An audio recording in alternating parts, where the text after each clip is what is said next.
Hi everyone, can you hear me?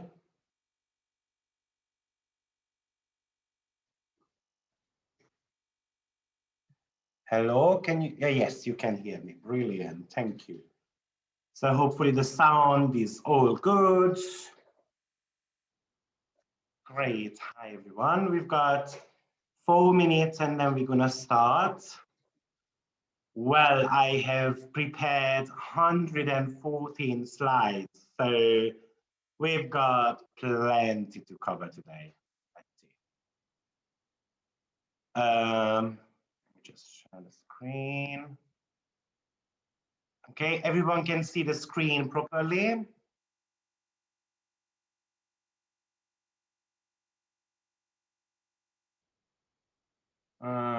Okay, I'm struggling again with the chat box.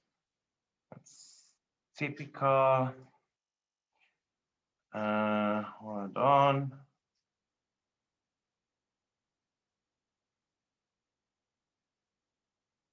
Yeah, great. So I can see the chat. Brilliant. Okay, so I planned a 4-hour webinar about stelliums. I'm gonna try to keep the time, but I think we're gonna be a slightly bit longer than that.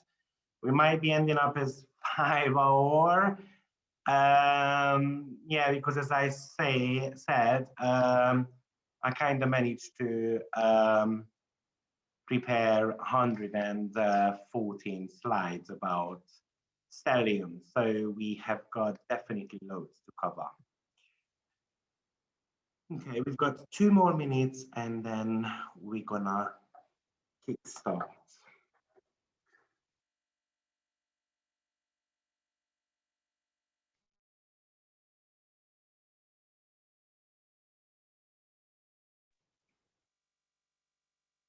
Hi, everyone. If I can ask everyone to change their chat settings to all panelists and attendees, because the panelists are only me and Sveti can see, and attendees, then everyone else in the chat box can see that. Yes, my webinars are always available on recordings, and the slides I'm also going to be sharing as well. I'm going to be sending them out after the webinar within a couple of hours once the upload has finished. If we finish late, then I might be just sending tomorrow morning.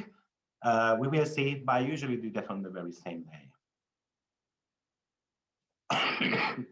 We're going to be speaking about what we count as stelliums. By the way, we don't use asteroids, and everyone would have stelliums. So no.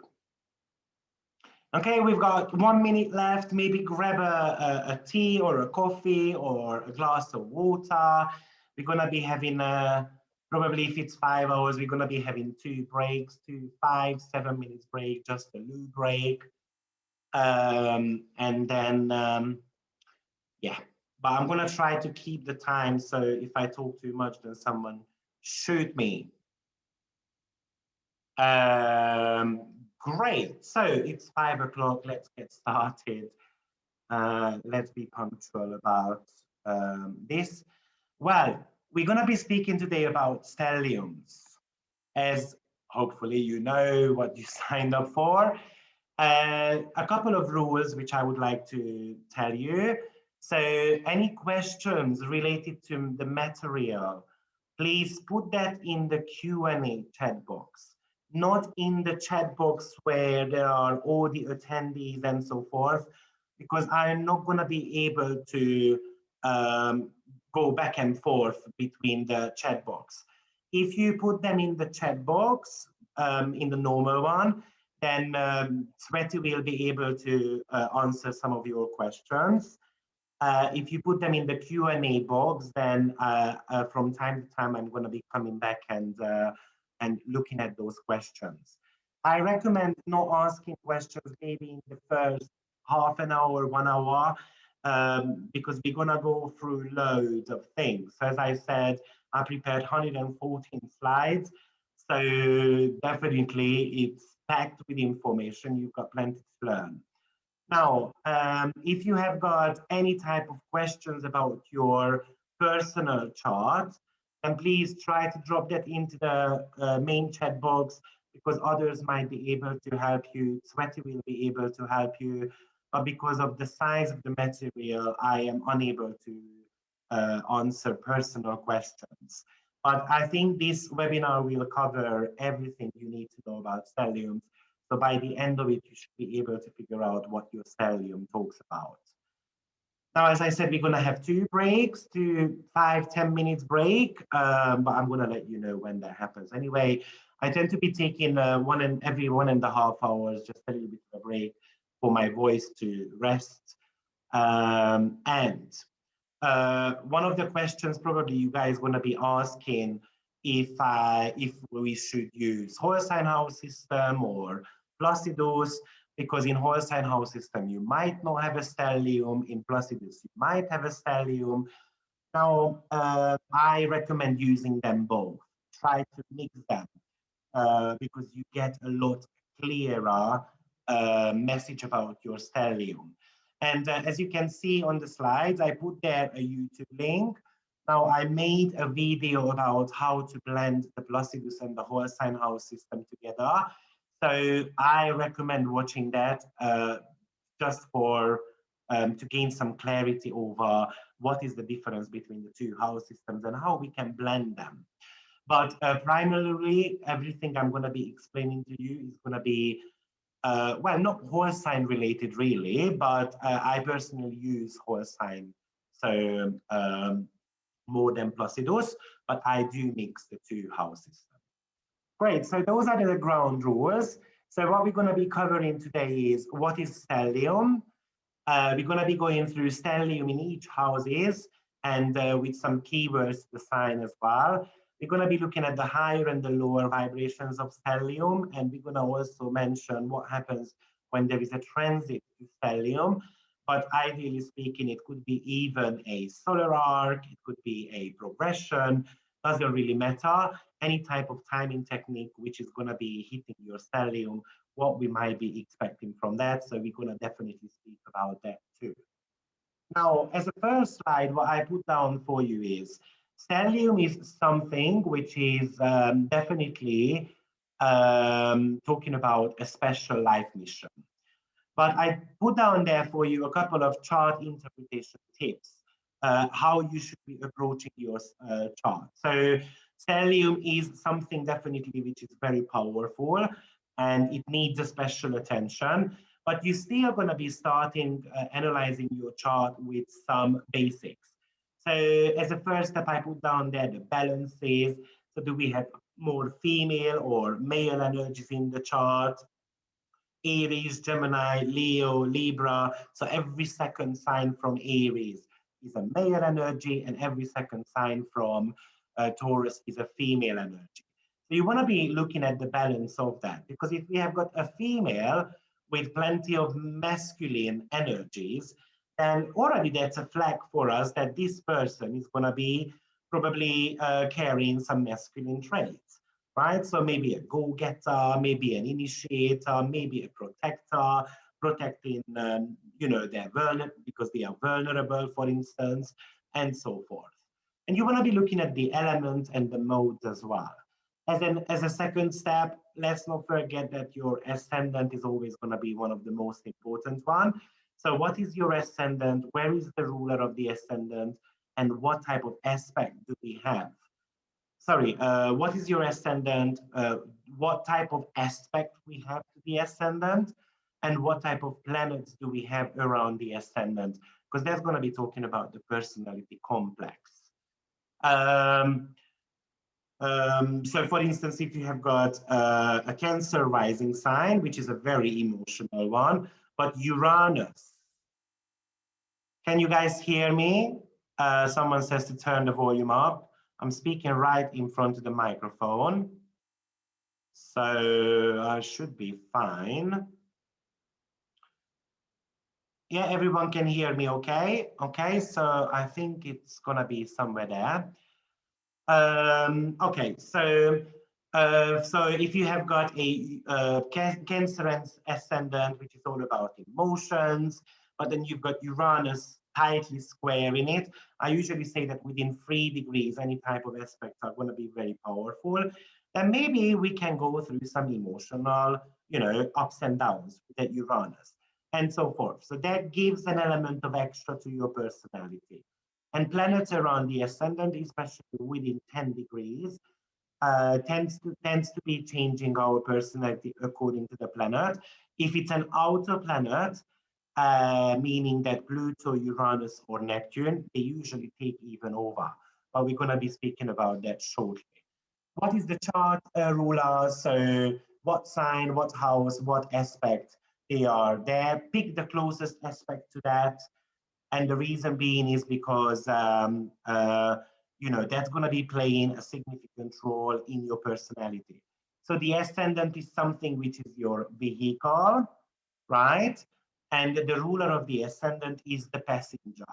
So a Cancer rising sign would be driving a family car. But if the ruler of the ascendant is, let's say in Taurus, then we are quite comfortable, right? So you're going to have to approach it that way, and any type of aspect to your ruler modifies that. Now, as you can see, I also put down there the major aspect patterns. Well, and the number one is the stellium. And stellium is definitely going to be something extremely important. So what is stellium? Basically, stellium, there are different versions, so I'm going to go through those as well. But the stellium is a concentrated energy in one house or sign. Now, usually, as I said, there are different versions. The ancient astrology says that stellium is when you have got 4 planets in one house or one sign. In modern astrology, they started doing the 3-planet version. I don't agree with that. And the reason being is because stellium is something which is unique. And there are plenty of people out there with 3 planets in one sign. So for me, that's not necessarily a stellium. Stellium, in my opinion, is something which is a laser focus on one particular area of life, which combines at least 4 planets. Now, we're talking about planets. So don't use asteroids, don't use south node, north node, don't use the angles, and so forth. Even if you use the angles, that's okay, but no asteroids, no north node, no part of fortune, and all those type of things. Because everyone would have a stellium then. So we've got at least 26,000 asteroids. So in that case, everyone would have one, and stellium is something which is very special. Now, those who have got the stellium in their chart, usually they are very unique people. They tend to be thinking outside of the box. But usually it also indicates a very complex personality as well. Maybe complex in a sense that they are focusing on one area of life way too much and they forget about the rest of them. So the rest of them can be sometimes a little bit of a challenge. Or also, stellium, as I said, is something to do with your life path. So you are here to kind of work with that energy no matter what. And some people just disregard their stellium, uh, and the reason being is because I'm going to speak about that as well, why they disregard themselves with those stelliums. So it's going to come up. But stellium is like a scale. So you're going to have to make sure that when you have got, let's say, a stellium in the 6th house, like Darina says she has, she needs to use the 12th house energy as well in order for that stellium to work. The whole idea about your stellium to make sure that you're gonna be working with that energy. Because if you don't so, I usually see that those people's lives somehow falling apart. So that's something very, very important here. Okay. Now, stellium, so different versions, and I leave that with you whether you want to, look at that way or this way, how I'm going to teach you today. So the modern astrology says that 3 or more planets in one sign. So let's suppose in that case, what happens is, let's suppose you've got, here you go, there is a chart here. If you use Placidus, for instance, and you can see that we've got actually 4 planets in the 6th house here, right? So we can see that actually 1 planet is in Capricorn, the rest of the 3 are in Aquarius. This is what something called a stellium, because there are 4 planets within 30 degrees from each other. So if you use Placidus, make sure that that stellium is within 30 degrees. Okay, so that's going to be one of the version of the stellium. The next one is when there are just 4 planets in one sign or 3 planets in one sign. And some people say, and I'm actually a firm believer, that a real stellium is when you've got at least 3 personal planets and 1 outer planet included in that. So the personal planets are Sun, Moon, Mercury, Venus, and when it comes to the outer planets, then they are going to be Pluto, Uranus, Neptune. And also we're going to classify Saturn here because she's a little bit of a slower moving planet. And we're going to put Jupiter more like on the personal side. However, the classic textbooks call Saturn and Jupiter as social planets. And then Neptune, Pluto, and Uranus, they are your outer planets, and the rest of the planets are the personal planets. Now, the classical interpretation says, if you have got the sun in the part of the stellium, and there is sun somehow connecting with Venus or Mercury, so Venus and Mercury are also part of that stellium, then actually it's not really a stellium. And the reason being is because Venus never goes further than 47 degrees from the sun. And also Mercury never goes further more than 29 degrees away from the sun. So the Sun, Venus, Mercury within 30 degree option is very common. So that's not really a true stellium. So you can still classify it as a stellium, okay, but it's not really that strong stellium. So we're going to classify stronger stelliums and weaker stelliums, okay, which I'm going to come up in a short while. Now, let's give you an example. For instance, when it comes to stellium, maybe you have got the sun, the moon there, maybe you've got Mars and Jupiter. That's a very powerful stellium because it doesn't include Venus and Mercury. Okay? Or if you have got, let's say, Pluto, Neptune, and then you've got Venus and the sun, that's a very powerful stellium as well. Kind of what the Asian textbook says, that we don't want Sun, Venus, Mercury, and maybe Saturn to be together, because that's not really a real stellium. As I said, those 2 planets rarely go away from the sun. We're still going to be treating them as stelliums, just they're not going to be as powerful as the previous 2 example I made. Okay, I hope that makes sense. So here I kind of wrote that down because the Sun and Mercury are never going more than 29 degrees away from each other, and Venus approximately about 47, 48 degrees. So they are always somehow packed up together. Now, we're going to be differentiating 2 kinds of stelliums. One of them is going to be 1 by sign. So if someone uses whole sign house system, then it's only going to be the sign-based type of things, because everything is going to be starting on 0 degree and finishing on 2959. Sorry. And the other one, if you use Placidus house system, then you're going to have it 1 by house as well. So that's the example I showed you here. We've got 4 planets here in the 6th house, but one is actually in Capricorn. The other 3 are in Aquarius already. So these are the 2 types of stelliums we're going to be working with.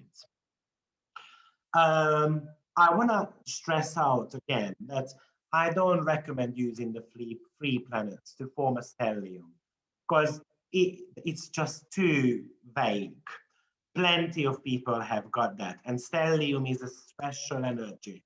So I don't think you should do that. It's quite rare when someone has got 4 planets in one sign or one house.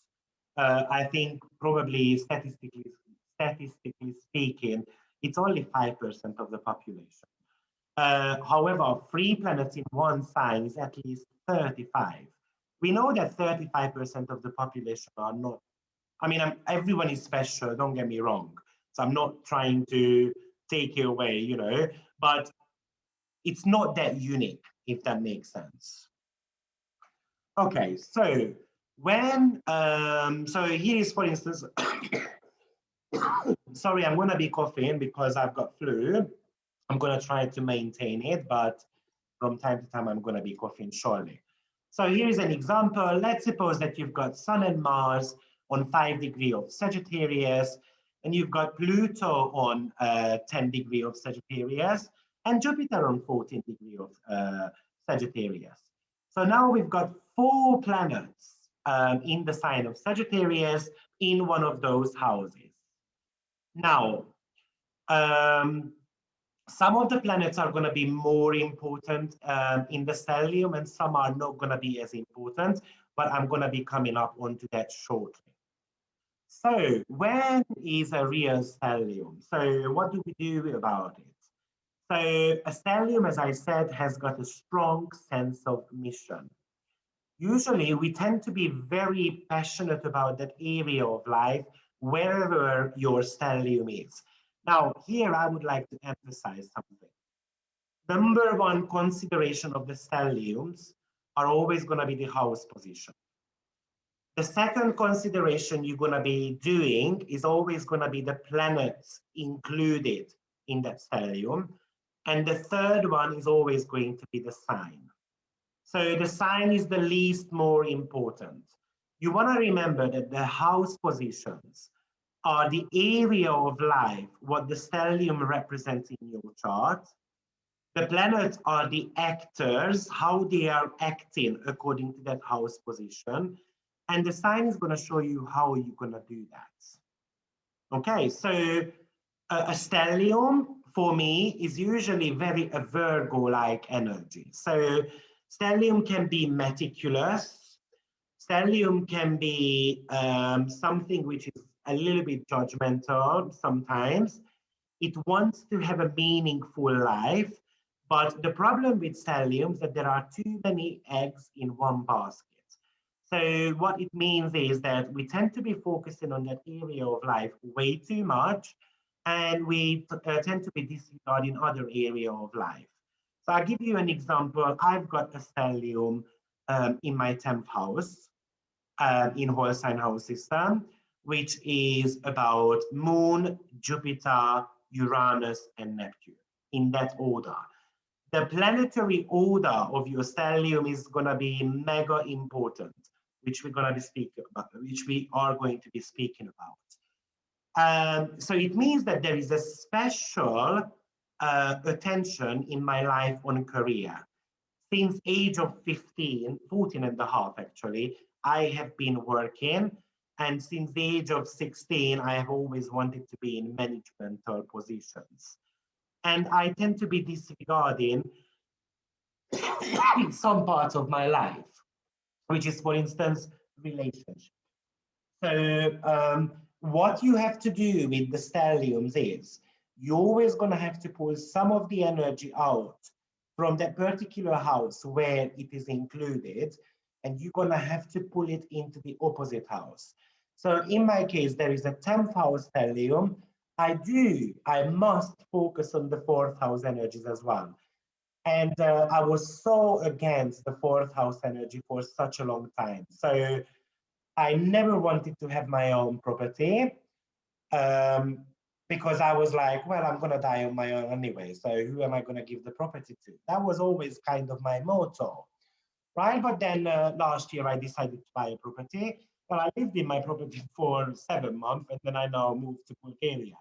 So maybe I'm going back to my stellium a little bit.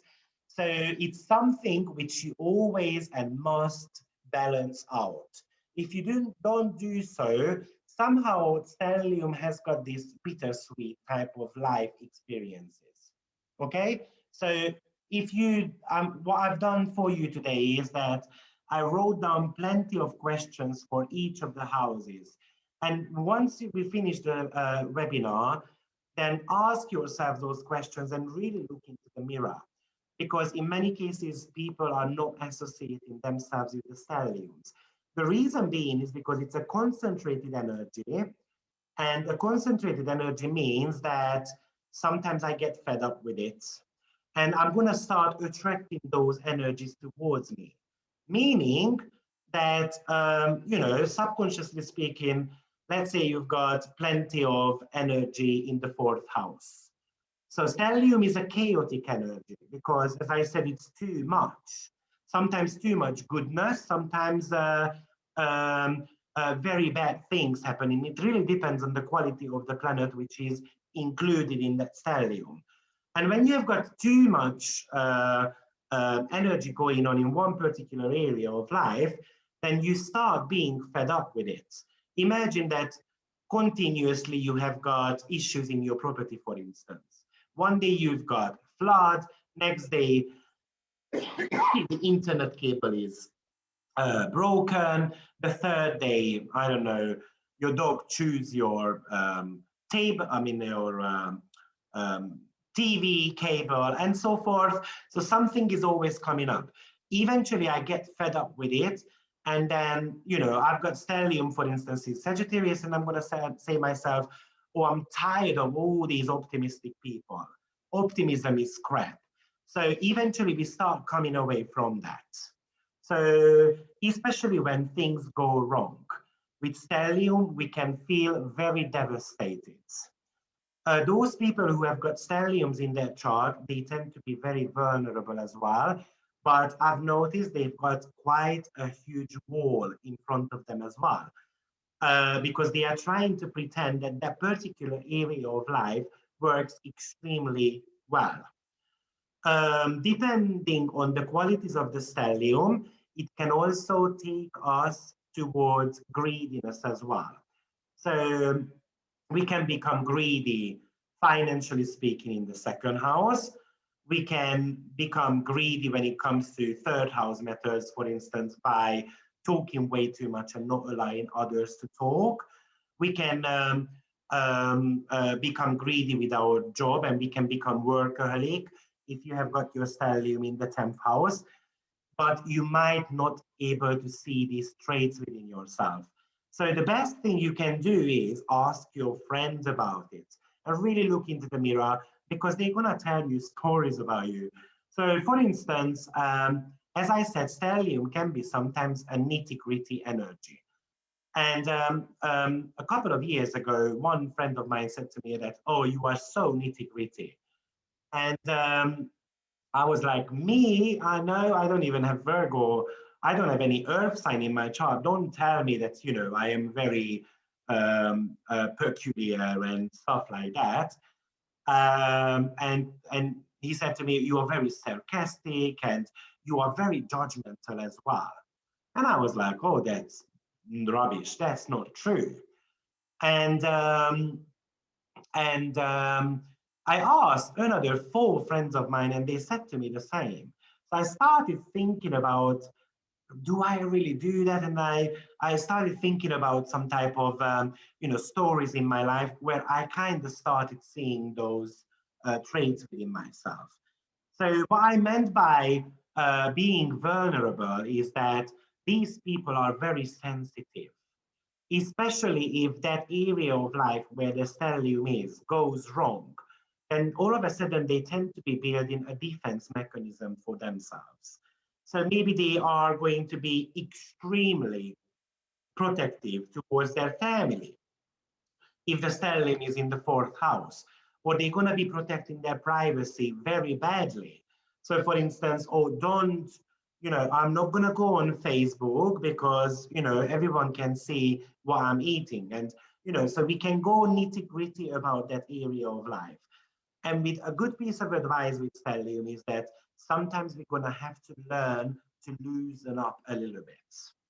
Okay, a little bit of a danger with the stellium that it can also give us plenty of opportunities, depending on the qualities of the planet, which I'm going to be speaking about shortly. And what happens with too many opportunities? I don't know which one to grab. I might want to grab all of them, and eventually none of them are going to be working out. So a stellium always needs to stay a little bit focused and a little bit more structured, which is the very positive side of Virgo, right? That's why I said stellium can act like a Virgo energy.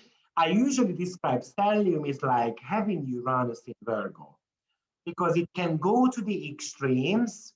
And in a sense, Virgo is very kind of a perfectionist type of energy, and stelliums can do that. So, what factors are we going to be considering when analyzing a stellium? I've seen that we've got two questions. Why do you prefer whole sign house over the other systems? Um, um, because the timing techniques work better with whole sign house. But as I said, I tend to be blending that with Placidus. So I put a link about that at the beginning of the video. Check that out because I'm going to explain there how it's working. How would you interpret a stellium opposing the ascendant? So as I said, guys, these are going to be coming up. So with these questions, I would be waiting a little bit. Always try to please ask questions about the ones which I'm currently speaking about. Okay. Okay, so the factors you would want to consider when analyzing a stellium. So the stronger the planets are, the more felt it is. What does that mean? If you have got planets with high dignities, for instance, let's say that you have got a Capricorn stellium where you have got also Saturn and Mars involved. Now, Saturn is the planet which rules Capricorn, and Mars, which is actually in exaltation position in the sign of Capricorn. So those two are extremely strong there. And therefore, we might be feeling the stellium a lot stronger. It is a bit weaker when a planet is very far away from the others. So meaning that, let's say, in the first 10 degree of the sign, you've got 3 planets, and then you've got 1 on 29 degree at the end of the sign. Those are going to be a little bit weaker stelliums because the gap is going to be very, very big. However, another example, if you have got, let's say, the example I gave you before, Sun and Mars on 5 degree of Sagittarius, let's say Jupiter is on 10 degree, and then you've got, or 15 degree, and then you've got, let's say, Pluto on 20 degree. Even though that Pluto is very far, but Jupiter is in the middle, which is pulling the two energy together. Why is that? Because Jupiter has got an aspect to the Sun as well, and has got an aspect to Pluto as well. This is what we call in astrology as collection of lights, okay? So Jupiter is collecting the energies of both of the planets. So let me show you an example on that. So for instance, here we've got Saturn and Jupiter and Sun quite tightly conjuncting. And Mercury is a little bit further away. However, Jupiter is still within 10 degrees from Mercury, and it's still within 10 degrees from the Sun. So the Jupiter is pulling the energy away together between Sun and Mercury as well. So therefore, this is still kind of classified as a conjunction. Okay, so that's what we call as a collection of light in astrology. Great. So, but if, let's say again, if the three planets are at the beginning of the sign, and then we've got one at the end of the sign, that's still a stellium, but it's not that strong. Great. Elena is saying that my first planet in the stellium is 5 degrees, Libra, the last is Pluto 21. Is that a spread out stellium? I don't know, because I don't know where the other planets are in the middle, okay? Someone says Saturn, Sun, Mercury, Venus in Virgo count not very strong, as you said, right? Oh, that's not necessarily the strongest stellium. It is still a stellium, but not the strongest one. You can count the angles in the stelliums, but try to focus on planets mainly. Okay, a stellium is more felt when they are in the same sign and house. So for instance, going back to this example here, the sun is on 29 degree and the rest of the of Capricorn, the rest of the planets are in Aquarius. They are not as strongly felt as if they were in the same sign. So the stronger the stellium, the more you're going to be feeling it. Now, the stellium, including an angle or the sun, is always felt stronger. So maybe you have got 4 planets around your rising sign, plus the stellium. Yes, I would call that as a stellium if there are 4 planets. If there was only 3 planets and the angle, I wouldn't call it as stellium. Now,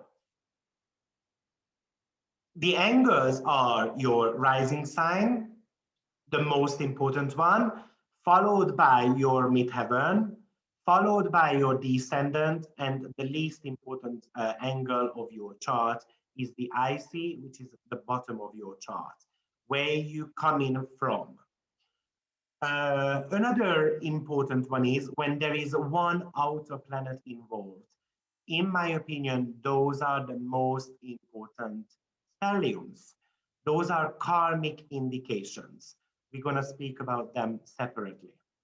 Another very important stellium is when a stellium is part of any powerful combination.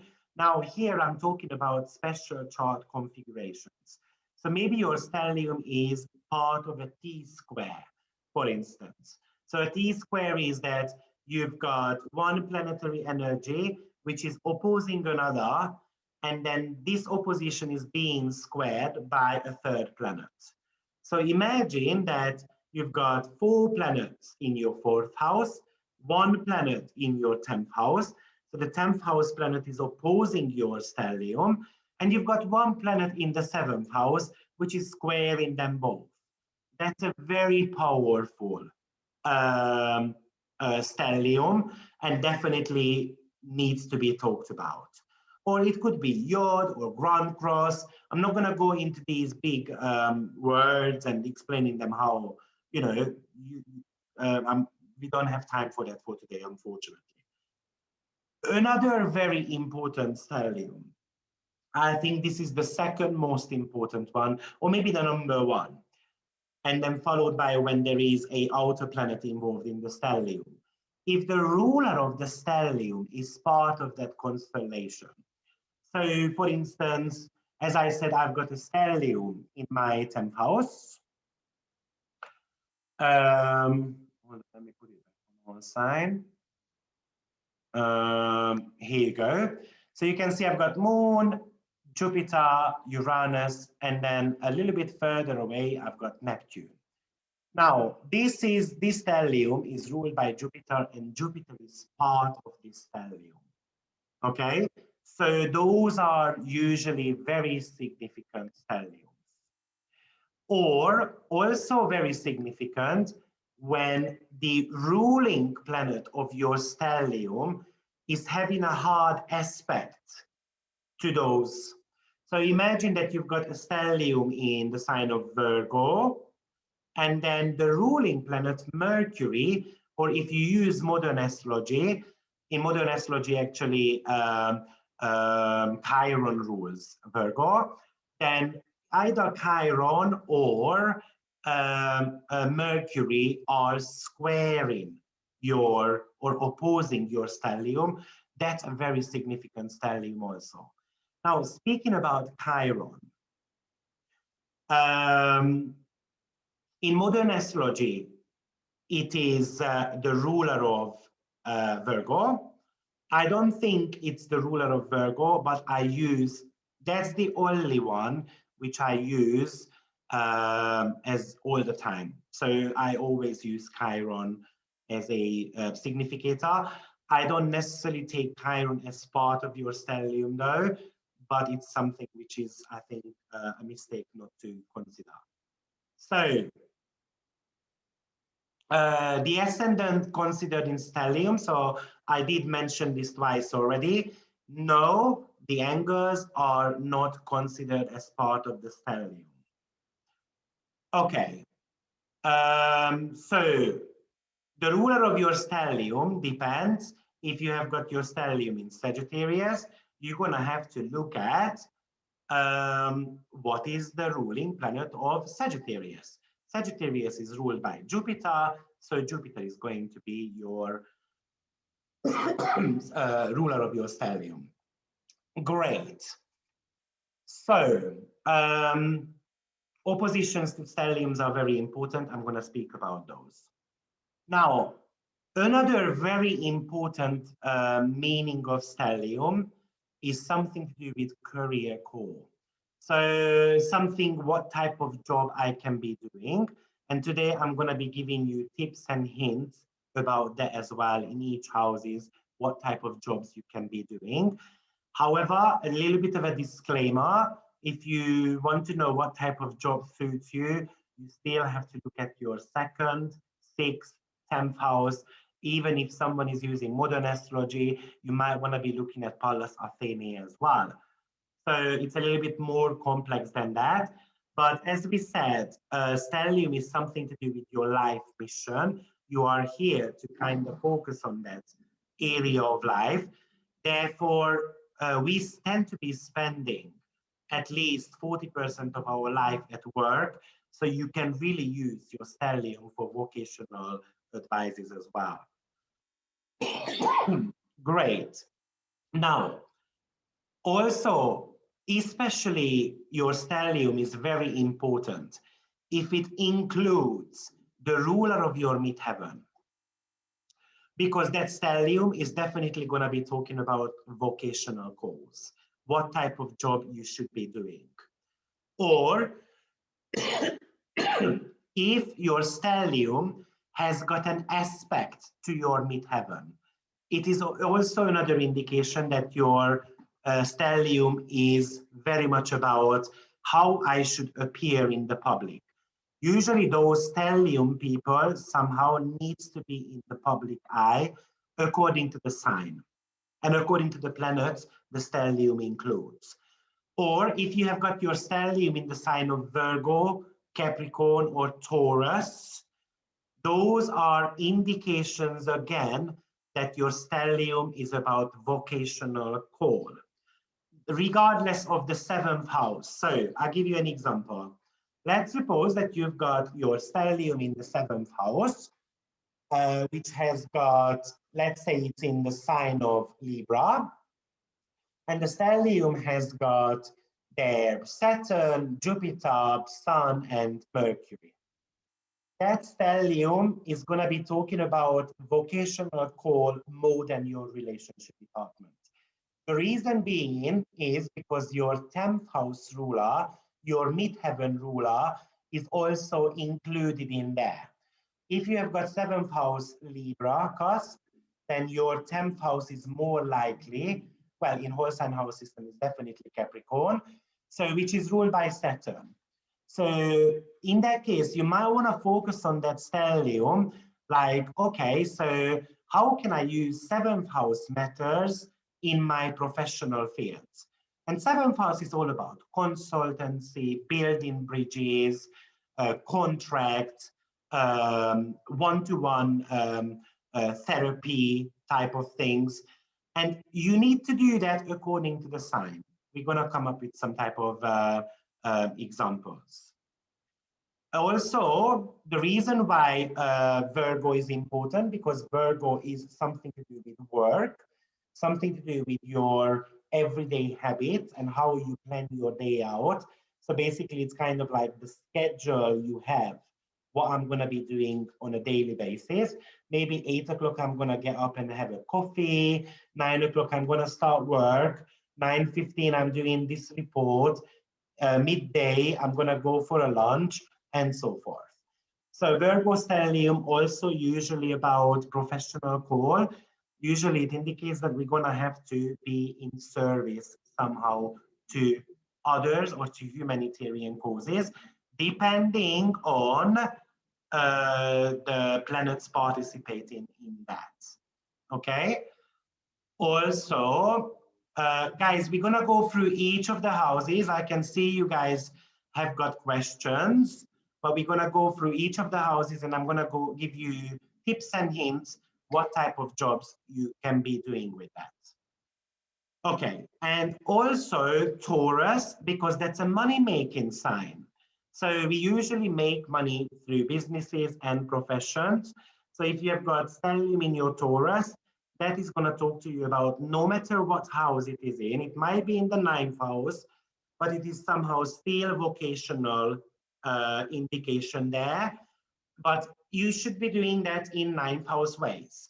So maybe teaching, spirituality, maybe I need to have a relocation company. So I'm going to be having a van and then helping others to move. Maybe, you know, I need to be investing, Taurus, into export and import, 9th house matters, and so forth. We're going to look at some of those examples. And if you have got Saturn being part of your stellium, that could also be a vocational indication in your chart. The reason being is because Saturn is the sign of ruler of Capricorn, and Capricorn tends to be about work, work, and work to achieve something through professional fields. Great, so I hope that makes sense.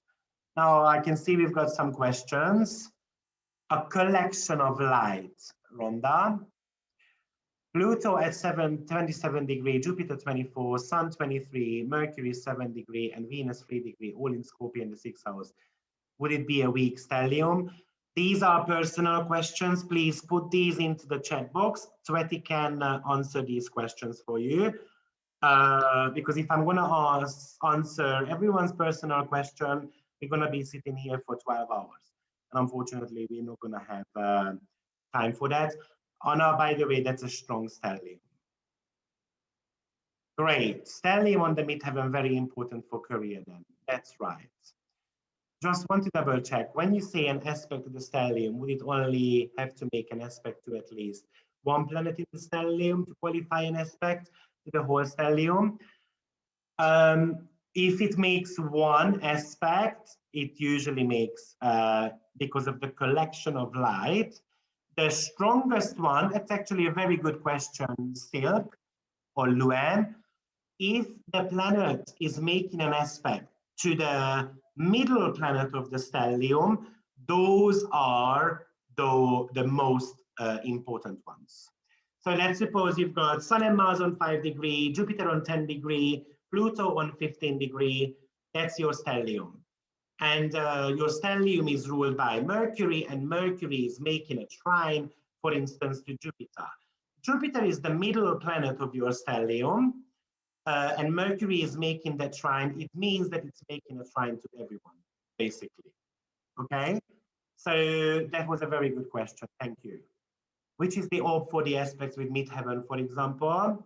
Orbs depends on each of the planets. So you might want to get a piece of paper because that's not going to be on your slide.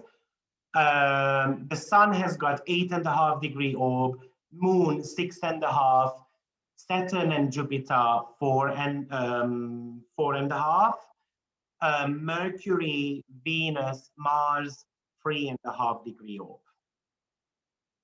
Great. And the outer planets only 2 degree.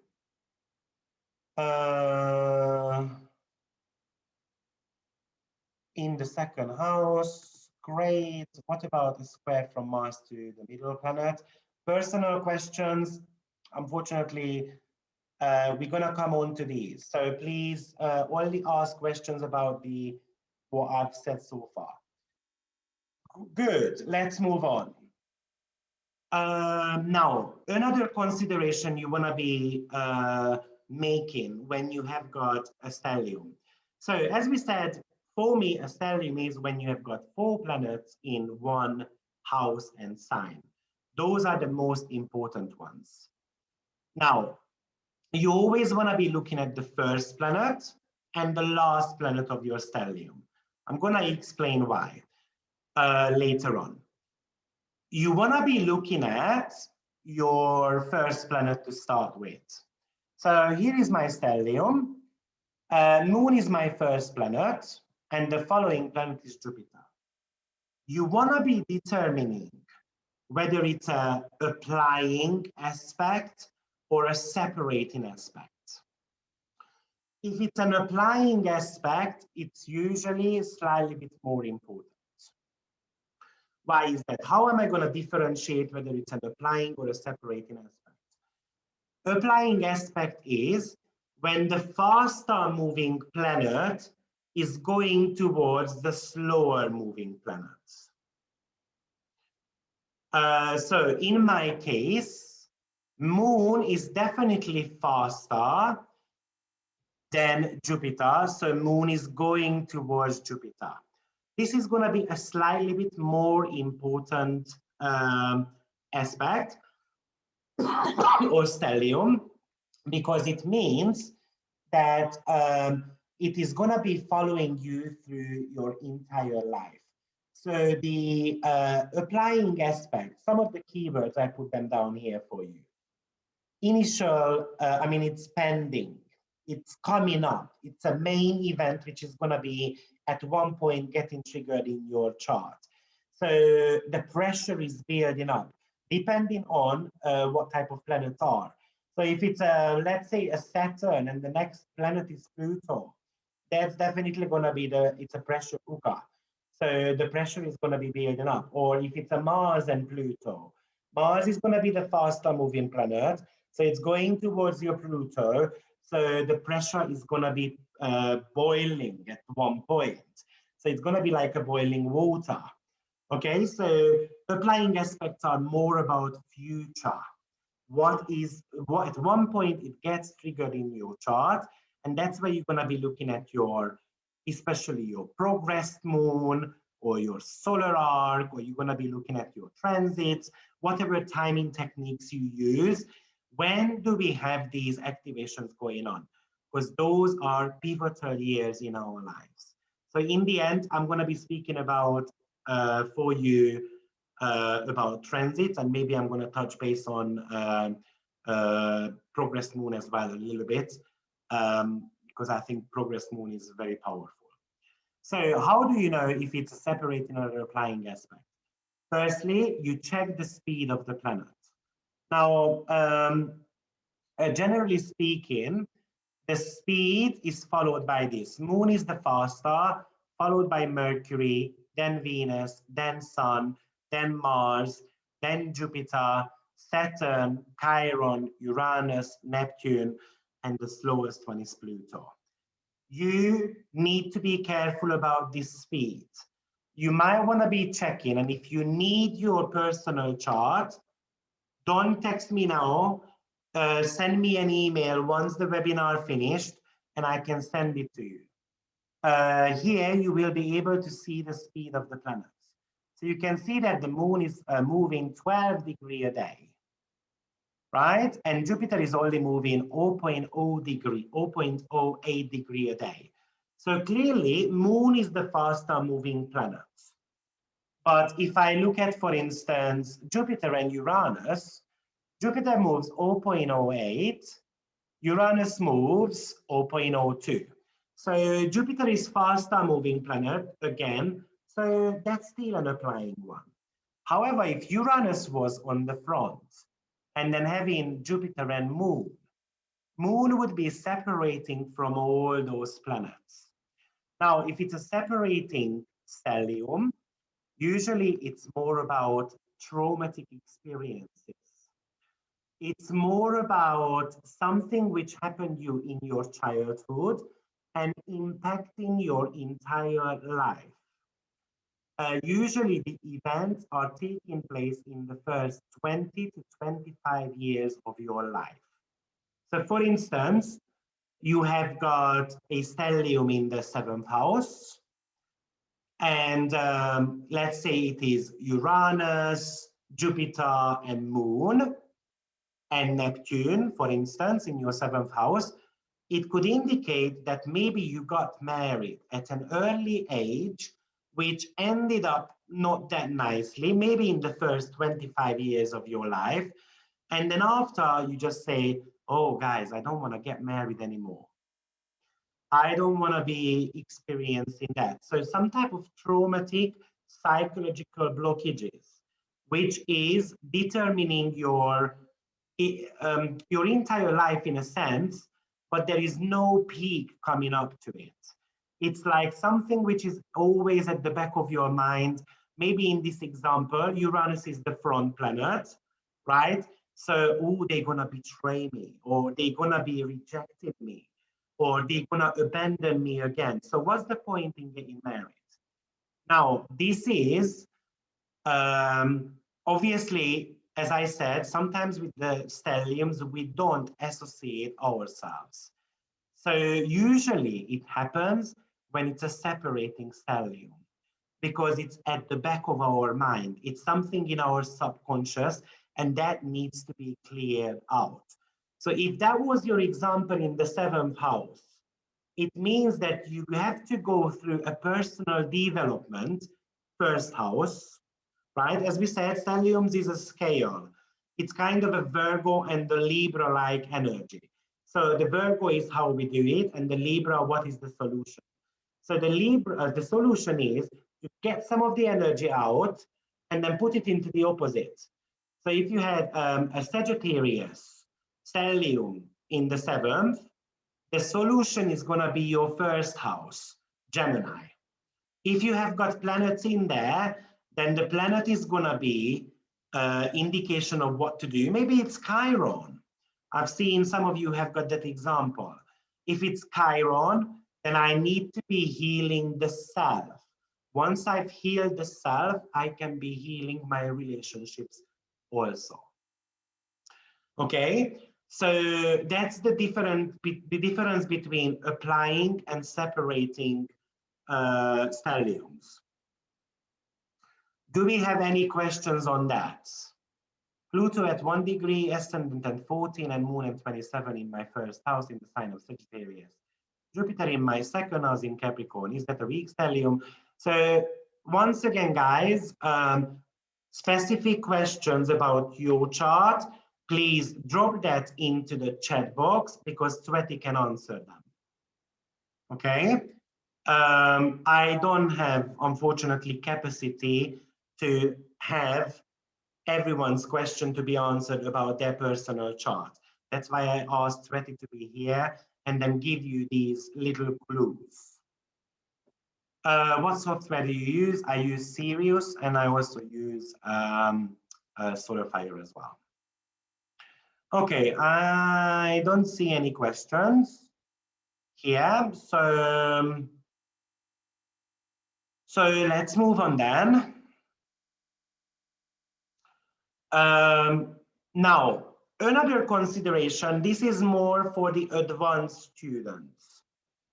If you have got any out-of-bound planets in your stellium, that needs a special attention, because out-of-bound planet is something which acts like Uranus. So it shakes things up. It is going out of control. It is very rebellious, it's all about breaking the rules. I don't really care about boundaries whatsoever. So basically that stellium goes to the extremes. So out-of-bound planet is something, it is something which is above 23.27 in latitude. So if you don't know how to do that, basically go on astro.com and I'm going to show you how you can check that out. Type in your birth information. Let's just stay on Angelina Jolie. It might not be the Angelina Jolie's chart, by the way, because I keep changing those. And then pull up your chart.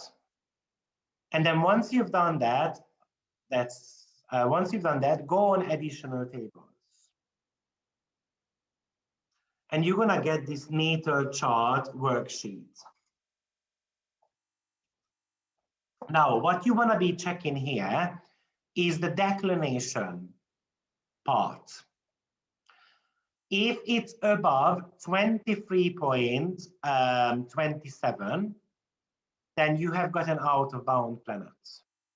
So that 22, 22, 24 is not out of bounds. 21, 47 is not out of bounds. This person doesn't have any. Okay, let's have a look at another example. I'm gonna just randomly click, for instance, that one, and we can look at if that person has got a out of bound. So this person has got 2338.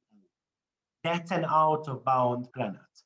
So if it was part of a stellium, that Uranus, because it's Uranus being out of bound, that would be a very powerful stellium. And it would definitely, Uranus would need a special attention there. Okay?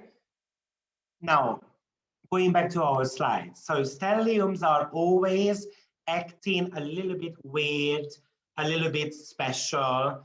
It's a Uranian trait, so it's all about breaking the mode, breaking the rules, and that stellium can go out of control. Even if you don't have Uranus in there, that stellium still can act like a Uranian stellium. Okay? I hope that makes sense for everyone. This was a little bit more for advanced students. If you are not that advanced, then forget about out-of-bound planets. I've got a video about out-of-bound planets on my YouTube channel. Check that out. It might give you a little bit more clarity on that. Another important stelliums, and then after we're going to start talking about each of the houses. If you have got a planet on a special degree in your stellium, what are the special degrees? If you have got any planet on 0, 13, or 26 degree of Aries, Cancer, Libra, and Capricorn, then that planet needs special attention because that is a critical degree. Now, what does critical degree means? It doesn't necessarily mean that it's bad, but these are very karmic degree, and you have to learn more about those planets. Yes, with transits, sometimes those planets are going to get shaken up a little bit, and it could bring crisis situation. Now, that 13th degree is actually between 1201 till 1259. So it's not from 13 to 14, it's from 12 to 13. Same with the 26, it's from 25 to 26. The reason being is because in ancient world, they didn't use zero. And zero was basically a non-existent number. And basically they started everything from one. So even in astrology, the degree was coming from 1 to 2, not from 0 to 1. And it got changed once 0 was introduced. Okay, so that's 13 degrees actually between 12 to 12:59, and 26 is from 25 to 25:59. But these degrees are only critical if it's in cardinal signs, so Aries, Cancer, Libra, and Capricorn. Same with fixed signs, which are Taurus, Leo, Scorpio, and Aquarius. If you've got any planet between 8 and 9 degree, or 21 to 22. So basically 8 till 8:59 and 21 till 21:59. Those are also special degrees, and the same principle applies there as well. Karmic degree, and you need to learn more about that planet. So in that case, you might want to be focusing on that planet in your stellium, even if it's not your leading planet or not the last planet, that planet still gets a special attention from us. So you can imagine the more special planet you've got in your chart, the more significant your stellium is. And last but not least, the 4 and 17 degree of the mutable signs, which are Gemini, Virgo, Sagittarius, and Pisces. So that's from 3 degree to 4, 3 to 3:59, and from 16 to 16:59. Those are, if you have got any planets there, then it is also very significant. So going back to my chart a little bit, can you see that my moon is 3:43 in a mutable sign? So actually moon in my stellium, not only a leading planet, but it's also on a critical degree as well. Now, now you can imagine why I'm so fascinated about stelliums. And no wonder why I put together 114 slides for you, because I've done plenty of research about stelliums, because I've got one, my planets are very prominent in there. You can see that I've got the ruling planet of my midheaven. The ruling planet of my stellium is also Jupiter. So this is a very prominent stellium, and I need to be able to work with that in order for me to make my life as happy as possible. So that's why I've done plenty of research about that. Now, if you have got any planet on those degrees, usually the person can be struggling sometimes with decision making about that stellium. So maybe in my case, 10th house could indicate I need to be choosing between 2 jobs. 10th house is your professional life. Which one shall I choose? This one or that one, right? Or usually those people have got 2 types of senses of mission. And they have got struggled to make decision which way to go. But also those degrees have got a sense of urgency and wanting things to happen quicker. Now, I'll give you an example. For instance, when Saturn hit my moon in the 10th house in 2015, all of a sudden I left my job. Why is that? Stellium, as we said, it's quite a energy. It can go to the extremes. Moon is all about sensitivity, right? And I had a transit to it. So every single response I made within that 2.5 years was very emotional. Why? Your leading planet is always the reaction you make when a situation rises. So if you have got Moon as the leading planet of your stellium, your reaction to things is always going to be very moon-like, so emotional or sensitive, right? And obviously, you're going to be reacting according to the sign as well.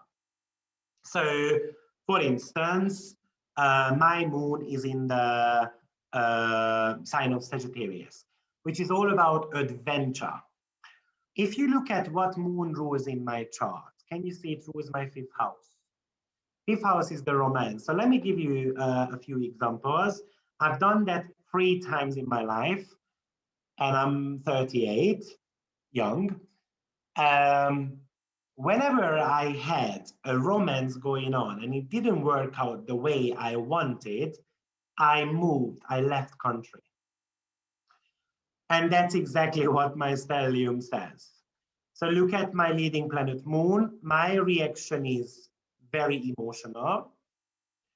How I do that? I become adventurous, right? Sagittarius. And maybe I go to a foreign place. Well, that's one of the response.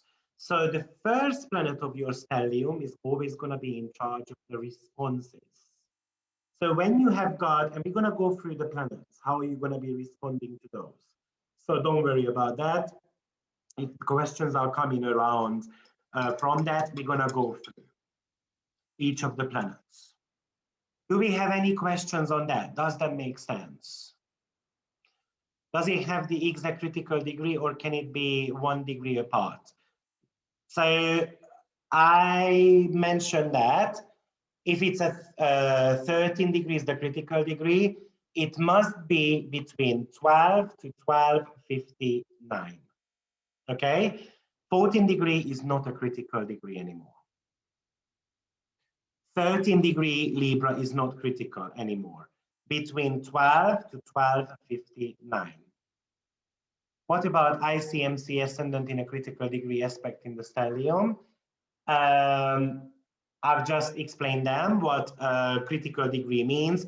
You have to learn about your IC or your midheaven or your ascendant a lot more.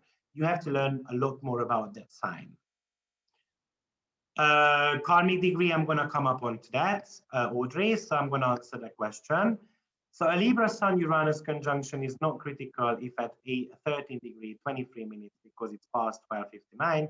That's right, Rhonda. That's not critical anymore. Great. So no more if stelliums start with Saturn and Saturn 17. I'm not too sure what does that mean. 2, 3, 9, 3, 2, 7. Specific questions, you know, I can only give you specific answers if I've got a specific chart as well. Great. 29 degree and 0 degree. Also, well, we spoke about the 0 degree already a little bit, but we're going to speak about that a little bit more. But 0 and 29 degree are also very special. Now, the 0 degree is something which is a fresh start, something which is a new incarnation for you. So if you have got any planet which is part of your stellium on 0 degree, you must learn about that planet a lot, and you're going to have to kind of integrate that into your everyday life according to the house position and the sign position. The 29 degree is a little bit funnier because it talks about endings and it talks about past life talents, something which we really want to utilize in this lifetime as well, but we don't necessarily, or we shouldn't. 29 degree in many cases are appearing in damaged families, unfortunately. With the 29 degree planet, you have to try to leave that planet a little bit behind. And you're going to have to go back to your leading planet, which is the first planet of your stellium, and focusing on that a little bit more. But what we usually do with the 29 degree, we tend to be focusing on that way too much. And that's usually a problem when it comes to this stellium energy. Okay, So, however, 29-degree usually brings crisis situations. So I'm not suggesting not to learn about that planet at all. Don't get me wrong. It's something which you have to have an understanding over. But once you kind of understand and you know how to use that planet, try to go back to your leading planet, because focusing on the 29-degree way too much, it's a karmic degree, but it's also a crisis situation. And if you focus on that, you forget about the rest of the planets, you're still going to be experiencing crisis situations when a transit comes onto your 29-degree planet. So that's the whole idea behind that. Okay? So I hope that makes sense. Now, what I've done here for you, I put down all the planets on 29-degree and what it means. Please read that through. I'm not going to necessarily go through today all of them with you, but just an example. So usually the ones which are personal planets. So I would say up till Mars, meaning that Sun, Moon, Mercury, Venus, and Mars, they are a little bit more significant. 29-degree generally means that you are trying to pull into the future, but something is holding you back. And this is the reason why you need to learn about the 29-degree, because that planet can tell you what is holding you back. But once you work that through, then actually move on. Don't get stuck with it, because we tend to be getting stuck. So for instance, if you have got Mars on 29-degree, it usually indicates that you've got some suppressed anger management problems. Figure out, where does that come from? Maybe have a look at what Mars rules. Does it rule your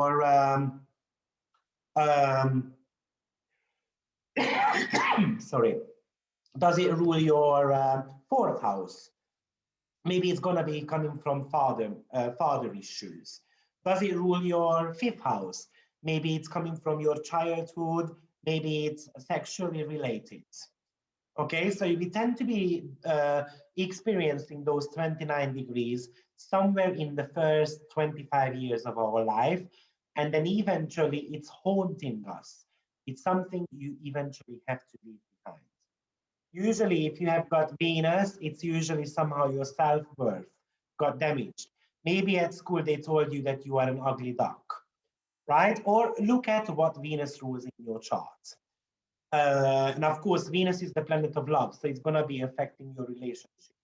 Maybe Mercury is on 29-degree, and your teacher told you that you are the most stupid person in the class, and that is haunting you. Maybe that's why you have got trouble around your professional life, or maybe you have got speech problems. If it's the moon, it's all about the nurturing. Somehow you might not have received the nurturing from your mom. Or you saw your mom, how much she struggled as a wife, and therefore, oh, I don't want to become a wife because I've got this example of my mom and it's terrible. Or if it's the sun, then it's something to do with somehow your vital core of your personality got somehow damaged, and you might be having the issue of not being able to figure out who you are. So something to do with self-expression problems. With Jupiter, maybe it's a program in your head that I cannot be rich or I cannot grow as a person. Becoming rich doesn't necessarily mean financials according to the house position. Maybe in a fifth house matter, I cannot allow myself to have 10 kids. However, subconsciously, I want to, okay? So these are deeply rooted psychological matters. And you wanna be discovering them, what they are all about, and then solving them, park them, so that your stellium can work, okay? Let's see if you guys have got any questions now. The 29-degree is from 29 to 2959. That's the very last degree. Any specific for Saturn return happening in stelliums? I've done a stellium, I've done a Saturn return webinar, a 4-hour one. So I recommend checking that out. But we're going to be speaking about transits today. What happens with your stelliums? My ex has both moon in 29° and sun 29 Leo, very special, unique person, also abusive. Loads of family karma with narcissistic abuse. Would you say that the 29° energy is a bit like Uranian energy? He felt like an incredible Uranian individual. No, I don't think the 29° is Uranian energy. However, it's more like a scorpionic energy. If you want, I've made a 25-minute video on 29°. I can put it in the link here for you. It's free of charge. Check that out. And I really explained in details what 29° means. You can apply this information to your natal chart as well, not just in stellium. Is 29° as difficult if planet in ruling sign or exalted? No, not as difficult as when the planet is in hard conditions. Yeah, so 29° are very scorpionic, and 0° is very Aries-like. So you should be starting something with the planet in this lifetime. Okay, so I hope that makes sense. Run through these planets. I just gave you a couple of examples, and I'm going to link that free video for you as well, so you can learn more about 29°, but those are quite special, especially in stelliums. Okay, so we're going to go through the elemental stelliums. We're going to look at them in each element, and then after we're going to just take a little bit of a break. We are doing quite well with time now. So we've got 4 elements, and we're going to start with the air element, which is, you might want to remember that, but the air element is a hot and wet quality. Just 10 seconds.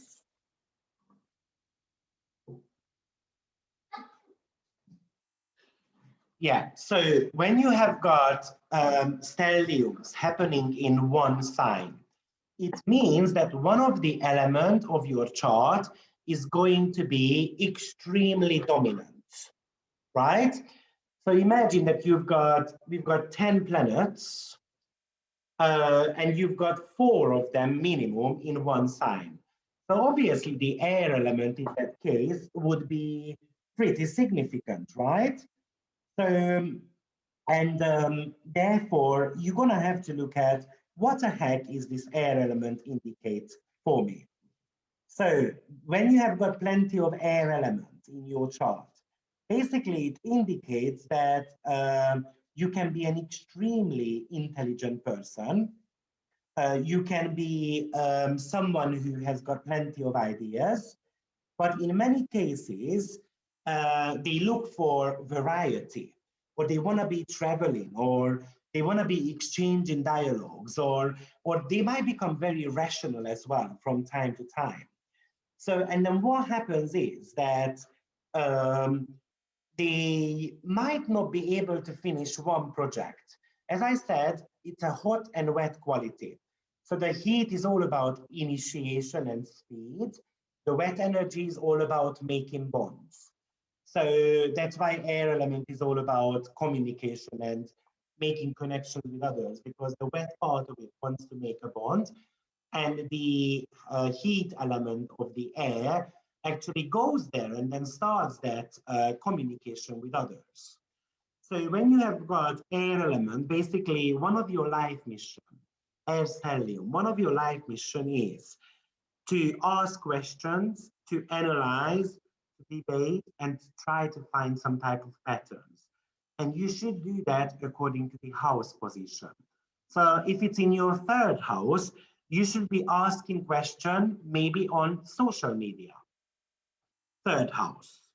Maybe you should be analyzing data, right, with plenty of air elements. Maybe if it's in the third house, yes. Let's say if it's seventh house, then you should be analyzing data around relationships. And you should do that through the sign. Maybe it's Sagittarius, I'm going to do that in an international level. Or maybe I need to be debating about something. So imagine you have got a stellium in air sign in the 11th house. 11th house is all about social justice. Social justice in the sense that I'm standing up for a group of people, right? So you might want to be debating or arguing to kind of protect that group of people.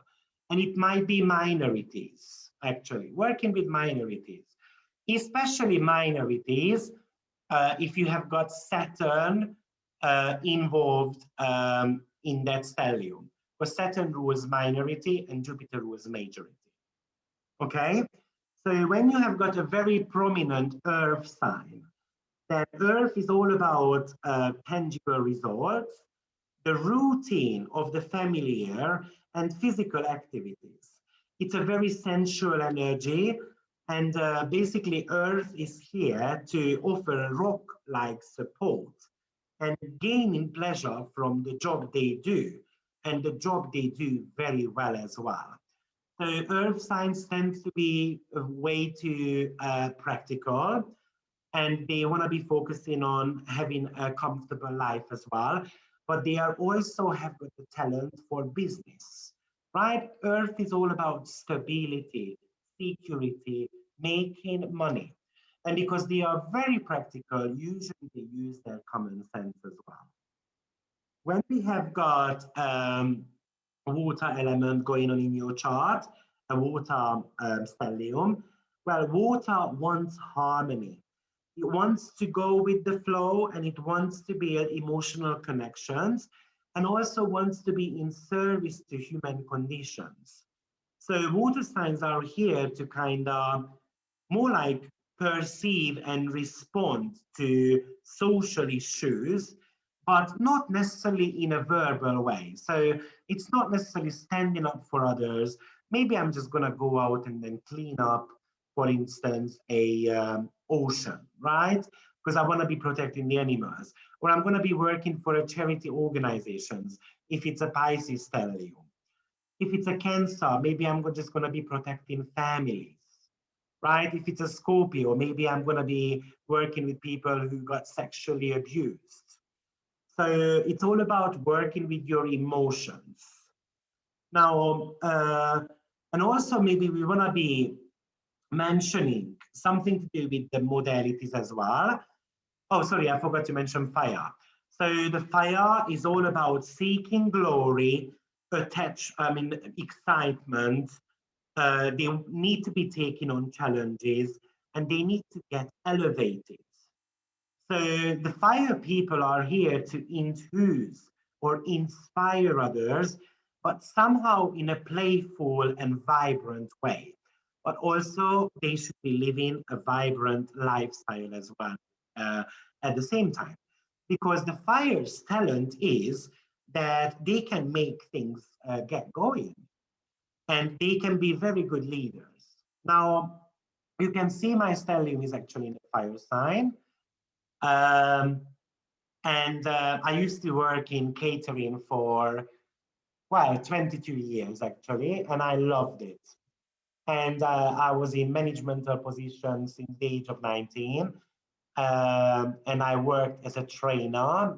I was training managers how to be a manager and how to be able to motivate staff. And that's what my stellium talks about, right? Sagittarius is all about enthusiasm, optimism, and even when I do readings, I try to motivate you to do better. When I do lectures, I try to grab the positive side of your stellium as well. And my focus for today is to bring the most out of your stellium as well. Even if it's a hard stellium, how can we turn around and make that happen? Okay, because every single planet has got a low and a high vibration as well. And that does depend on you, how you're going to be taking it. So forget about squares being bad and forget about trine being good. It's all about you, how you're going to use that energy. Okay? So I find that important to mention. Okay, so any questions on that? So how do you interpret when a client has a stellium in two different houses when using both whole sign and Placidus? Example, in the fourth and Placidus in the third. Both stellium have multiple factors and one involves the sun. Two different elements. Okay, so this is why I said I made a video which is free of charge about how to blend Placidus and whole sign house system. I do believe that Placidus is more about psychological traits and whole sign house is more about actions. So more about event related. Meaning that if you want to be blending them, somehow that person needs to bring the third and the fourth house energies together. So third house is all about sales, fourth house is, for instance, properties. So maybe I would be recommending the person to be selling homes. It really depends on what planets are involved and so forth. For accuracy, definitely you want to be learning how to blend whole sign and Placidus.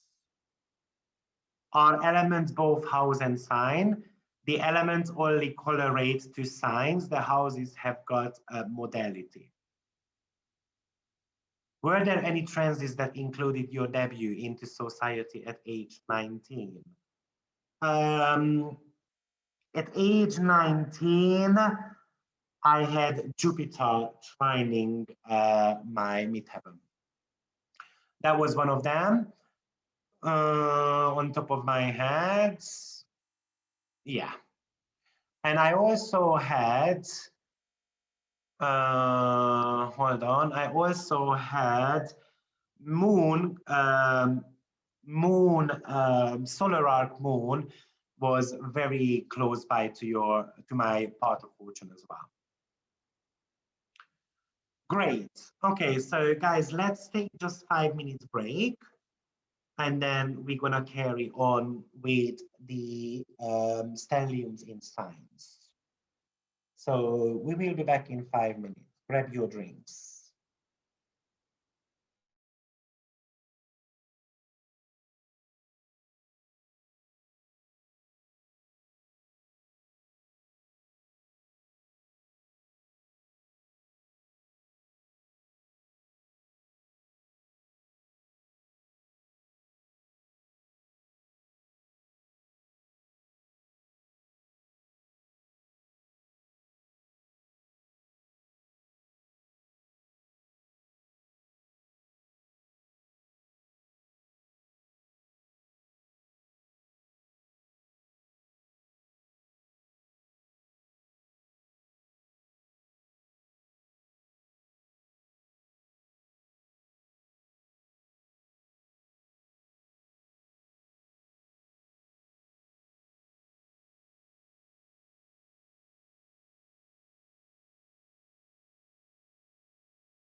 Okay, so I'm back. So let's carry on.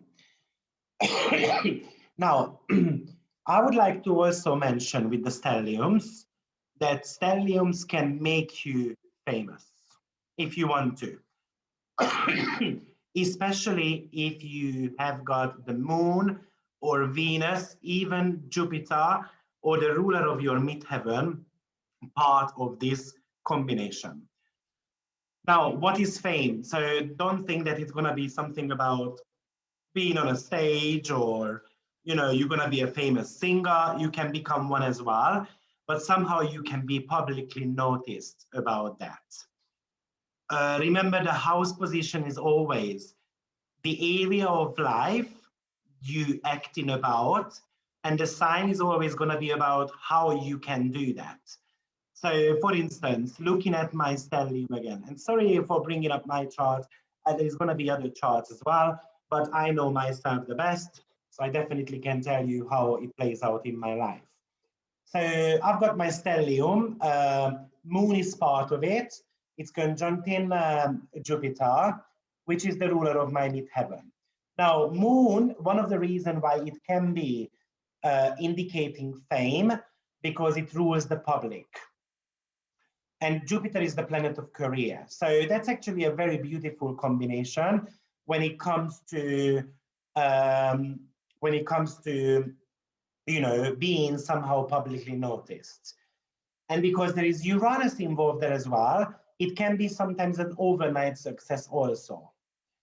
Meaning that maybe one day you are not so recognized, and then all of a sudden you do something which is going to be helping you to gain attention.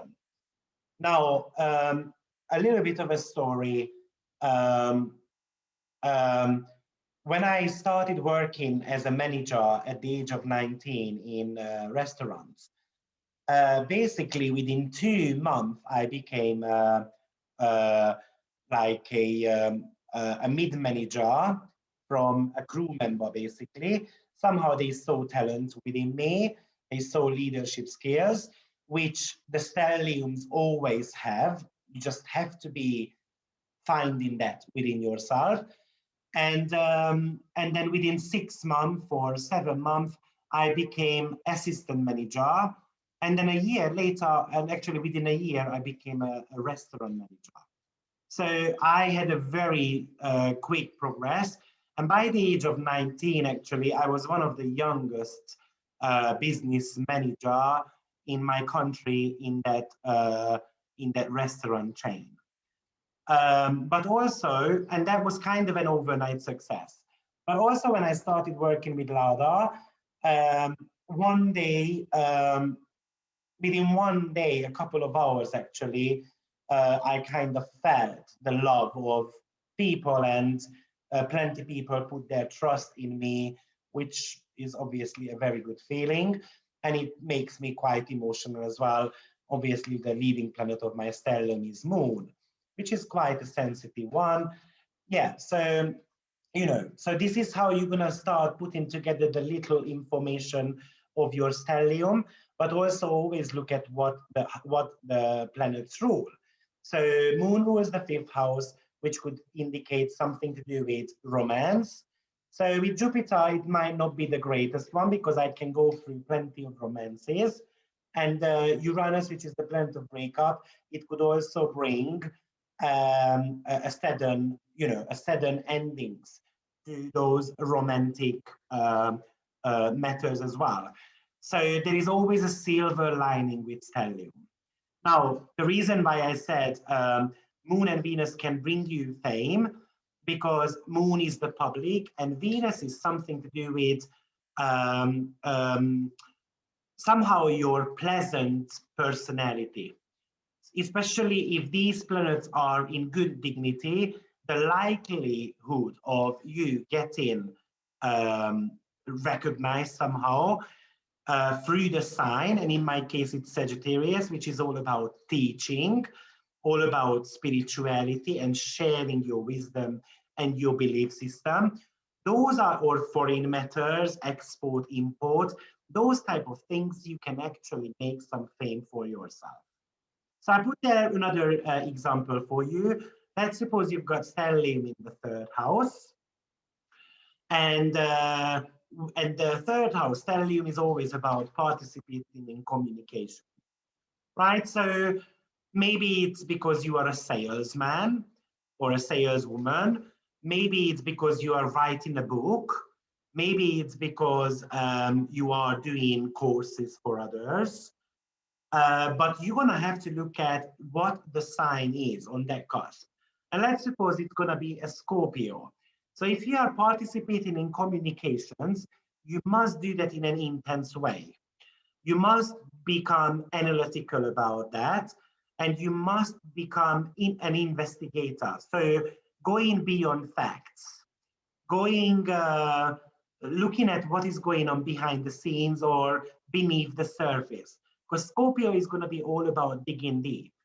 But if you have got the same stellium just in the sign of Virgo, then you're going to have to be detail orientated. You're going to have to be a perfectionist, precise, very organized and structured. So what I did for you, I wrote down the positive and the negative sides of each of the sign on the next slides. And we're going to start speaking about how to determine whether you use the more positive or the more negative side of it, because that's going to be dependent on the qualities of the planets. So if your stellium includes slow-moving planets, as I mentioned before, starting from Saturn and finishing with Pluto, then usually those are very domineering energies in that stellium. So let's say you've got a stellium, for instance, in Gemini, but there is Saturn also there. Sometimes this is one of the reasons why you associate yourself more as a Capricorn energy rather than a Gemini.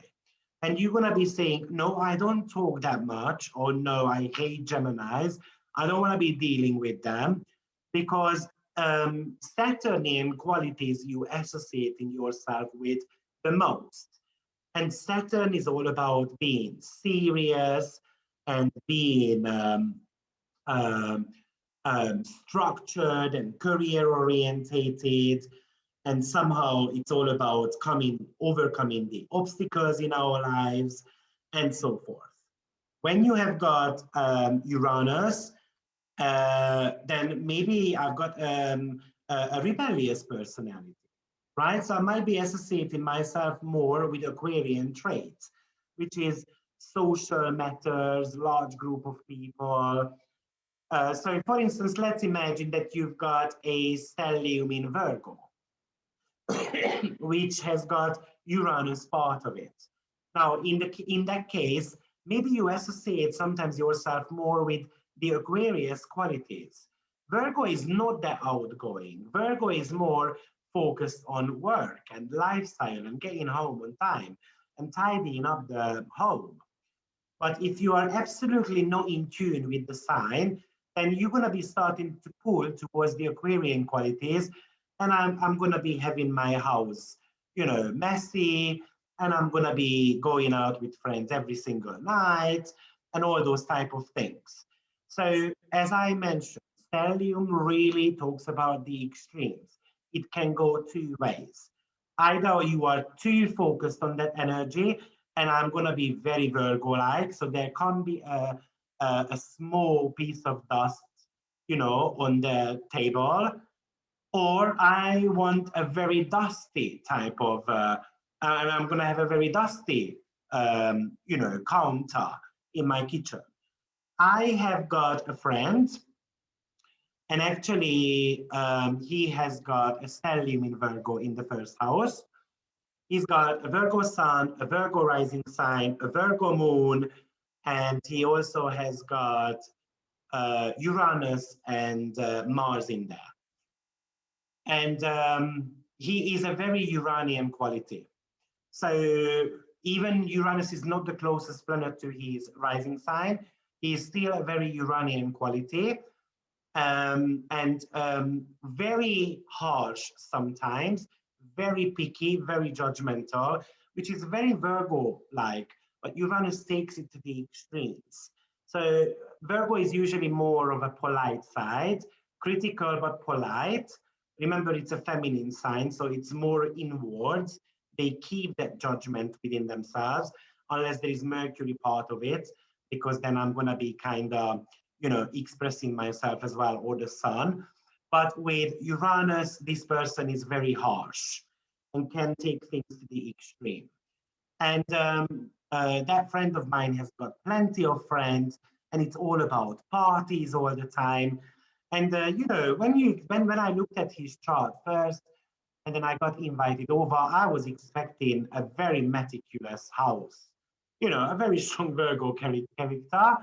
And then guess what? It was not tidied up nicely at all. It was very messy. Actually, the clothing were thrown all over the place and all those type of things. So it's a very, very, very Uranian energy. And same with Neptune, you might associate yourself with Pisces qualities, or if you have got Pluto, then maybe Scorpionic qualities. Try to find the balance. So when you have got Aries stellium, remember the signs are something which is going to be talking about how you can bring that stellium alive. So when you've got Aries stellium, basically there is a great deal of energy which you have. And sometimes a little bit too much as well. So Aries needs to learn how to balance out and kind of get that energy out of the system, because it can get stuck within as well. So one of the ways Aries can do that through sports, competition, or sexual intercourse as well, or beginning new businesses. They need adventure. They like conquering things. So Aries sometimes needs to learn towards, maintaining their everyday life as well a little bit. And also they need to learn how to focus on their partner as well, because the opposite sign is something to do with Libra. It's very important that they do something which is fulfilling for them and not only for other people. Aries kind of Aries is born to create or develop a self-determining individuality and being always ahead of the pack. So you have to learn about courage. You have to dare to break new grounds, okay? And you might need to be fighting for a cause or fighting for an underdog. And don't become too apologetic about wanting to be the first, because that could be a fatal issue. Now, Aries is not a support player, but in many cases, Aries becomes one, because what happens is that we disregard that Aries quality and then we become Libra instead. So we become a people pleaser, we play in the support roles, and we don't necessarily want to be the first one. And that's not necessarily good. Now, the roles of Aries is all about leadership, or they can become a warrior or an advocate. As I said, they are very good for fighting for the underdogs. They can even become an athlete. But the very negative manifestation of Aries is that they might become a bully as well. And when they are not winning that competition, then unfortunately, that's when they disregard others, or even when there is a, a competition involved, and they might be, knocking people over because we want to get to the finish line. So Aries needs to learn to how to harmonize those things out. The very positive traits of Aries, that they are courageous, they are actually very good at motivating others because they have got plenty of energy, and their energy could be quite infectious. And they like adventure, they are bold, and sometimes they play the hero as well. And sometimes they play that heroic, or they have got the heroic behavior way too much. Negative traits are that they can be very aggressive, volatile, they lose their patience, and they can be quite hot-headed or hot-tempered as well. In many cases, they are very impatient, and therefore they leave something behind and they never finish things. So let's suppose you've got a stellium in the sign of Aries. So as we said, you want to be looking at the house position first, right? So that's going to be the number one, because that's going to be talking about the area of life. So imagine that you've got, for instance, a stellium in your sixth house in the sign of Aries. Now, sixth house is all about service to others. So somehow I need to learn in this lifetime to service others, but I need to use the 12th house energy as well. And the 12th house is all about retreat. So I need to be able to take time off and recharge my batteries. So let's say these are the two keywords with the 6th and the 12th house axis. How am I going to do that? I'm going to do that through sports and competitions and maybe sexuality. And somehow I need to become a leader in that department. But the very negative manifestation of that, especially if you have got most of your planets in detriment and fall, right? Or you've got your leading planet in detriment and fall, which is a debilitation of the planet. It means it's very weak. Then I might become, from time to time, aggressive and volatile. And I want to be pushing people to bring the best out of them. And sometimes I'm going to do that by hitting the table. Or I'm going to be providing service to others, but I do that in a domineering way. Okay? Or, of course, sixth house could talk about health issues and work. In many cases, what's going to happen here is that they do your job, they don't enjoy because they are not in leadership, or they are not advocates, or they are not pioneering others. And eventually that is going to physically manifest in their body as well. And maybe they're going to be having rashed skins, or they're going to have a migraine and headache. So this is how you have to put your stellium together. When we come into the planets, then that's going to make a little bit more sense. Just 10 seconds, I forgot to bring my water.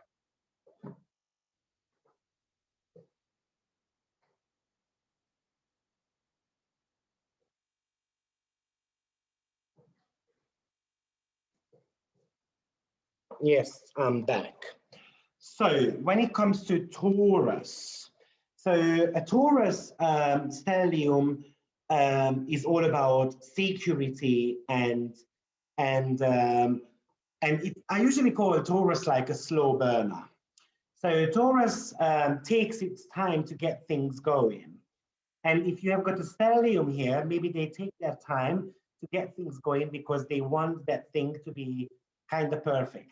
As we said, stelliums acts like sometimes a Virgo perfectionist type of energy. But once you do something, actually you can kind of become the epitome of that, thing what you do.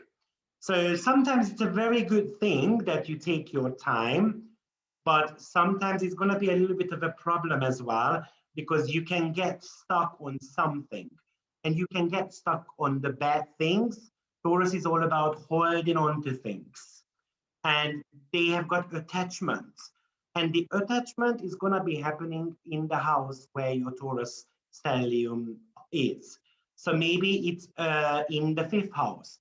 So you are way too attached to your kids, for instance, and you don't want to be, having as much fun as you should be having, or having that pleasure in life.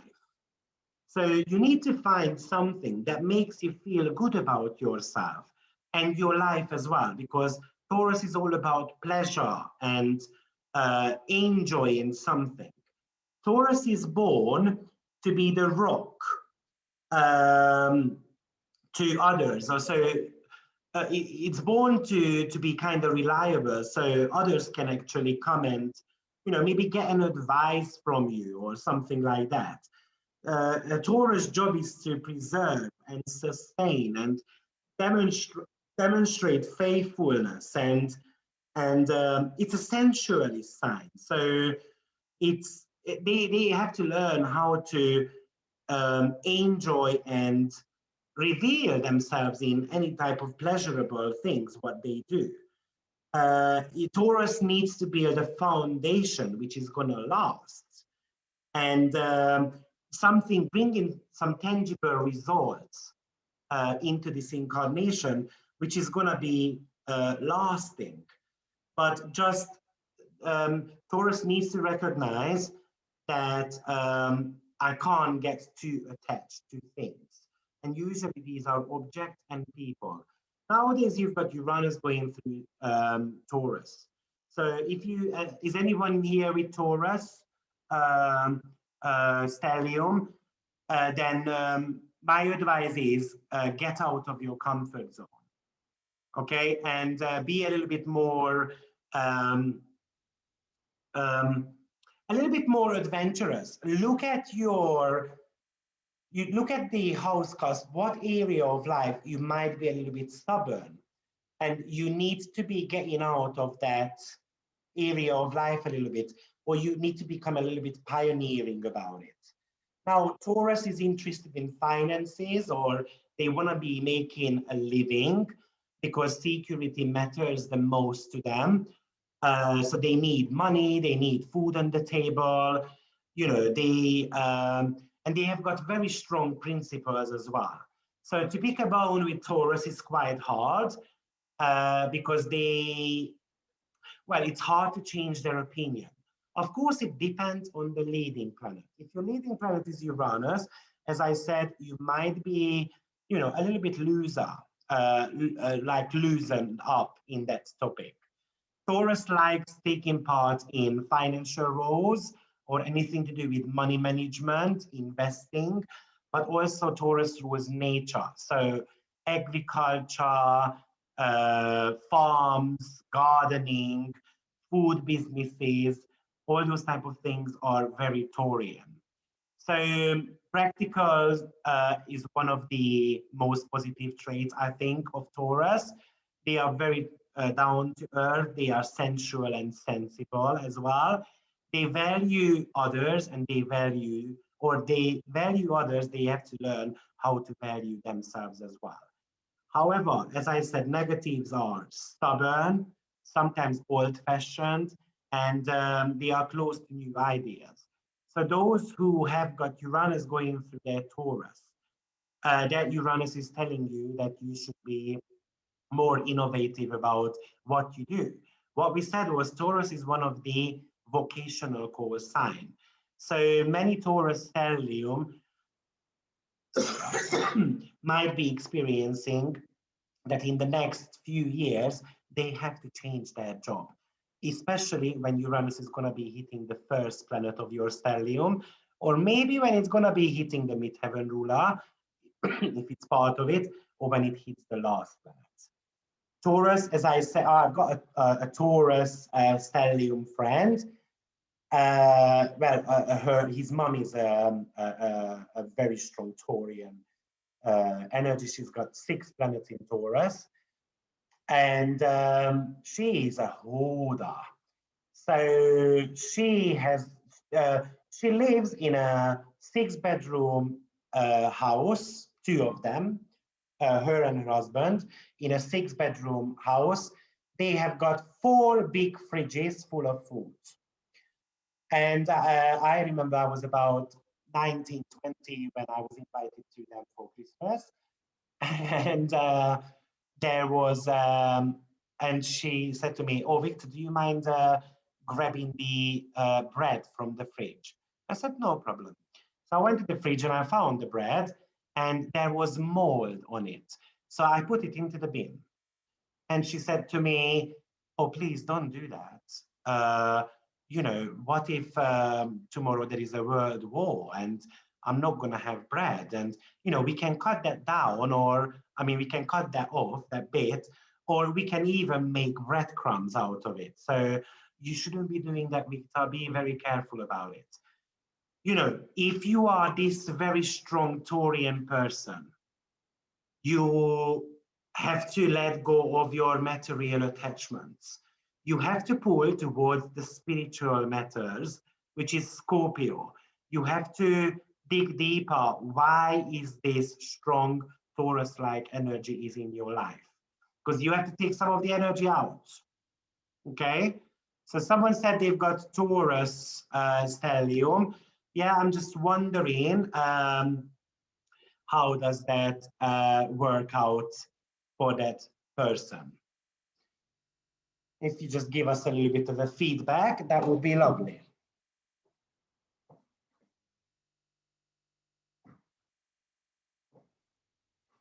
Okay, so let's move on to Gemini.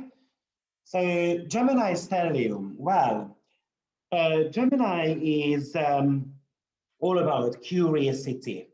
So when you have got stellium in the sign of Gemini, basically you've got the power of your mind. And this is largely where you can kind of express your energy the most. You can be full of ideas, and those ideas actually can bring you abundance as well. So you might, you can work on plans for others, or sometimes you might be having the issue getting bored easily. And that's why you always need new type of ideas. Sometimes Gemini can be a little bit scattered and unfocused. So you need to find something that allows your insatiable mind to constantly be, challenged somehow. A Gemini is born basically to spot patterns, to connect with people and ideas. You are a natural communicator. It's all about being understood and understanding others. Gemini is born basically to um, kind of discover the truth as well, but discovering the truth by collecting the data, analyzing that data, and then putting a smart plan together. Now, they tend to become an agent or working in communicational fields. Gemini is something to do with passing messages on. So in many cases, what happens is that they become an agent who is going to be connecting, to people. So, for instance, a real estate agent, if you have got a Gemini stellium in the fourth house, you can be brilliant at it. Why is that? Because Gemini is all about selling something, right? And using my verbal skills. Stelliums are actually quite good at manipulating others as well. And it's not in a negative way, unless you've got negative planets involved. And the fourth house is your home environment. So some of the negative traits of Gemini is that they can, as I said, they can be scattered, easily distracted, and sometimes they go into gossiping as well. But when it comes to communication, usually they are very good at articulating themselves, or they are actually very good learners. They are fast learners, and they can use their wittiness as well to charm others. They usually need to be mentally stimulated in order for them to work. Maybe some of the other negative traits of Gemini is that they can be a phone addict, internet addict. They might want to be kind of in the center of attention, but not like Leo, that everyone is paying attention to me. But I kind of want to be speaking. I want to be domineering the conversation with others, and they are not necessarily the greatest when it comes to expressing their feelings. They like talking about everything but their feelings. Okay, great. Now let me just have a look at some of your dates. Food doesn't go bad when dates pass. That's just a recommendation. Jess, do you have a Taurus stellium?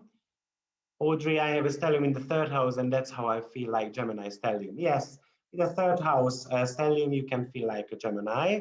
We're going to come on to the third house. Best date for food is your senses. Smell it, look at it. Yeah. For stelliums, we only count conjunctions. So Saturn, Sun, Mercury, Venus in Virgo. The jobs in data management. You mean merge nine. Okay. So by house, Saturn doesn't count, right? Okay, great. Let's move on to Cancer. So Cancer, if you have got stellium in Cancer, you can be actually a super nurturer. It's like a mother hen, the mother chicken. You know, you can give a lot away emotionally to others, uh, um, but sometimes what happens with cancer is that cancer stellium, that it feels like it feels at the mercy of others. So cancer does need to learn how to manage their emotions in a healthy and positive ways, and not necessarily going overboard with them or bottling up their emotions. Because as we said, it can go two ways. So a cancer stellium, you need to find something which is going to allow you to channel your emotions, and then it's a cardinal energy, so there needs to be action about it as well. You know, Cancer is a romantic, a wistful, a poetic sign, and it's here to help others to connect with their heritage, or somehow helping them to treasure their past.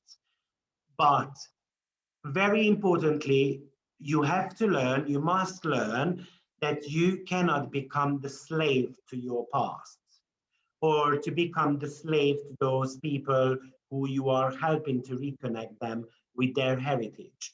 So Cancer is a perfect midwife, or it's perfect to guide other people, maybe through their emotional conflicts, or some emotional turmoil in their life. Um, Cancer typically believes that blood is thicker than water, right? And I'm sure there is truth to it. And I'm sure there are people who would say, no, I don't see the sense in that, right? Um, Negative traits of that cancer, that they can become toxic. Toxic in a sense that they have got this smothering type of love.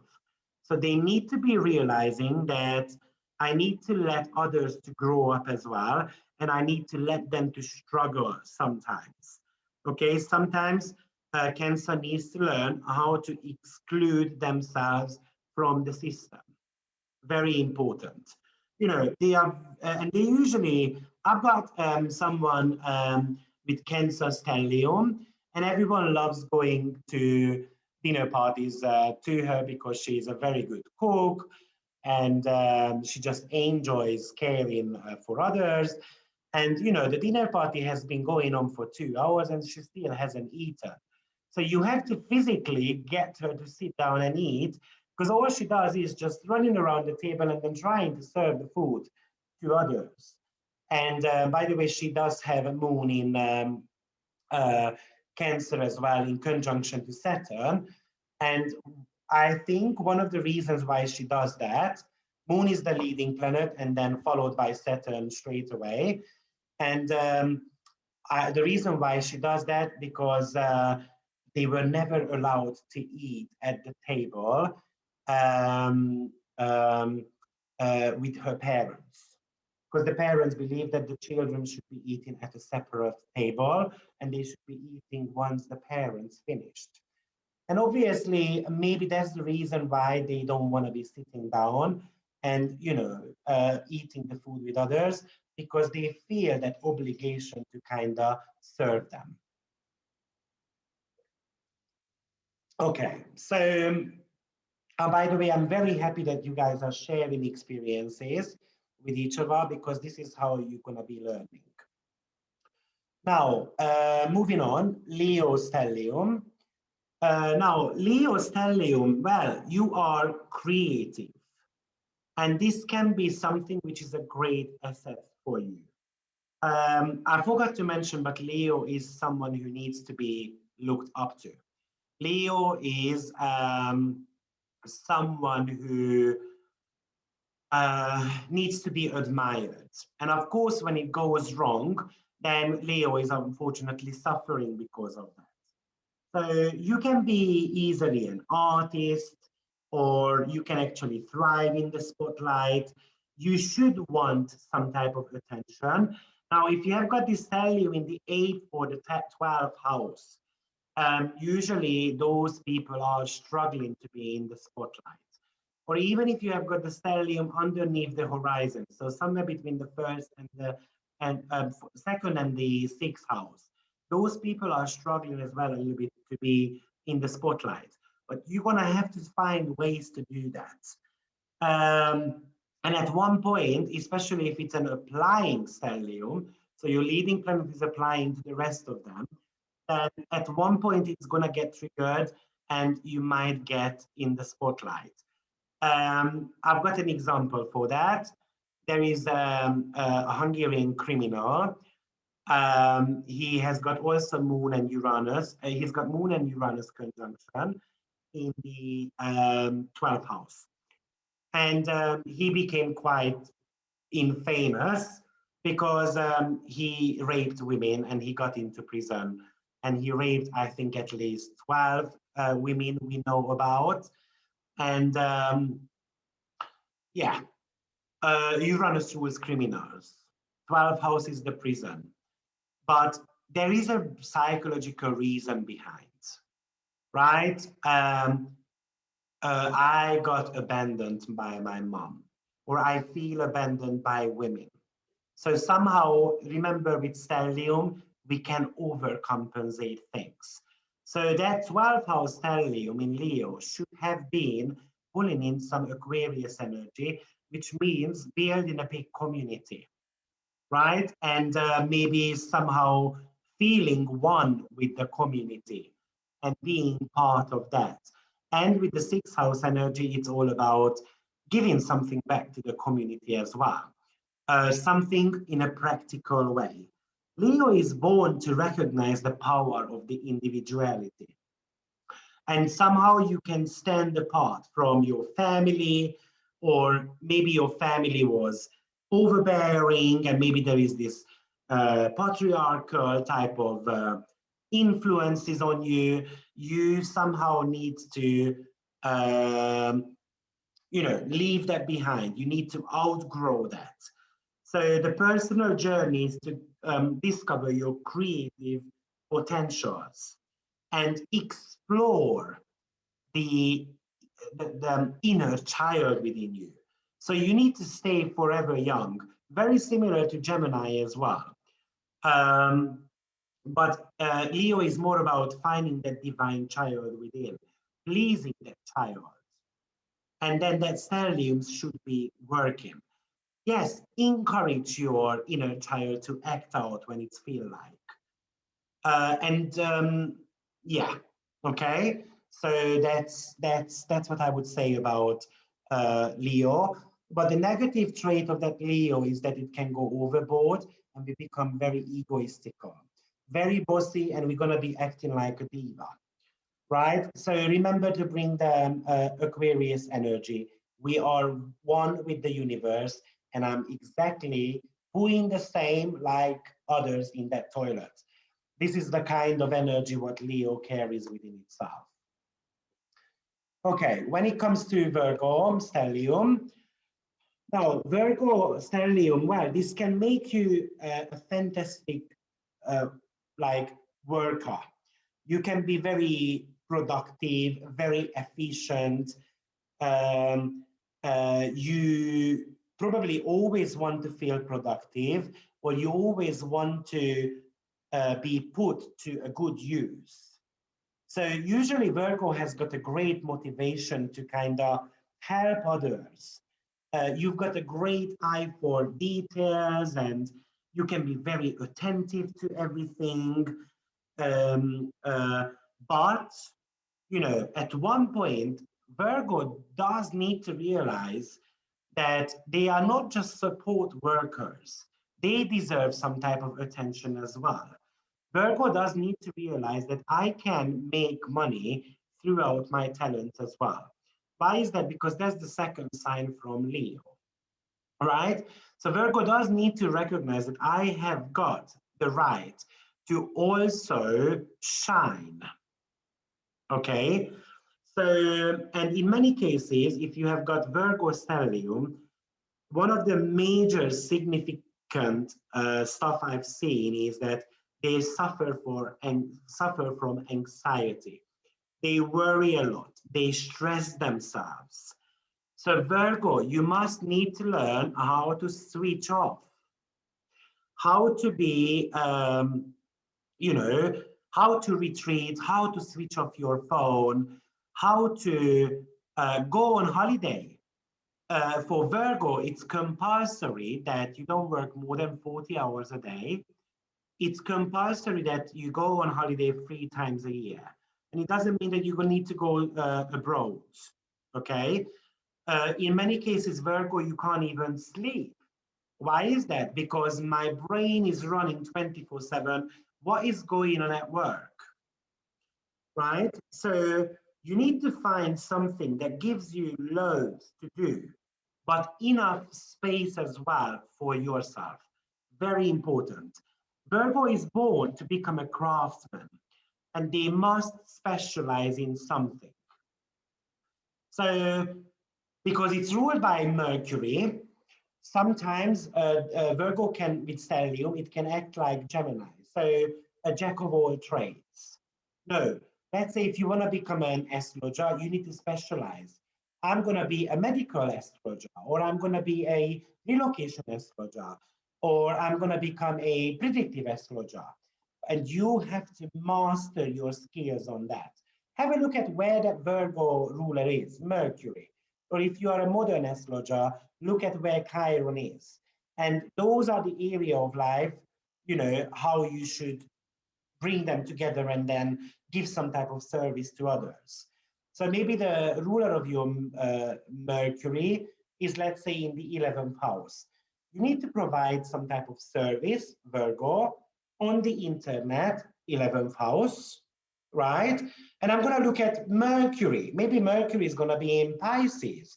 So I need to do that through spiritual matters. Maybe that Pisces is in the 5th house.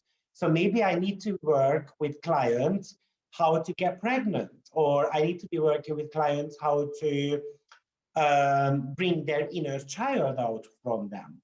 So something like that. This is how you're going to put the energies around together. And then once you've got that, have a look at the participants of that stellium. Who is the stronger one? Because, who is the leading planet? Who is out of bound? Who is having the highest dignity of that stellium? And that's what I'm going to be focusing on the most. So stellium is, Virgo is all about becoming a specialist. It acts like a harvester. So it's all about getting into the heart of the matter. But in many cases, Virgo, especially the Plutonian generation, they want to be controlling things. Even without Pluto, Virgo is a controlling sign. They want to be controlling, it depends what their house position is. Maybe it's the midheaven, right? So your career. So I want to be controlling at work. Oh, I want to be, finishing up work, because what if someone is going to say that, oh, I didn't finish the work and I postponed it, and all those type of things. And in many cases, Virgo gets sick because they are fed up with the job, especially if they are fed up with the job, and it somehow gets manifested in their body as well. Okay, so pay attention to that. You might not have got Virgo stellium, but you might have got it in the 6th house. As I said, any stellium can act like a Virgo, especially if there is maybe Mercury part of it. Or if the Virgo is on, if your stellium is on angular house cusp, and the Virgo stellium ruler, so Mercury, or the modern astrologers, Chiron, is in angular houses. In many cases, actually, you can feel like a Virgo stellium. Okay, Let's have a look at what you guys have got to say. I haven't looked at some of these comments. Negative traits of Cancer. I have Sun, Moon, and Mercury in Cancer. Is that what we can be too demanding and expected of others? And we get disappointed in others easily. Yeah, I agree, Jess. Shyness is also in the mix. Virgo rules the world. More Virgos than any other sign. Well, solar anyway. I'm not too sure what does that mean. I'm a Virgo stellium. Me too. Oh boy, sounds like me. Sweaty. Second name is anxiety and stress. I know that Sweaty. Lack of sleep, worry in all Virgo minds. Yeah, great. Just north node in Pisces, ninth house. Sometimes the planet which is opposing your stellium is the solution to it. Okay, so that's very possible.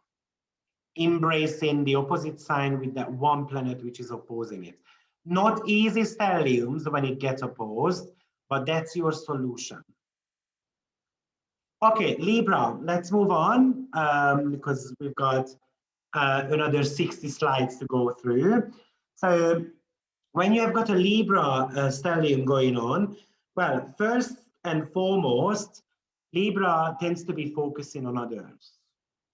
And you can have the power when it comes to dealing with people and people's requests, because Libra is a great mediator, a negotiator, a defender, sometimes even a good judge. But, you know, you need to learn to become a little bit of an Aries.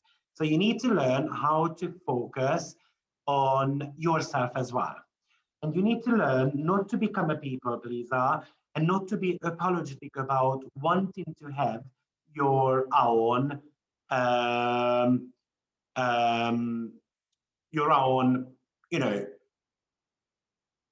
So basically, not to be apologetic about wanting something for yourself as well. So Libra is born into this incarnation to become a strategist, kind of a peacemaker, bringing a balanced objectivity to situations. Libra is like a bridge builder, similarly to Gemini, but Gemini does that in a different way. So Gemini is all about maybe selling something or selling myself. Libra is all about maybe playing a beautiful music in the park, and then people are going to surround us, and that's how we connect one to another. Okay, Libra is here to iron any type of dispute out, but in a very diplomatic and fair and civilized way. Okay, so Libra, you kind of need to, you know, you need to learn not to forget yourself in the process, because at the end of the day, you are a cardinal energy as well. And cardinal is all about me. The only cardinal energy which tends to forget about themselves is actually Libra.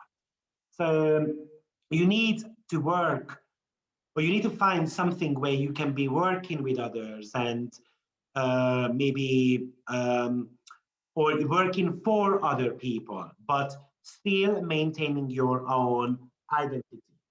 So for instance, I have got a friend of mine without any names, but has got a very strong Libra um, um, stellium in the seventh house. And she takes on the pain of her clients. And she goes home and she can't stop talking about it. And then eventually she starts living through those as well, what others go through. Now, by the way, she does have Moon and Pluto in conjunction, so which talks about intense feelings. Okay, so it's all about becoming sometimes a little bit of an Aries as well. That's what Libra needs to learn the most. They are good therapists, they are good contractors, they can be in the beauty industry. So maybe you have got your Libra stellium in the ninth house. Okay, so ninth house is all about teaching. So with Libra, I can teach how to be a mediator, or I can teach about law reinforcement, right? Or I can teach in the beauty industry. Or ninth house is all about export and import. So I can be doing export import about beauty stuff. Or Libra is a great therapist, so I can become a spiritual therapist with a ninth house Libra. Okay, of course, take into account the planets. Every single participant are pretty important. Okay, let's see what questions we've got. Could you explain what you mean by saying we tend not to associate with that sign? You mean like denial, that we have those qualities? Yes, denial. So we're denying those traits. I have my stellium in the second house, and I do have the strong attachment you are talking about. All planets in Libra in second house, wondering if Venus connection there is an element. If Venus is there ruling your stellium, it's very important. Mom has a stellium in Libra in second. She worries a lot about money. Is that normal? Yes. I mean, it's not normal, but that's what second house stellium talks about. When we get onto that, we're going to speak about it. She worries about it because she doesn't feel good in her own skin. If Pluto, the first planet of the stellium in seventh, will this always be separating stellium because Pluto is the slowest planet? Yes. So those are more psychological ones. I mean, double presence of Venus rules the second and rules Libra. Yeah. So separating stelliums are more psychological. I mean, it doesn't mean it's not going to bring events, but they tend to be very psychological. Okay, so let's move on to our lovely Scorpios. So Scorpio stellium, well, one, I think, to be frank, if I have to choose hard ones, I think Scorpio stelliums are one of the hardest ones. Especially hard when you have got planets on critical degrees or 29 degrees. But even without those, this is something which is quite hard to work with. Now, the only savior for Scorpio stelliums, maybe if they are in angular houses, then maybe we've got the chance to work with those because the planets are a lot stronger in angular houses. So angular houses planets have got 100% strength. I mean, it doesn't mean 100%, but if they are a lot stronger because they are rising, I mean, they have got power. Even if it's a negative planet, it has got the power to act. Succeedent houses, second, fifth, eighth, and 11th, they are actually all about rising to power. So at least those have got the potentials to grow. If you have got the stelliums in the third, sixth, ninth, and 12 in Scorpio, those are pretty hard because those Scorpio people tend to become quite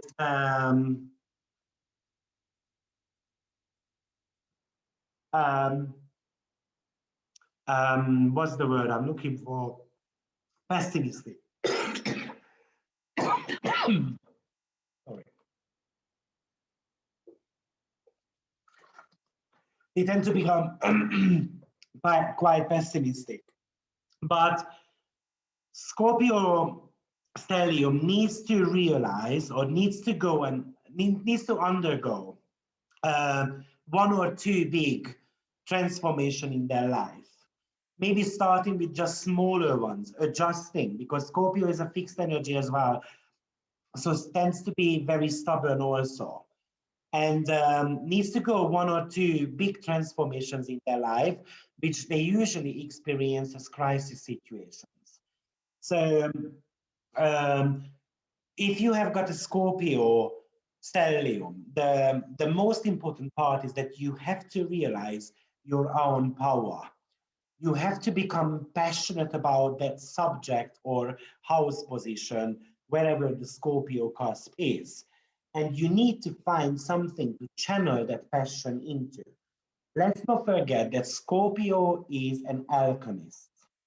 So you are born to become an alchemist. You are a potent healer, and you are an investigator, and you should be investigating life mysteries. You are here to explore the deeper meaning of your existence. And very importantly, you have to realize that you are your own worst enemy. So, in many cases, Scorpio needs to stop blaming others and trying to find someone else, to cause for their issues. So, Scorpio unfortunately can go through sexual assault, or they can have very bad family experiences. Because this is the sign of psychology. You're gonna have to ask yourself, how long am I gonna blame that person for me not being able to recognize my own power? So Scorpio, you need to be able to recognize the power within yourself and channel that negative energy into something positive. Okay. um, and exploring the taboos and the forbidden. And maybe you want to be even talking about that, realizing that you are kind of a magician, okay? And you can become a witch, you can become a shaman. You need to become a researcher and exploring that house topic, whatever your Scorpio house cusp is. So a Scorpio house cusp on the 6th is a brilliant doctor, is a brilliant healer. Don't miss the opportunity. Okay. Great. If you have got Scorpio stellium on the 4th, maybe you can work with families. You know, maybe you can become a family researcher. Sagittarius stellium. So I'm going to be speaking about myself.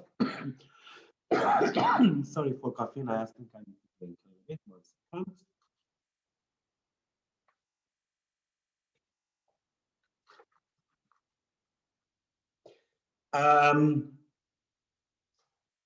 Yeah, so I moved to Sofia, um, um, and the weather was a little bit crazy. One day 20 degree, the next day minus 10 degree.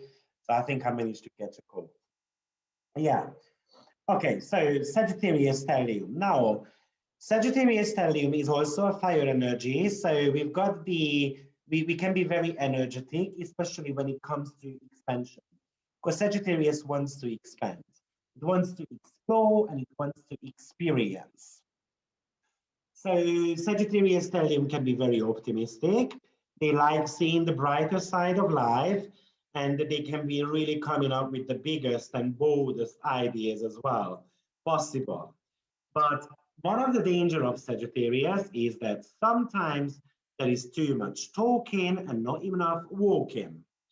So you need to kind of learn, maybe to cut back on the ideas a little bit, being a little bit more systematic about those ideas you've got, maybe taking a note of them, writing them down, and then trying to focus on them one by one. Sagittarius stellium needs to learn not to cut the corners, and but also allowing themselves to kind of fly and experiencing freedom. So I give you an example of my own. Um, um, I've got Moon and Jupiter conjunction in the 10th. Moon is the key to happiness in Sagittarius.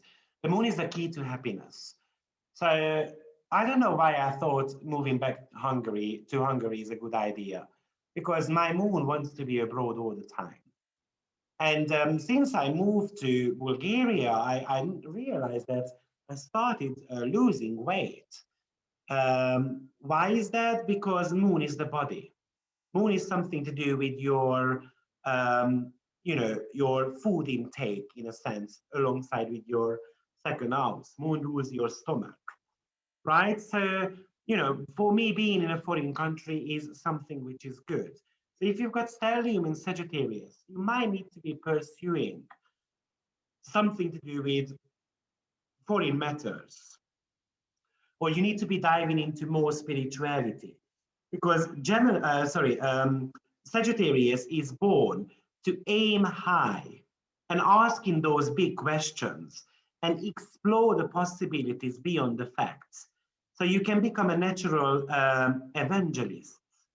You can ignite other people's interest. You can share your knowledge. You've got the natural tools and skills to teach others, but you might never stop learning either. It's all about not focusing on gossips. It's all about sharing information, what you learned. So you gathering your information with Gemini, and then you sharing that with Sagittarius. In negative traits of that is that sometimes I see the eternal students, but they never become a teacher. A big mistake what they can be doing. When it comes to the negative traits, um, overindulgence and greed are the keywords. So sometimes they go on overboard, and they can become a little bit fanatical as well about things, or they preach about things which they don't practice. So, for instance, a few days ago, I made a video about diets. And I even said in the video, maybe I'm not the best person to make a video about diet, because you know, it's all about preaching, and I'm quite a big guy myself. But yeah, so that's the preaching side, right? I've got the tool, but maybe I don't use it for my own benefit. But with this relocation, I put my Mars on the rising sign, so I'm hoping it's gonna be all good. Anyway, so Sagittarius is language and even sport related matters as well. So that could be very good, and something to do with the low reinforcement, because Sagittarius is here to seek for the truth. Libra is more about the court cases, more about the lower court cases, and Sagittarius is more about the supreme court cases. When you have got a Capricorn stellium, well, you can be actually very ambitious, and you might want to be leaving a legacy behind, or you want something big in your life. But the problem is that Capricorn takes its time to figure out what they could be good at. So that's number one, you have to be thinking about what it is that I'm good at. Because in many cases, Capricorn stellium fails, they have no direction or no direction in life, but they don't know where they are heading. They know that they want to get somewhere, just they don't know where they're going to get to. And they have got quite a practical approach. They are very disciplined, very hardworking, very much focused. And it's all about making sure that you do the homework. It's definitely not about cutting corners whatsoever. Um, Capricorn is born actually to rise above their initial hardships in life. In many cases, Capricorn says, I don't want to be like my father. It's like an apprenticeship process for them.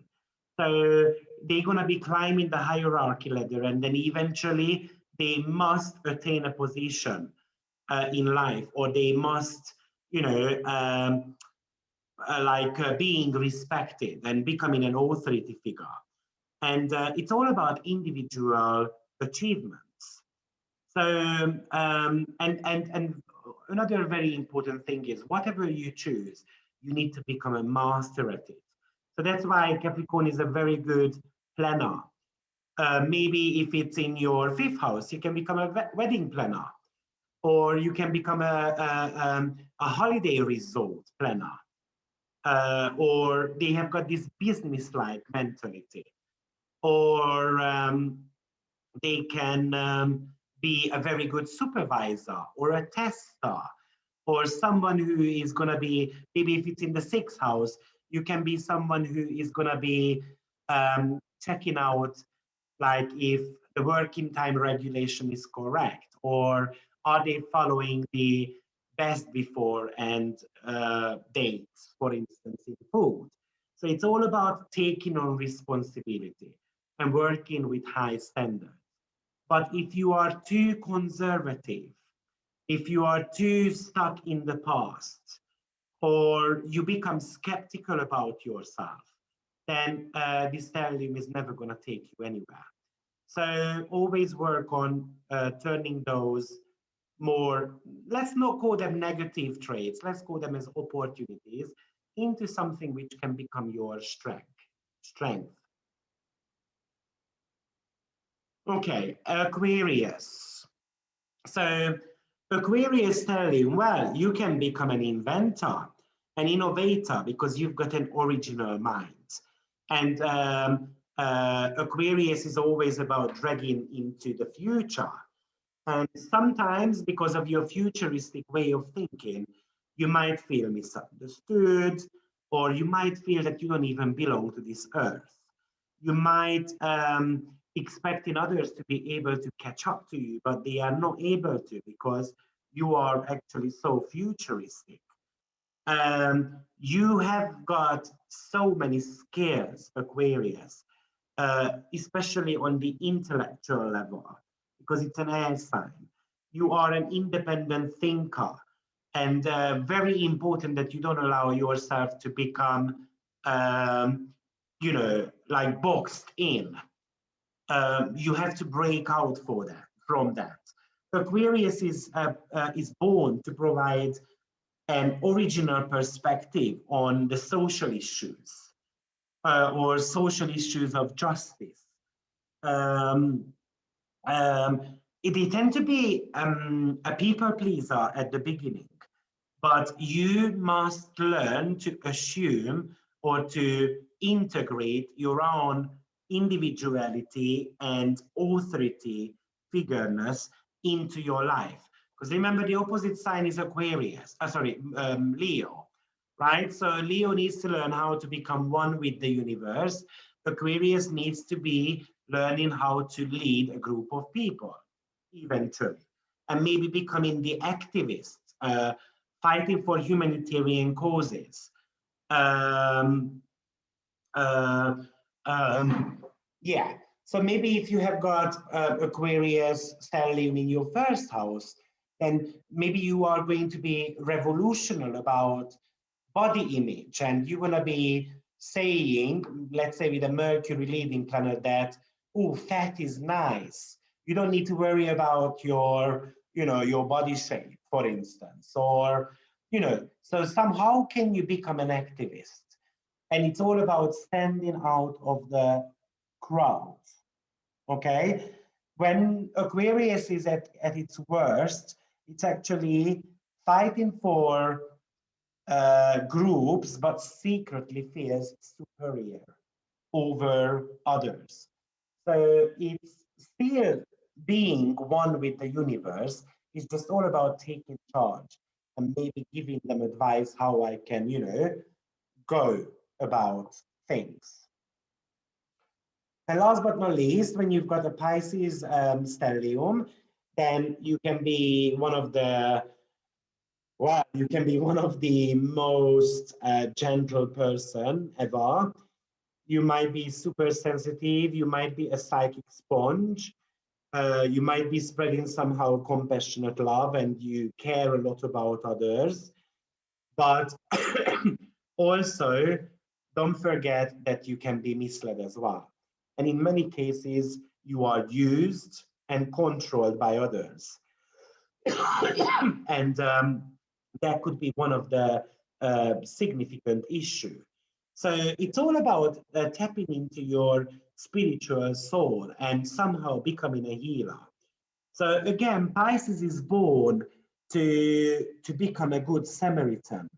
You are born to offer service to others, to use your empathy, altruism, to give compassionate love to others, being aware of the interconnectedness, and working with people who you know, wants to experience universal joy, or working with people who are suffering from something. Maybe it's something to do with human conditions. So it's all about how to connect with the higher self, basically. Now, but the negative traits of Pisces that they can become a daydreamer. So another, like very similarly to Sagittarius, we've got enough talking but not enough walking. So, and then I might become confused about what exactly I'm here for, especially with the Pisces stellium in the first, or Pisces stellium in the seventh, sometimes confusing love with the tasks. Very similarly for Virgo stellium in the seventh as well. Okay, so importantly enough, it's all about allowing yourself to open up your big heart to others and allowing others to love you as well. It's not just about giving love to others, but at the same time getting that love as well from people. Okay, so um, these were the signs. So a little bit of a recap, and then after we're gonna take just a few minutes break, and then we're gonna be speaking about the houses. So the planets are going to be actors, and they symbolize what the energy is. The signs are the costumes the planets are wearing and how you have to express the energy. The houses are the stages where the action takes place. Okay, and then you can look at the aspects as well, which is basically a script, a dialogue between the actors. So what we said about stelliums are that they are very intense energy. We tend to be putting a very strong focus on that area of life, or we tend to be completely ignoring that.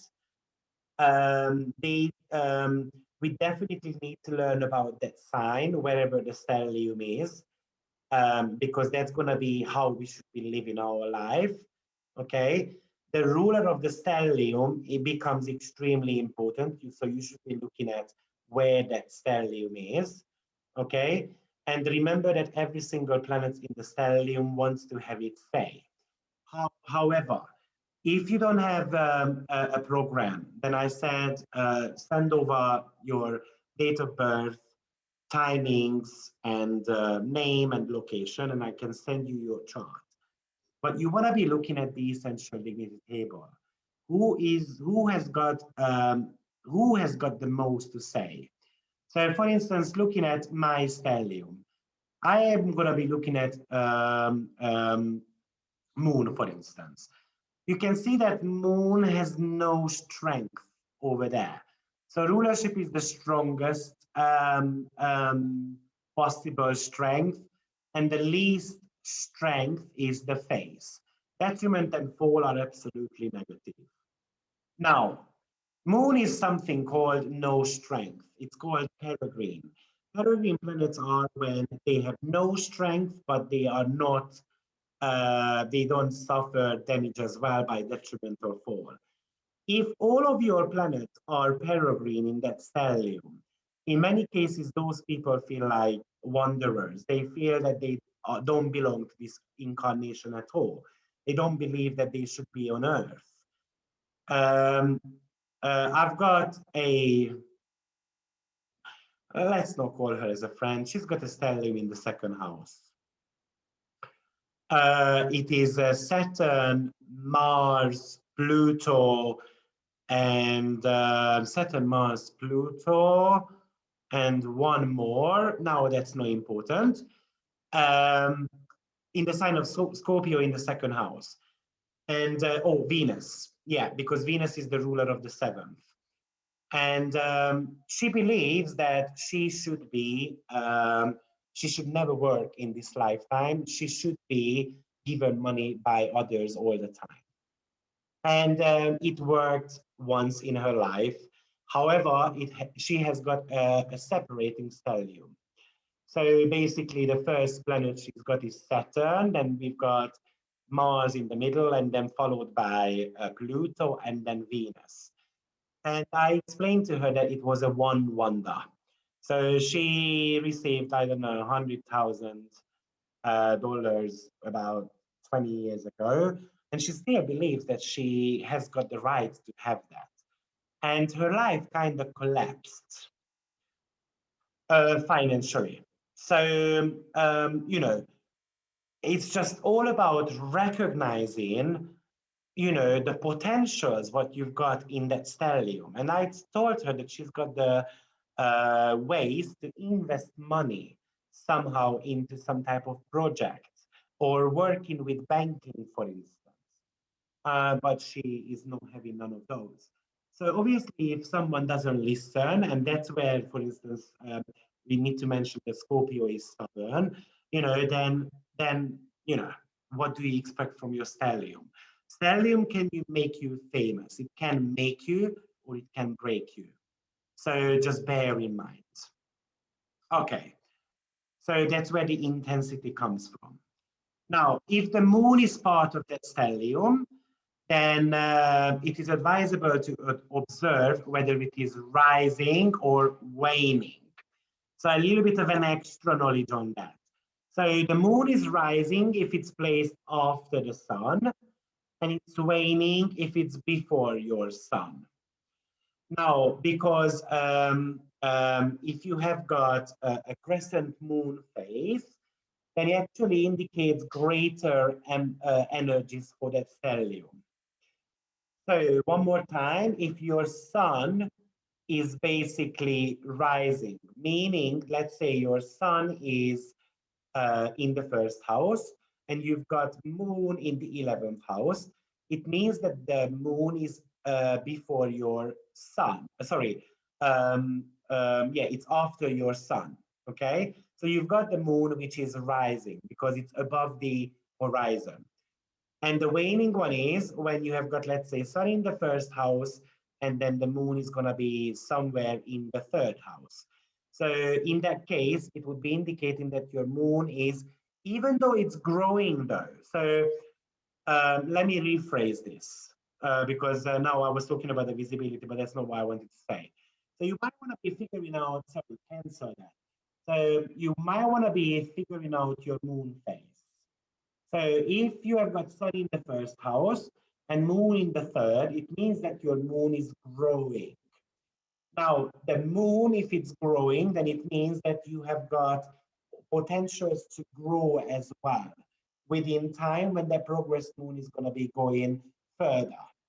However, if the moon is actually shrinking, then it still means that you've got the opportunity to grow at one point, but it's going to be a little bit later on in life. And it might mean that you're going to have to focus a lot more on internal things as well. So you might want to be thinking about that. So an example is there, moon is in 10 degrees, Taurus, sun is on 15 degrees, then basically you have got your moon waning. And if the moon is on 20 degrees and your sun is on 15, then basically your Taurus is growing. So it means that that Taurus stellium is going to be growing at one point in your life, and it might be reaching a peak. If you know what progression is, then have a look at when the progressed moon becomes a full moon, basically. Okay? Another consideration you want to be taking in your stellium, are they more female or male energies? Now, the female planets are Moon, Venus, and Neptune, and the masculine planets are more Saturn, Mars, Pluto, Uranus, and Sun. And why is that? Because if a man has got more female planets as the members of the stellium, it's a little bit harder for them because they're going to have to connect with their emotional side. They're going to have to become somehow a little bit girly. No, not in a physical sense, but I'm sure you get what I'm trying to say. And with the ladies, exactly the same. If most of the planets, the participants of your stelliums are masculine energy, It could be a little bit harder because you're gonna have to also learn how to tap into your, you know, how to tap into your feminine energies because you might be an initiator. Okay. Also, you might, as I said, you want to be looking at any aspects to your stelliums because those are going to be modifying some of the energies. Great. So let's have a look. I can see we've got some questions. Does osteocartography also have to do with the relocation and its effect? Absolutely. If you've got a good stellium in a Caden house, 3rd, 6, 9, 12, personally, I would move. I would be trying to bring the most out of that stellium. Moon in Capricorn would be unfavorable in relationship with too much pressure on achievement rather than feelings. Carissa, yes. So that's a difficult moon there. Yeah, so we're gonna speak about the planets after the houses. Should Pisces tell you A to be Virgo? Like, no, Audrey, no. So you are not aiming to be Virgo.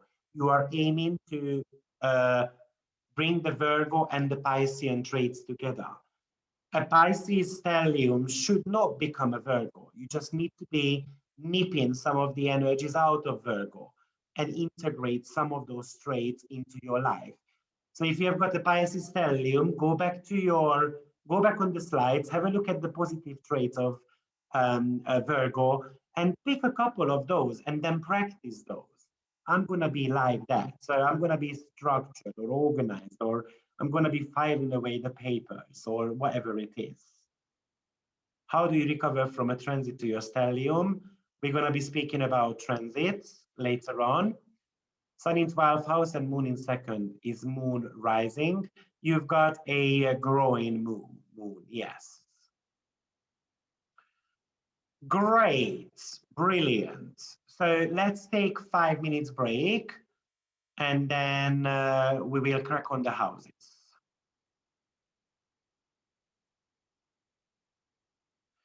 Good question, Luann. I wouldn't necessarily, I mean, in some cases, yes, it could be gender identity issues. But I wouldn't necessarily say that those are going to be gay and lesbian people, if that's what you think. No, not necessarily, but they can have, they might feel somehow trapped. A man feels trapped in a woman body, for instance, or, they are too sensitive and they don't like that about themselves. So that could bring these people plenty of frustrations. But it is also possible with stelliums, especially, well, in any houses, but it is possible, absolutely. Okay, so we will be back in 5 minutes, and then we're gonna crack on the houses. We are 3 hours in, and we've got 50 slides left. Okay, so we're gonna speed up on that a little bit. See you in a bit.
Okay, I'm back, everyone. So let's move on to our houses. We've got plenty to cover.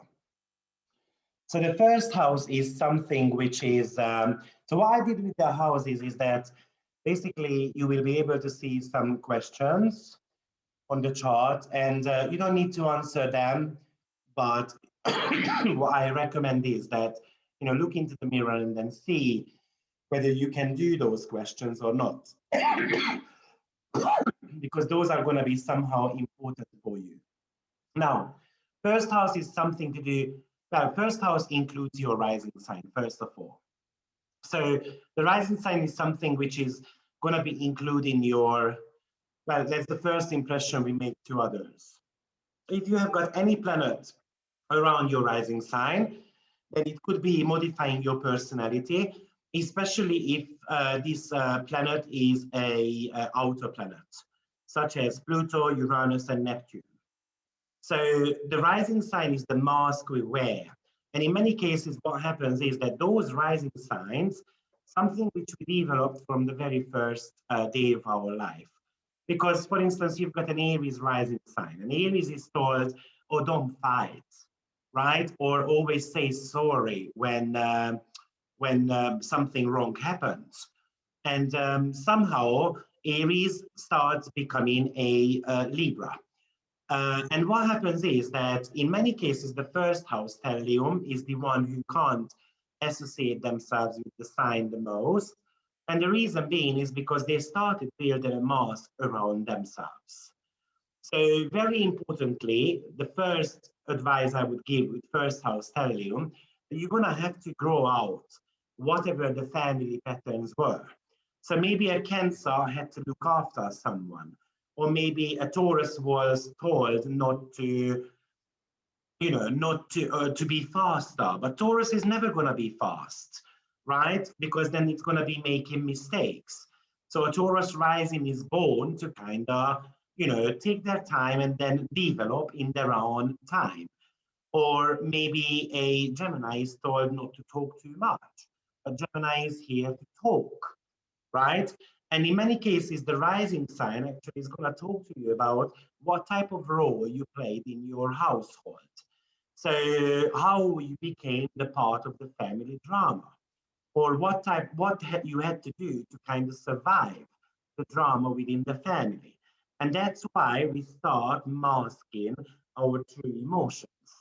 So maybe an Aries needs to be the hero within the family, right? Or maybe a Scorpio who is going to become a scapegoat, or maybe a Pisces who is going to feel like a lost child, and sometimes it feels like a savior. Um, I've got Pisces rising sign, and really thinking back, I was kind of the savior in the family because, well, my parents left me when I was 3 months old, and then I grew up with my grandparents. And basically, I feel like that's completely changed the family dynamics a lot. And yeah, I kind of play the savior role quite often.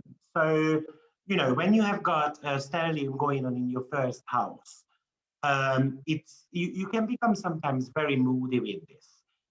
One of the major topic is going to be a relationship. So it's not just about focusing on your self-development, but also focusing on others as well. Um, the first house stellium tends to be sometimes a little bit lonely, or even if they have got relationship, they might feel not being part of it.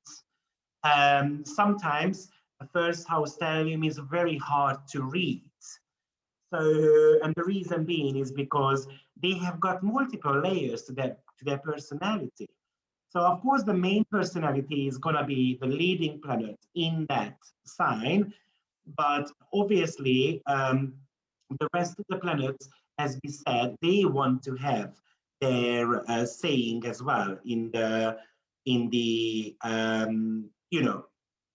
want to be having their saying also. Okay, so when you have got stellium in the first house, sometimes the negative side of it is something to do with self-centeredness. And the seventh house, meta, could be something which is going to be helping you out. So connecting with others, or or um, or going through some type of self-development, really, which is not going to be changed from one day to another. But sometimes the first house stellium can have an erratic behavior. The first house also rules something to do with your physical abilities. A stellium here, especially with difficult planets, could bring physical disabilities. You're gonna have to learn how to control these energies because they can outgrow you. These people need to learn to be patient, and sometimes self-control is also needed here. So maybe with seventh house methods, counseling can be helping them, or consulting with others. And also it depends on the sign as well.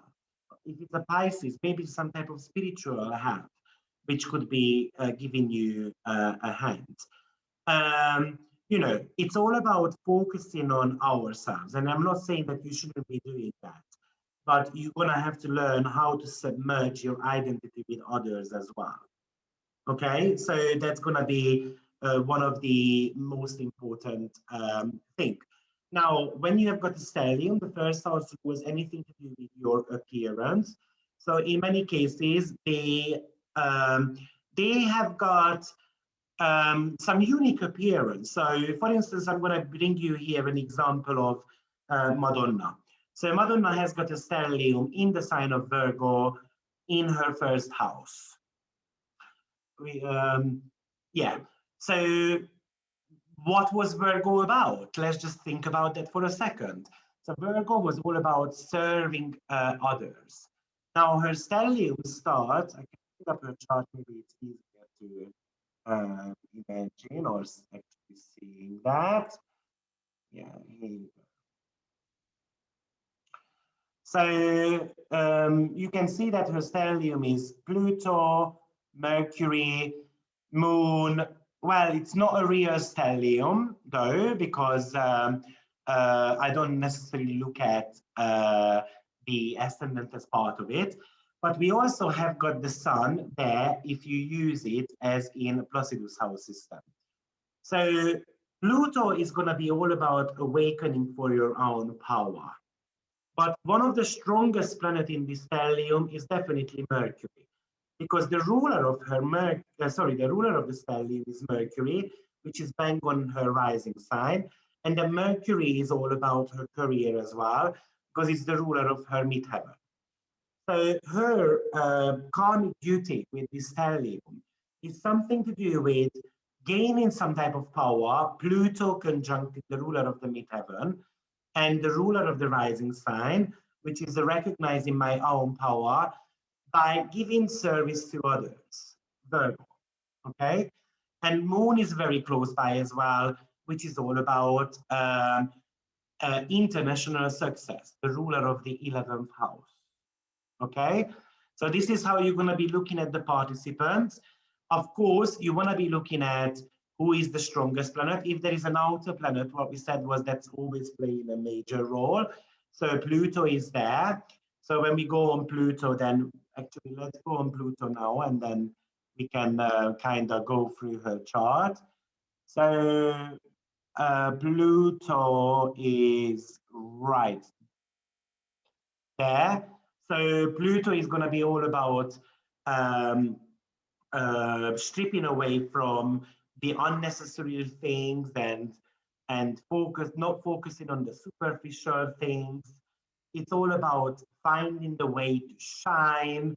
It's sometimes bringing relationship problems.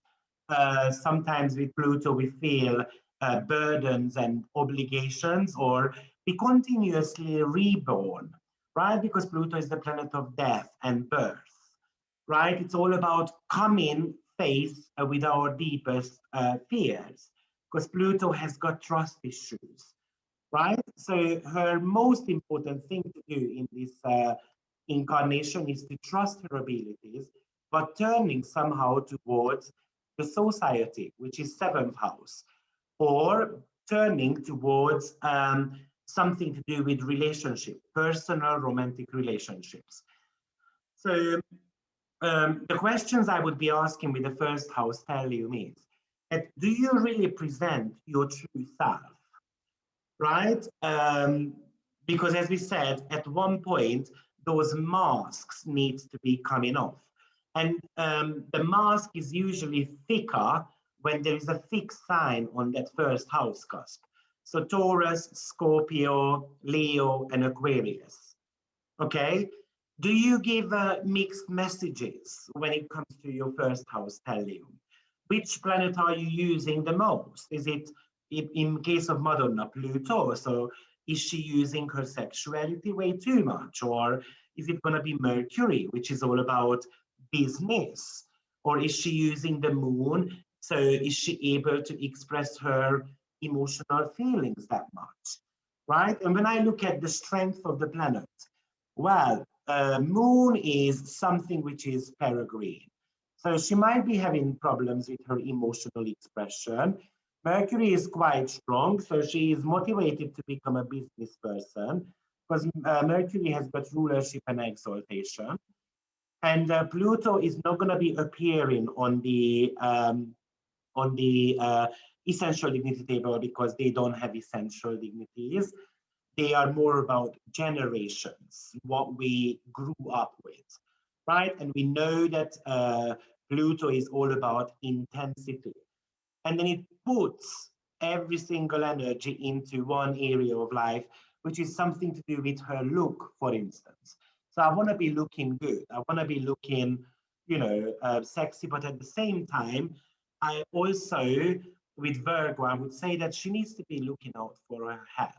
She needs to be checking out her lifestyle. So a Pluto first house stellium needs to ask themselves, do I have any health related issue? Am I too body conscious? Am I afraid of getting sick? With Madonna, with Pluto, maybe she's afraid of death, right? And that's why she wants to be reborn continuously. Can I walk into a room with confidence? If all your planets are not so confident in your chart, then maybe you are afraid of walking into a room, especially the signs which are a little bit shy, such as Virgo, for instance, or the water signs tend to be quite shy as well. How important is your appearance to you? Are you focusing on that way too much? So maybe a first house stellium in Libra can be very vain sometimes. So as we said, stelliums are representing career opportunities as well. So with the first house stellium, we can become a model, or we can demonstrate products, or we can become a consultant, even a personal trainer, or something to do with beauty, cosmetic surgeries, body-related matters. It depends on the sign. So maybe if you have got Libra there or Taurus, that's more about the beauty department. Maybe if it's going to be Capricorn, it's going to be more about product-related management type of thing. So maybe you want to become a manager of a model, right? Or maybe if it's an Aries, then it's a personal trainer type of things. Or even with Virgo, that's very possible. So the most important, I think, with first house matters, that you're gonna have to outgrow your family matters. I've also seen that the first house stellium people are more connected with their grandparents than their own parents, or at least they carry the burden of their grandparents. So they're somehow living the life of the grandparents. Okay? So, and health conditions are very, very strongly impacted. Now, does anyone have got first house stelliums here? I would love to hear your feedback. I am Capricorn Moon, North Node, Virgo, Virgin, Prostitute. Yes, Yes, but Virgo also is something to do with the pureness as well. Um, so if we have stellium in sun sign, is it better to see our chart from sun sign as first house or ascendant? You always check it from the ascendant. The sun sign is um, only talking about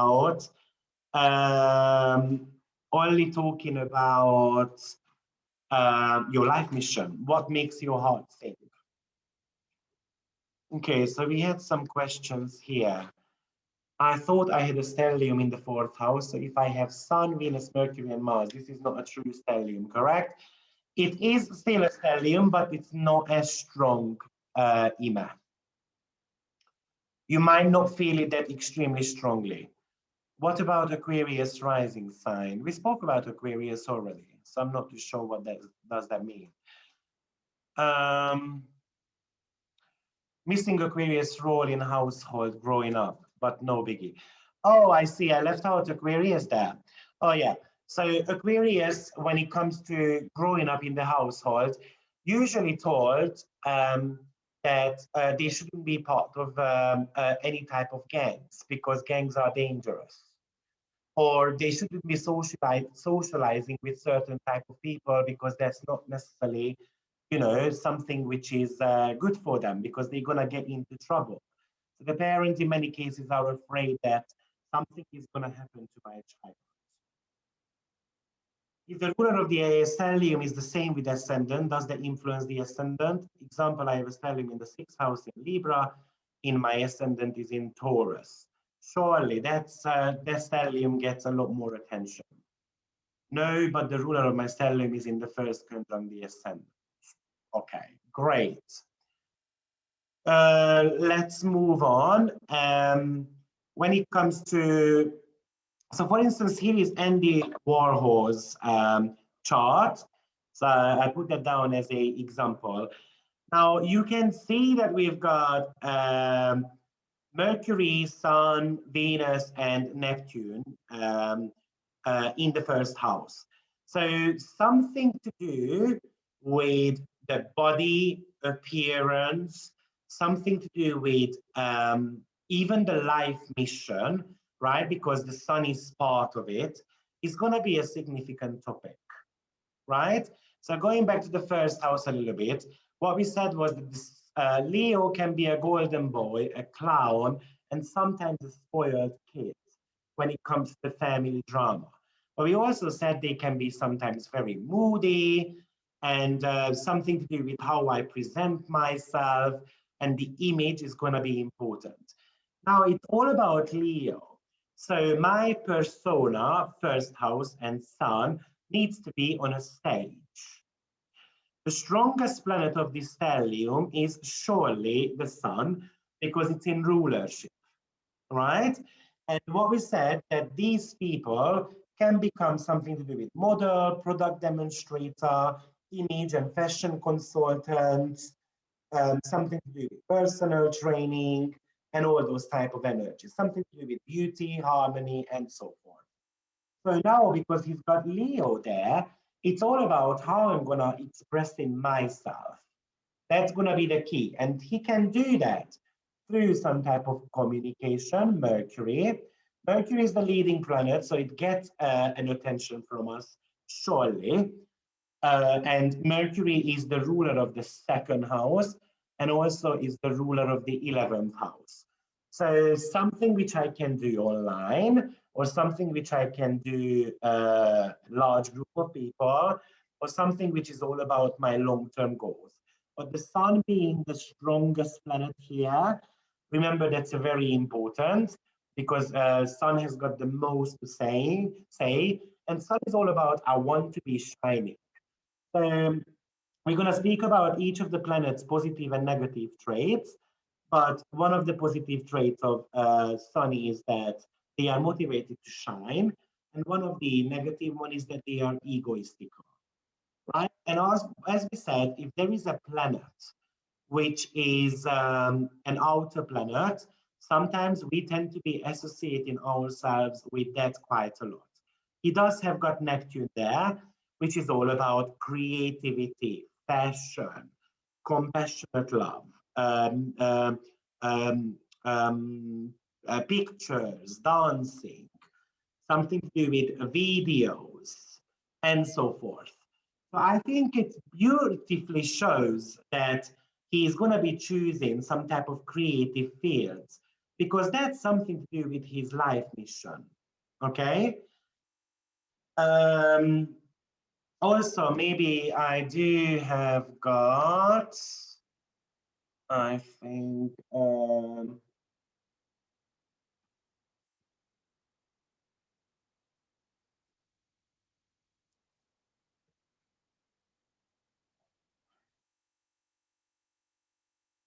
yeah, I think he's got also. Yeah, so here is an example when you are working, for instance, with Placidus. So we can see that he's got a stellium going on in his first house, but those planets are all Virgo related. So the Virgo is the second sign from the ascendant. So somehow money making is going to be important here, right?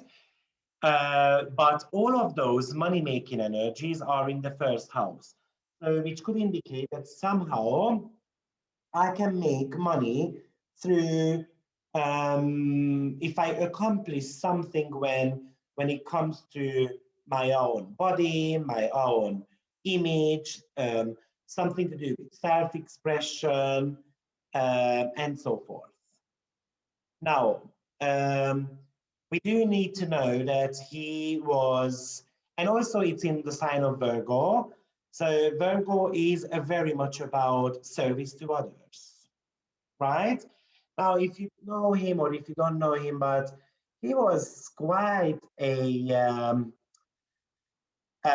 he was quite an arrogant person. Um, um, he accomplished great things, but maybe especially with first house energy, you can only accomplish great things when you take away the focus from yourself. And maybe you become a little bit more obsessed with the opposite signs, which would be something to do with the Piscean energy. So that's all about, or the Aquarius energy, which is all about something to do with humanitarian issues. And this person has got great chances to create something fantastic. Now, second house, second house is going to be talking about earning potentials. So when you've got a stellium in the second house, you've got plenty of talent, but sometimes second house planets have got an issue to choose from their talents. Second house is going to show us how you spend the money and how you earn the money. So it's not just about ways of earning, but your spending habits as well. So it might be a heavy stellium can be spending money like there is no tomorrow. But also they can be very focused on financials as well, because we want to be able to, survive, especially with the Aries on the cusp. When we have got Pisces on the cusp, stellium, then usually it's an indication that I don't really have great connections to money somehow, because it's something to do with, I, I might be focusing on money like spirituality type of thing. So those people need to fix their spiritual connection to money, basically, because the money can be flowing out of their hands. So when you have got stellium in the second, you've got way too many energy, way too many choices, and therefore sometimes the money can be an issue. And with second house stellium, we need to let go of attachments to the physicals, and we need to be going towards the spiritual matters a little bit more, because the opposite sign is the eighth house. You can easily get wrapped up in managing your own possessions or finances. So you might want to be asking some of the questions from yourself that are you tracking how you spend your money, or are you a holder? or what ways do you waste money? Because second house is somehow wasting money. Or do you associate your self-worth with money? So the more money I've got, the more better I feel about myself. Um, do I have got, especially with Saturn there, do I have got some programs that I can't be rich? Because with Saturn in the second, you can be rich as well. So you might want to be having a plan, how I'm going to spend the money. I'm going to be monitoring those. And you know, if you've got Virgo on the cusp, maybe it's easy for you. So another tip I would like to give you. Second house is a Taurus energy, right? So you want to be looking at what signs Taurus is compatible with. Taurus is definitely not going to be compatible with, for instance, any signs which are 150 degrees away, because in that case, there is nothing in common. So what signs are 150 degrees away from Taurus? Let's just have a look. Taurus house cusp is here. So 156 sign away from Taurus. That means 1, 2, 3. Oh, sorry, let me put that into back to whole sign. So 1, 2, 3, 4, 5, 6. So Taurus doesn't really have anything common with Libra, right? So that could be a slightly bit of an issue, and there is nothing in common with Sagittarius. Now, Sagittarius is one of those more dangerous one than Libra, because obviously Libra and Taurus both ruled by Venus. But between Sagittarius and Taurus, there is nothing in common. So if you have got Taurus on the second house cusp, or any sign, sorry, on the second house cusp, let's say Libra or Sagittarius, those tend to be a little bit harder. Okay, so the same principle applies to everything. Any type of squares or opposing signs. So if you've got Scorpio on the second house cusp, that could be also slightly bit challenging, because the second house is a Taurian house and it's opposed by Scorpio. So Scorpio on the second house can be a little bit challenged if you have got a stellium there. Does that make sense, everyone? Does retrograde planets have an influence in stelliums? Yes, it makes the planet 25% weaker. In Andy Warhol's case, does Sun combust Mercury and weaken the first planet in the stellium energy?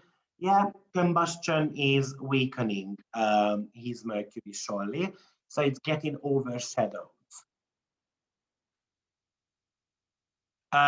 Excuse me, did you say having Libra on the second house cusp be more difficult? If you have got a stellium, it can be more difficult, yes. The reason being is because not necessarily that difficult, not as difficult as Sagittarius. Because Libra and the general, the general ruler of the second house is Venus. And if you have got Libra there, that's also a Venusian sign.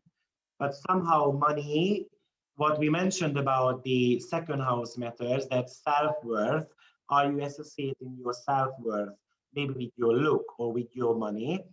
And with Libra house cusp, that's more possible. Of course, it depends on the participants as well. So with a 4-planet stellium in Sagittarius in the second house, difficult. It depends on the participants, but it can be more difficult. What if the first planet?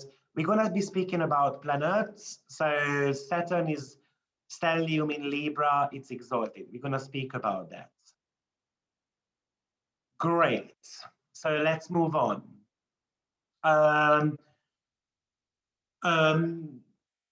Stellium in the second house must have a saving account.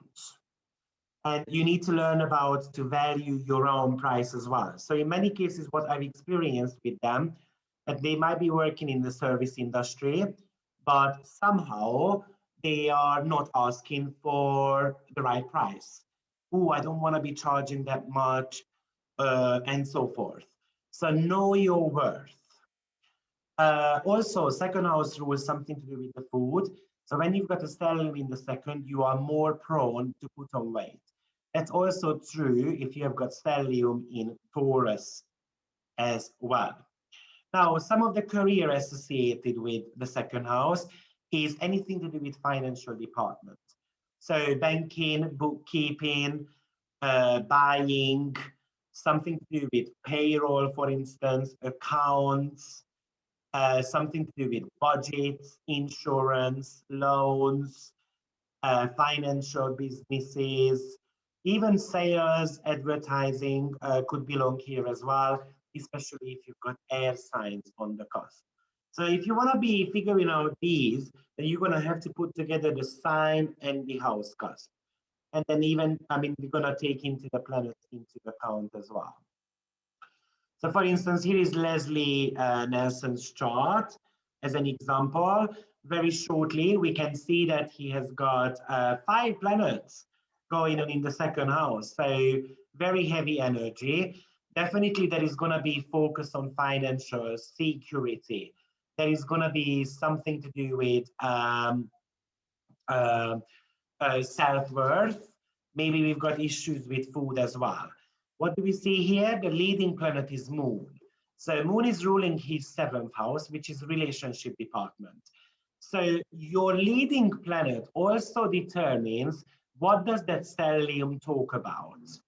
So in this case, because it rules the relationship department, the second house might not be about financials, it might be about self-worth through relationships.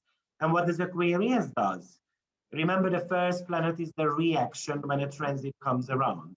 So maybe when a transit comes around, all of a sudden I'm gonna be having, you know, an emotional reaction in the relationship department. Moon rules the 7th, and I'm going to be standing up and then walking out of the door, Aquarius. You do need to know that Leslie Nelson got divorced 4 times. Well, stellium in the second, but it doesn't necessarily talk about his financials. It's probably more about self-worth. Okay, and this stellium has got the like the energy of responding in an emotionally distant way because Moon is in Aquarius. When it comes to third house meta, so you know, you are a thinker, your brain is running 24/7. You can have plenty of interest going on. You need to be pursuing something on an intellectual level. So you can be an excellent writer, speaker, you can be good at networking, you can be holding courses, you can be an excellent teacher, okay? And the element on the cusp might be determining what type of interest you can have. So with air signs, definitely mental. With fire signs, it's going to be more about something which is hands-on and I can take action on it, right? Or at least I can learn through actions because third house is something to do with learning abilities. If you've got earth signs there, then it is something which needs to be tangible. So earth signs on the third house cusp in stellium are very good for writings because it's going to be a book, right? Something which I can hold in my hand, especially if the 5th house ruler is in the 3rd as well, being part of that stellium, because 5th house rules books. But you might be wondering why 5th house rules books. The reason, because you give birth to something, right? So that book is born at one moment as well, and then it becomes your little child. So in that case, that's also good. Or if your 9th house ruler is somehow connected to the 3rd, very good for teaching and writing abilities, but also something to do with courses. If it's the 11th house ruler being part of it, then it might be the networking, or even with the 7th house type of energy, it might be more about the networking than anything else. And when you have got uh, uh, water cusp on the third stellium, then you're going to have to take part in your emotional dimensions. So it might be something I use in the communication, the verbal skills, third house, to heal, which is all about the water signs. So it's more about consultancy, some type of therapy, and whatever planets you've got there, get the strongest one. Maybe the leading planet is going to be ruling your 10th house. So I can be a therapist who is going to be talking with people who have got issues at work. So this is how we can put that together. Third house is also your siblings. So somehow, if it's a good stellium, siblings can be having a profound impact on your life. If it's a harder stellium, sometimes it is for the worse.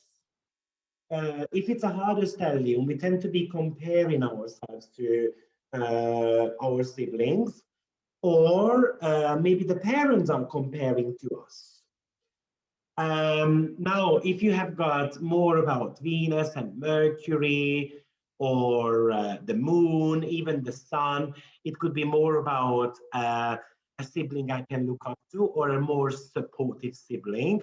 But with the harder planets, with Saturn, for instance, it could be showing an elderly person I'm getting compared to. Uh, or if I've got Mars being the leading planet, maybe I'm having some competition with that sibling.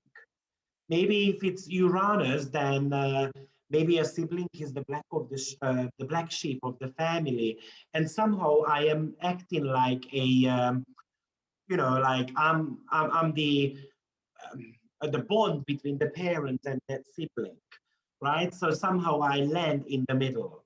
Or even if it's a Pluto, maybe that sibling was somehow abusive towards me, or we were continuous power struggles.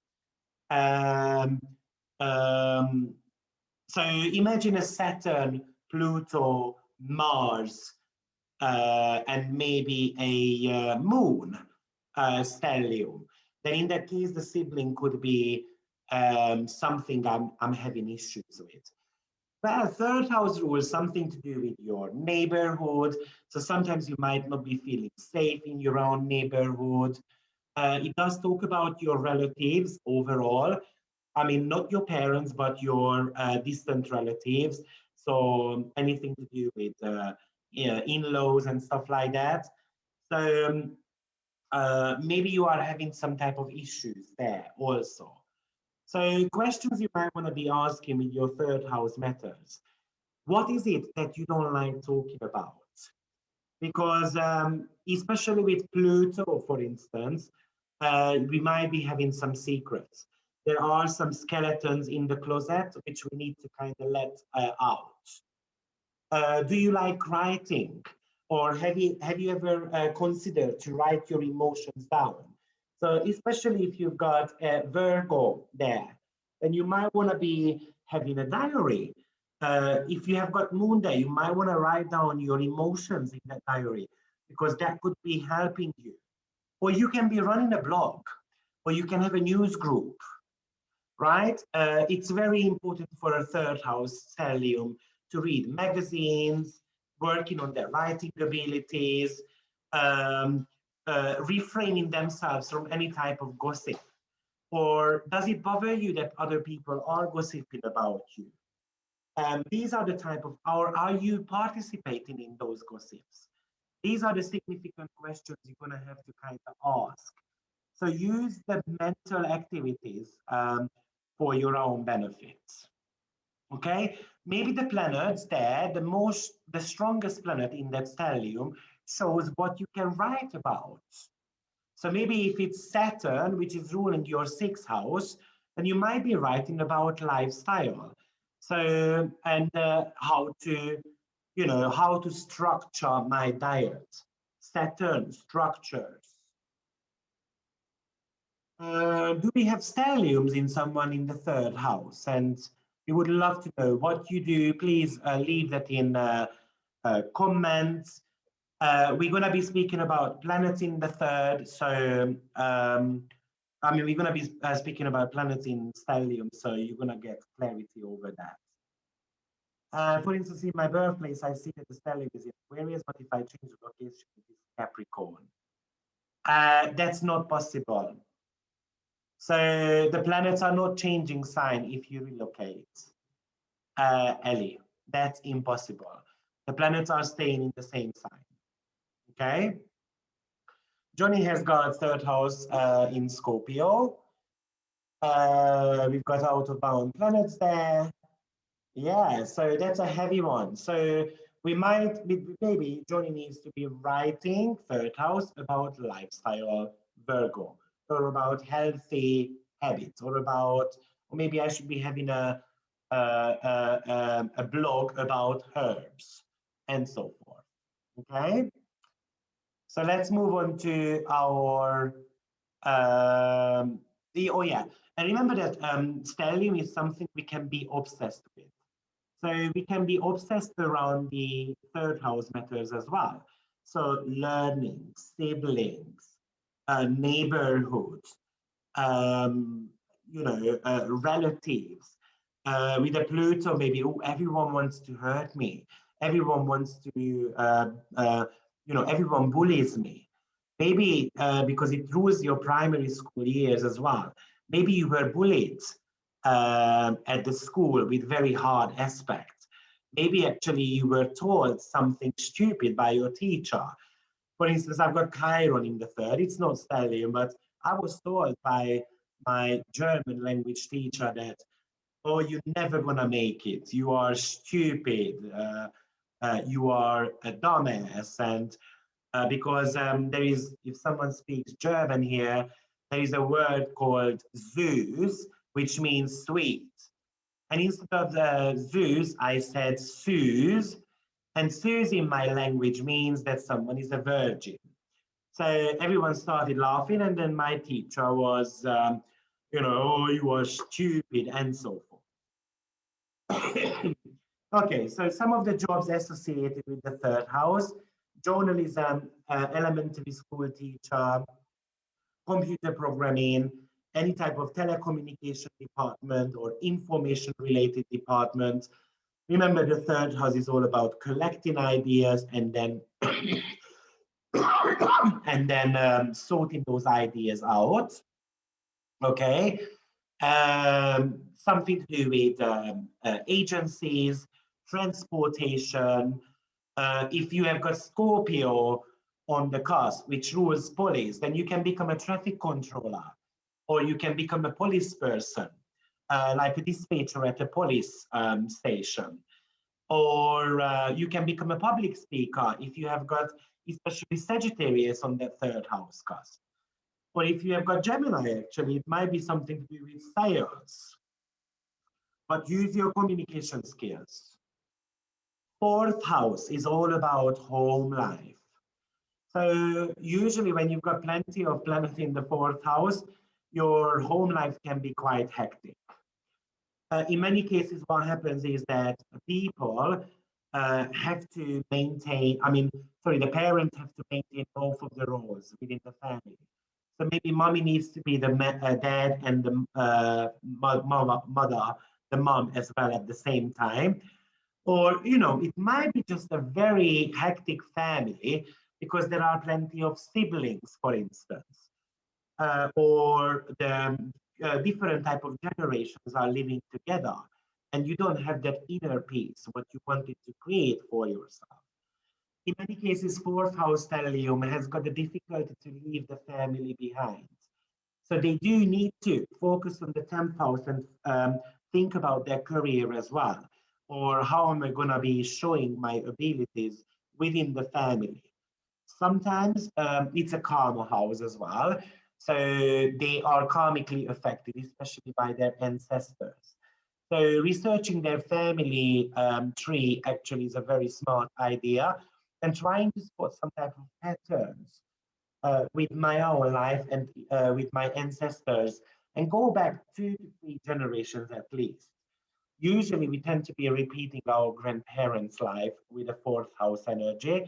But if it's Pluto in the fourth house, then it might be 3 generations before. Okay, any type of outer planets here indicates some type of family secrets you need to be working through. And you might not even know about it. So that's why some of the research could be showing you where, what is that.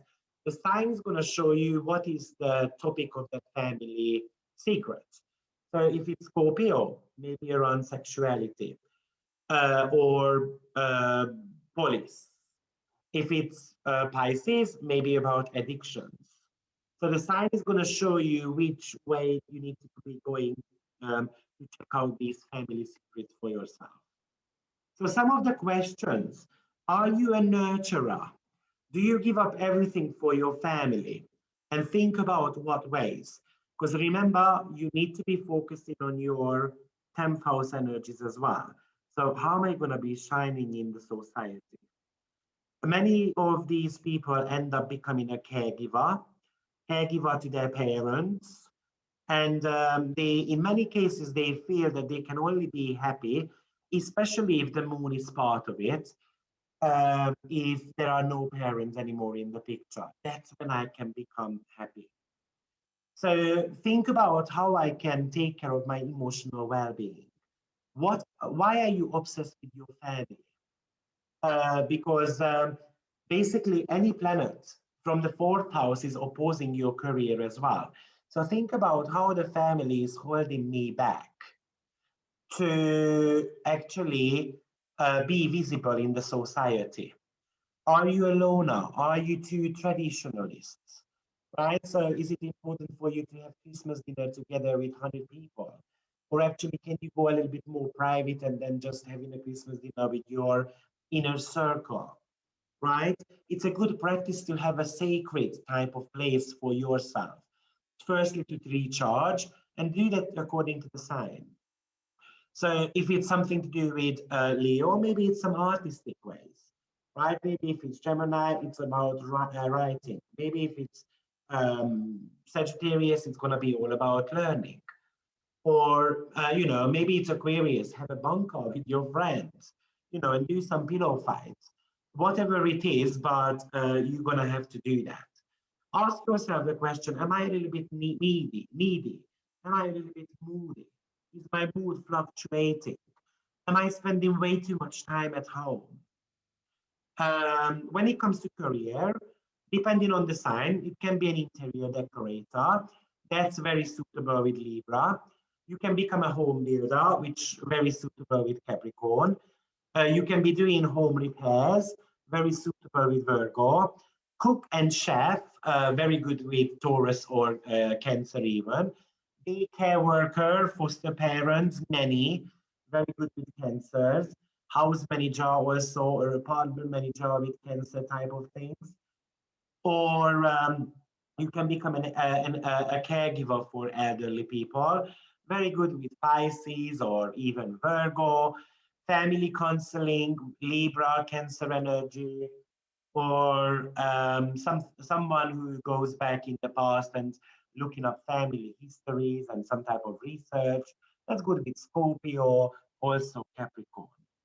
Okay, so don't forget that your family history, even if you don't know about it, it's something which is feeding your emotional legacy. And it does, what you learn from your parents is affecting your present. Okay, so maybe if you've got a Pisces on that family, because my ancestors had to make heavy sacrifices. So therefore, I decide subconsciously that I'm going to be also sacrificing things. Or maybe if you've got earth signs on the cusp, then I feel obligations that I have to be looking after, family matters somehow. So the main question is, how are you going to take full control of your own life and letting your family grow as well? Because that's going to be important. But you're going to have to also build your own family nest. So is it important for you to have your own home? Are you fixated about it? um, Are you living in the past? Or you can come away from that. When you have got a stellium in the fifth house, well, we're talking about the house of romance, flirt, children, taking risks, speculative businesses. So somehow in fifth house ways, children are going to be having a big impact on our life. Whether you want it or not. Sometimes you want to have children and sometimes you don't want to have children. But with the fifth house, it also talks about your inner childhood, your childhood experiences alongside with the fourth. So with heavy planets here, you might have experienced some heavy feelings in your childhood. And that is the reason why you might be holding back and you are reluctant to go out there.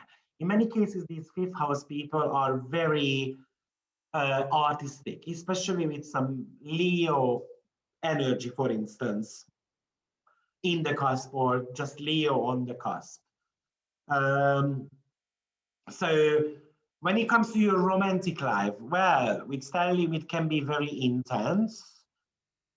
Or in many cases, actually, going back to the children, what you haven't been able to live through as a child, you want your own child to live that through.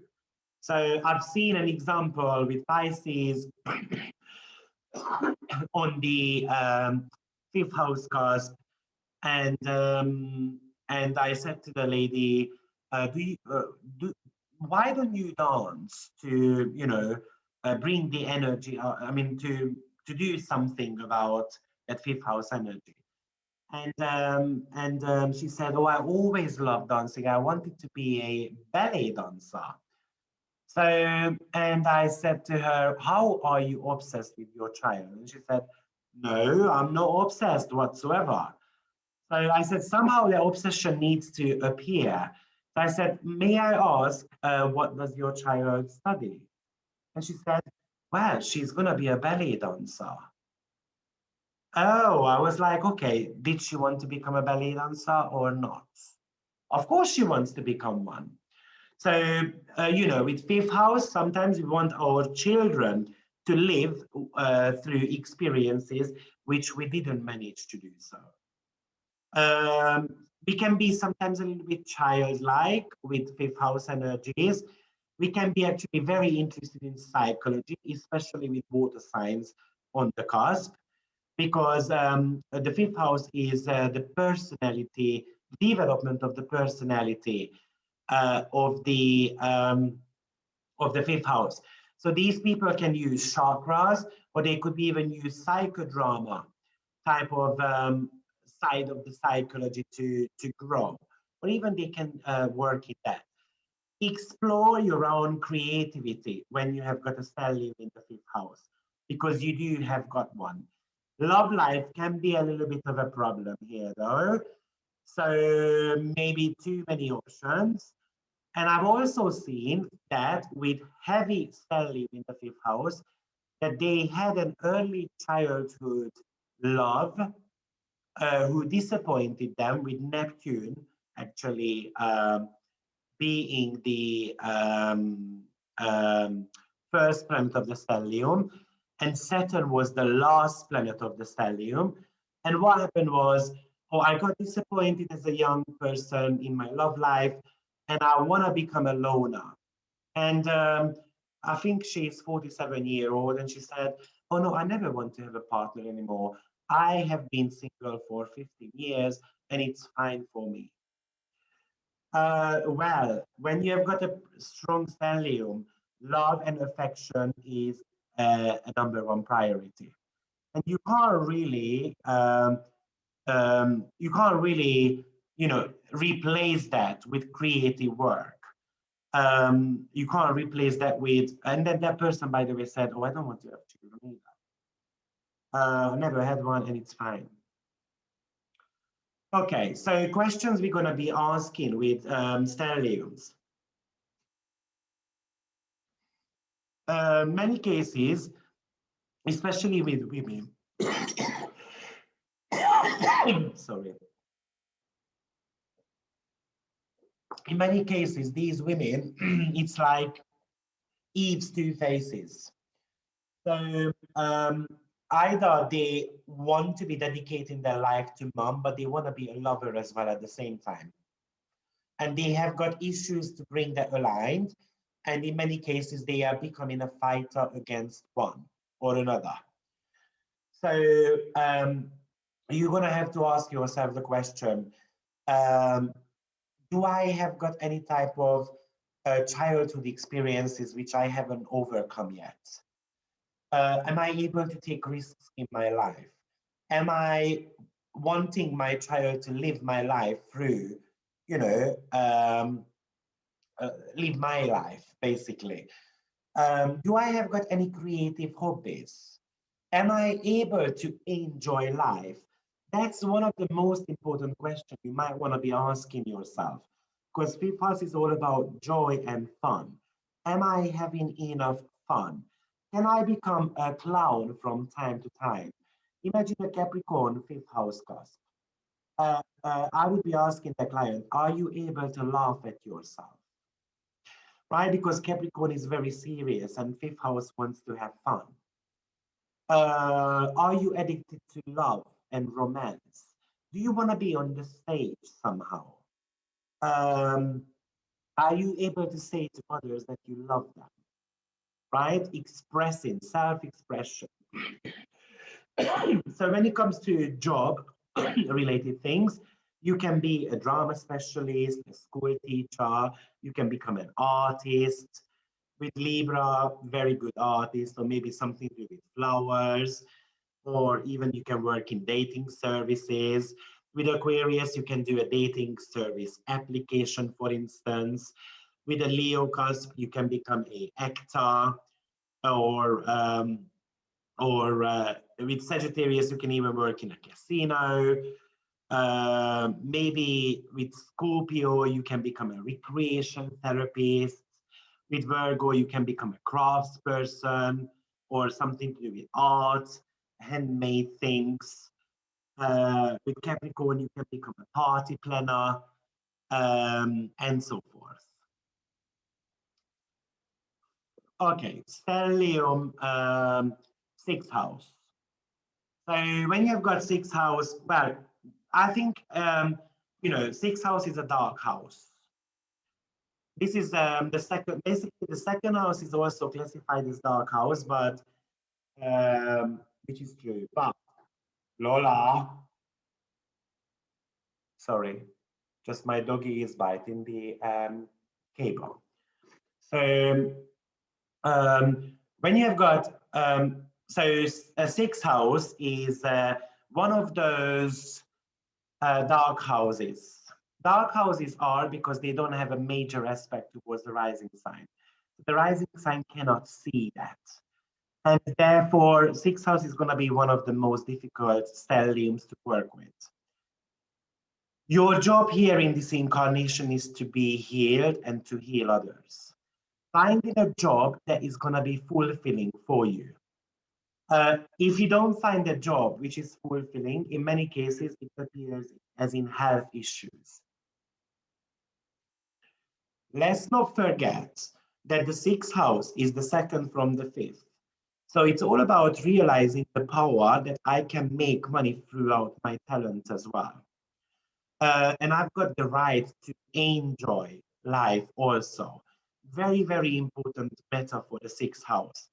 Sixth house in many cases just gives the service to others, but they forget about themselves. In many cases, they are unhappy in the job they do, or they are unhappy with their daily activities, and it's going to be taking a toll on their health.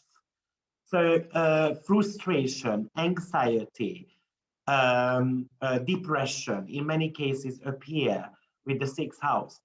And one of the reasons why, because, and especially if you've got Saturn part of it, which is the planet of karma, but the sixth house is the karmic debts you have to pay back.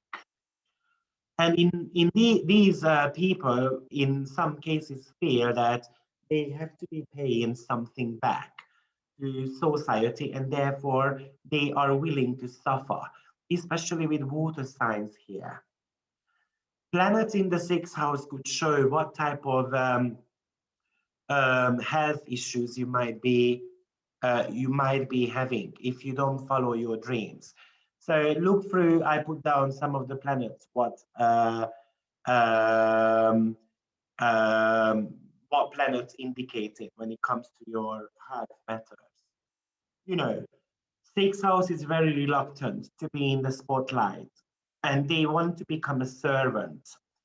But realize your own power, that you just not just a servant.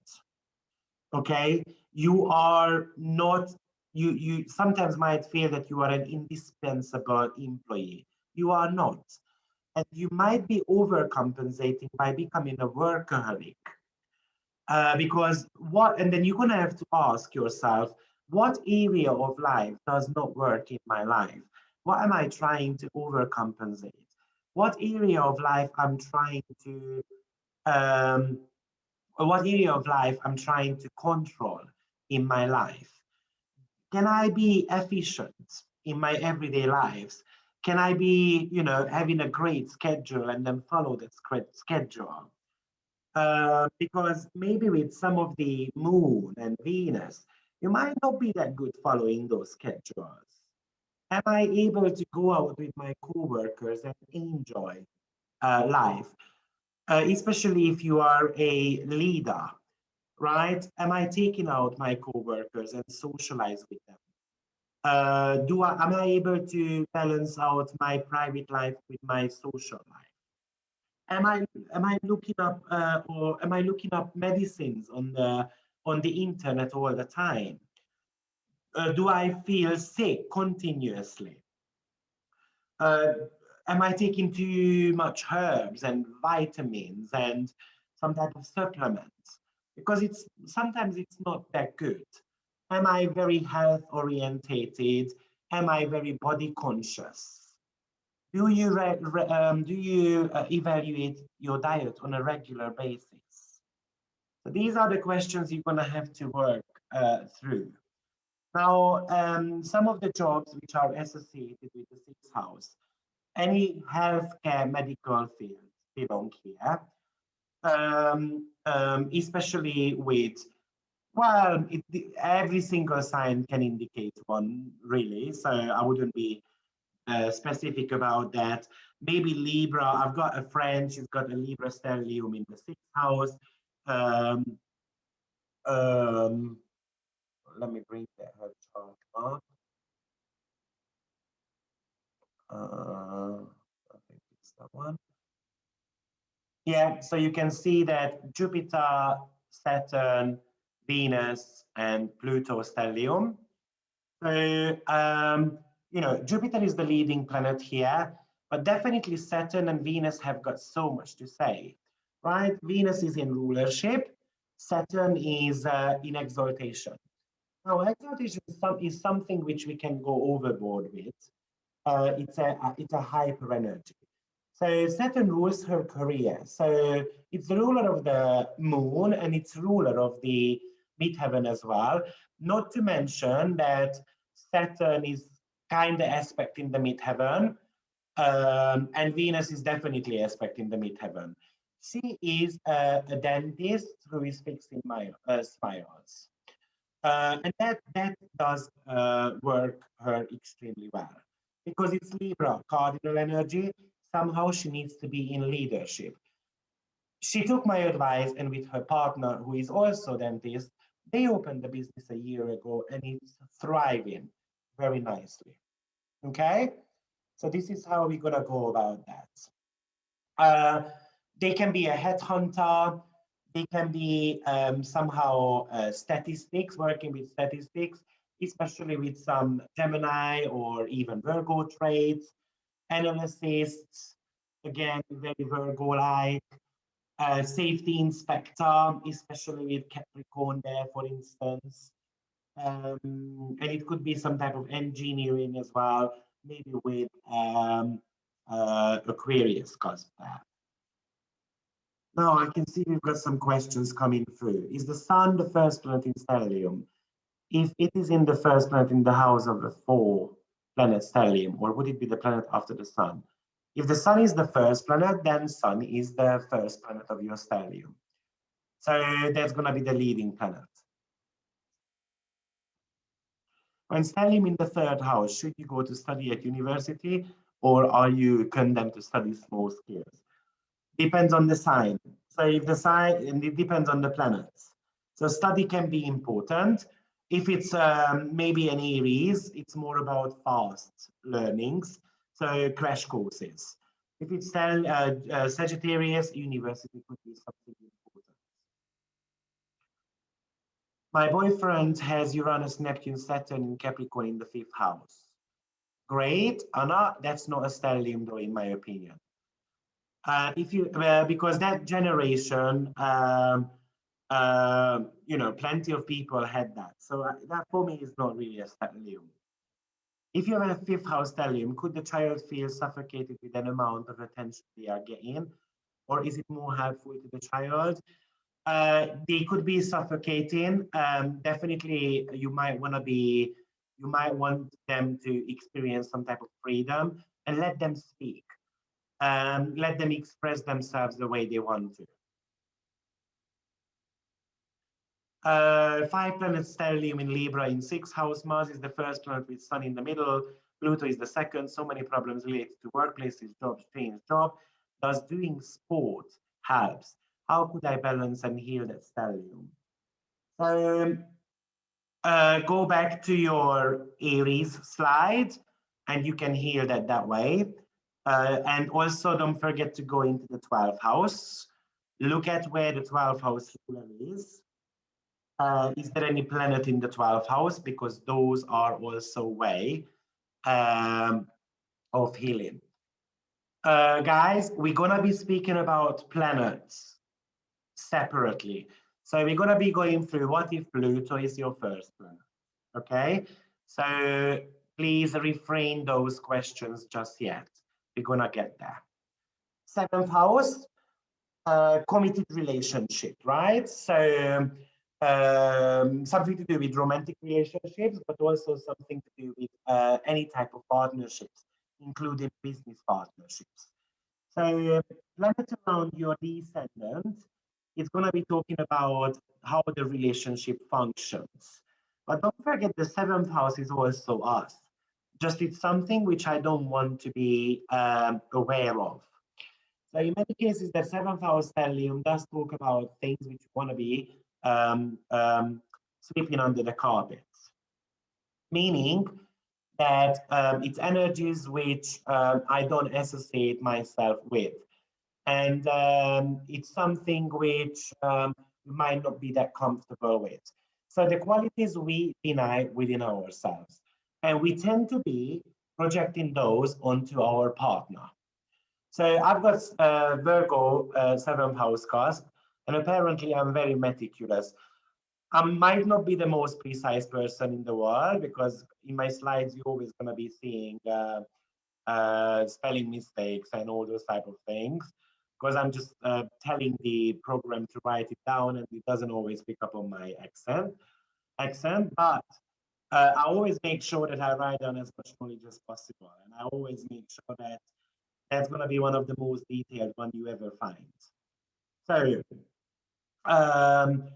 planets in the 7th house can also describe the relationships you usually have, and each planet can describe at least one of your relationships. But the 7th house overall is always the theme I need to learn about in the relationship. Remember, if you've got stellium in the 7th, you need to pull it into the 1st house. So in order for you, for your relationship to be working, you have to learn about yourselves first. In many cases, the 7th house stellium is getting married multiple times. Sometimes, as I said, the planets in order describes the partner as well. And whatever the planet rules, maybe that's going to be the topic of that relationship. So maybe if Jupiter is your first planet and Jupiter rules the 2nd house, then maybe it's going to be always somehow financial topics within that relationship. Or if it's Mars, then somehow the control, or even with Pluto, the control and some type of violence could be a topic in the relationship. And maybe somehow I am projecting that onto my partner as well. So always look at those planets as in, how is that appearing in my life as well? With Mars, how am I controlling? What ways am I violent? And it's not just physical violence. It might be something to do with uh, um, manipulation.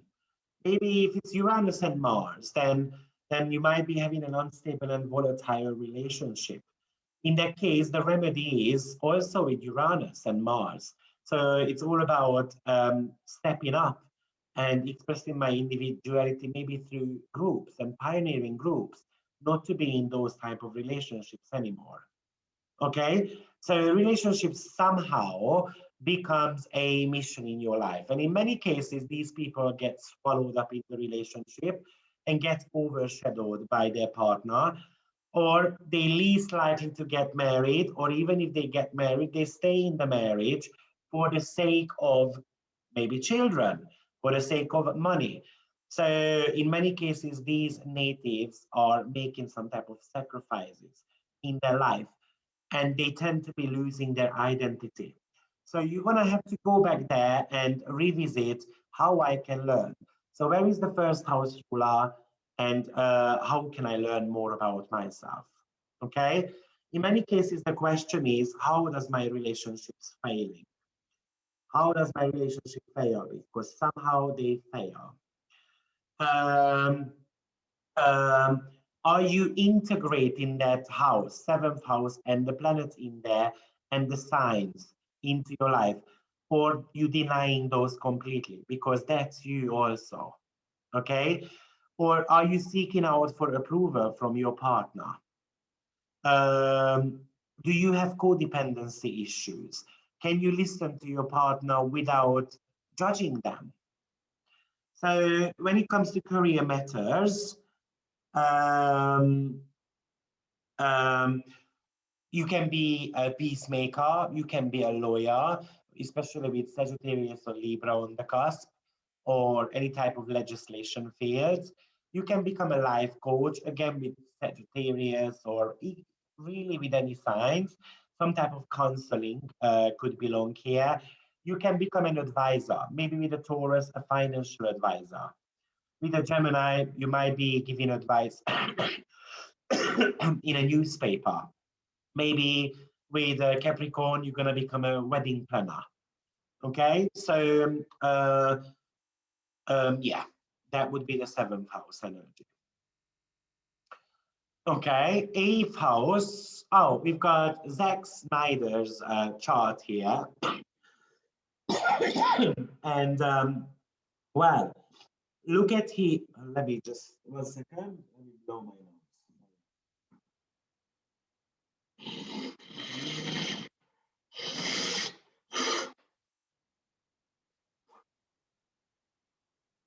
Sorry about that.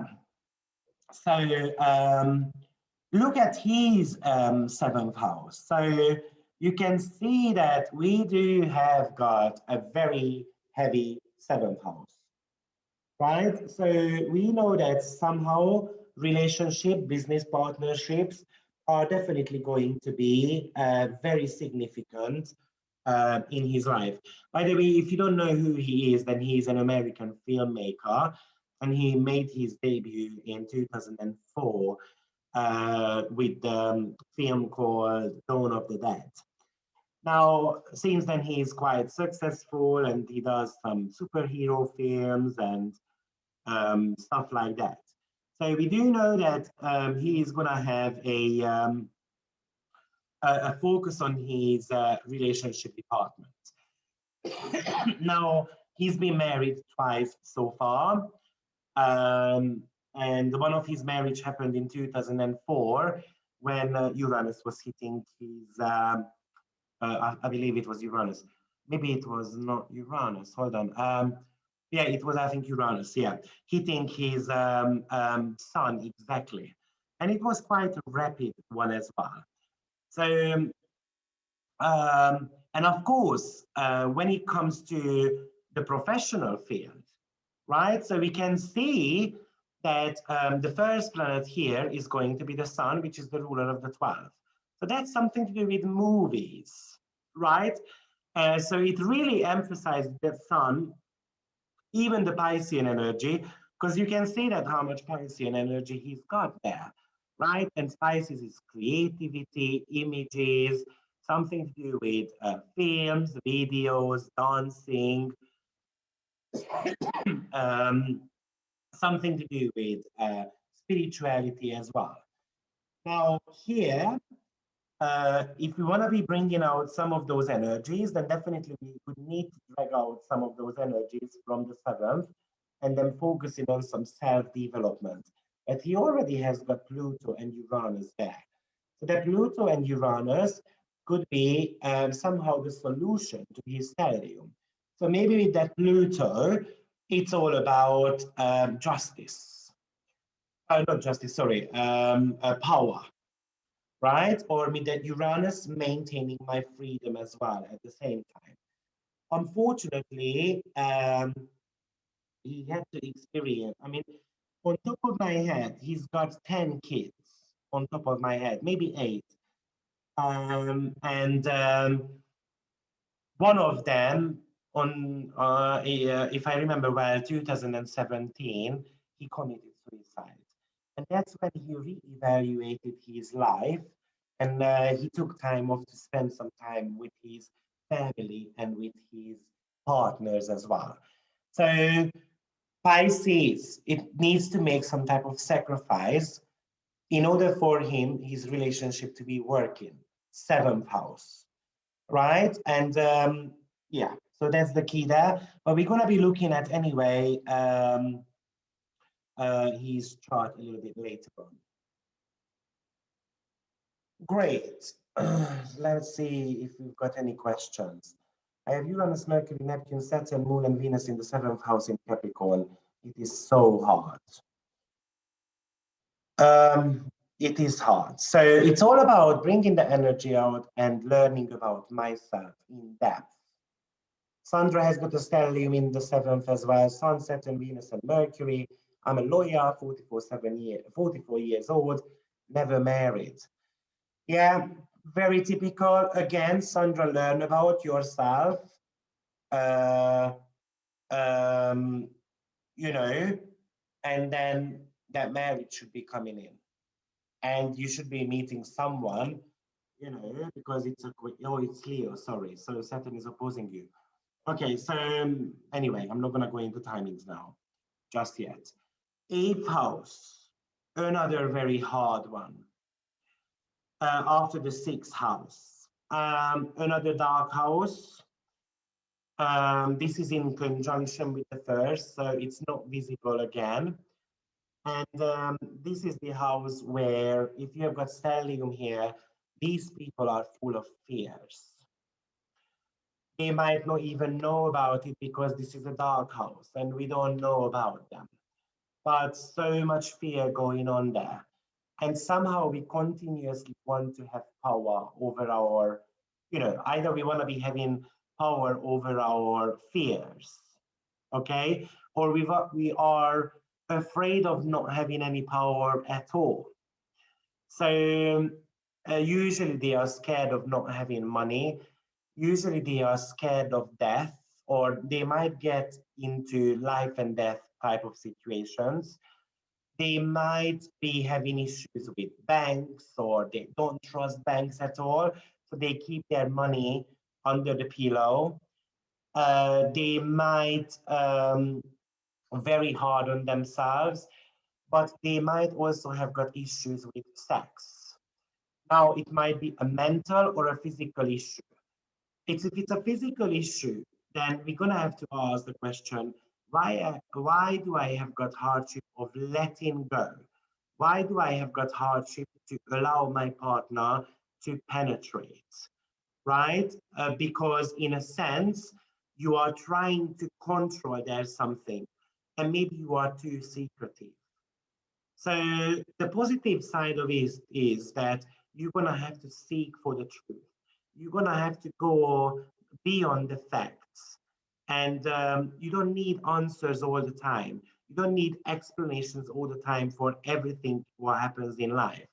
turn towards a little bit of an occult studies.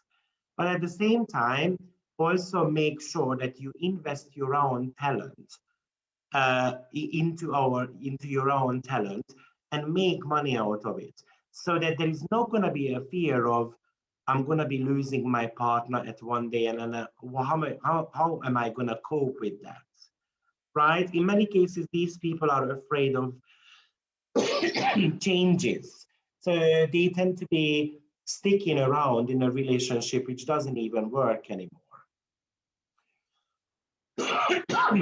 um, Usually the remedy here is to learn about self-worth through occult studies. Look at why are you afraid of death? Because it's not just about physical death, really, but it's about the mental death as well. Um, um, and where does that pain originated from? The eighth house is the house of elimination. So in this lifetime, you have to eliminate some of the trauma, the traumatic experiences you had. Is it related to rape? Have you been a victim of a violent relationship? Have you been stalked? Um, um, in many cases, your genitals can be very sensitive.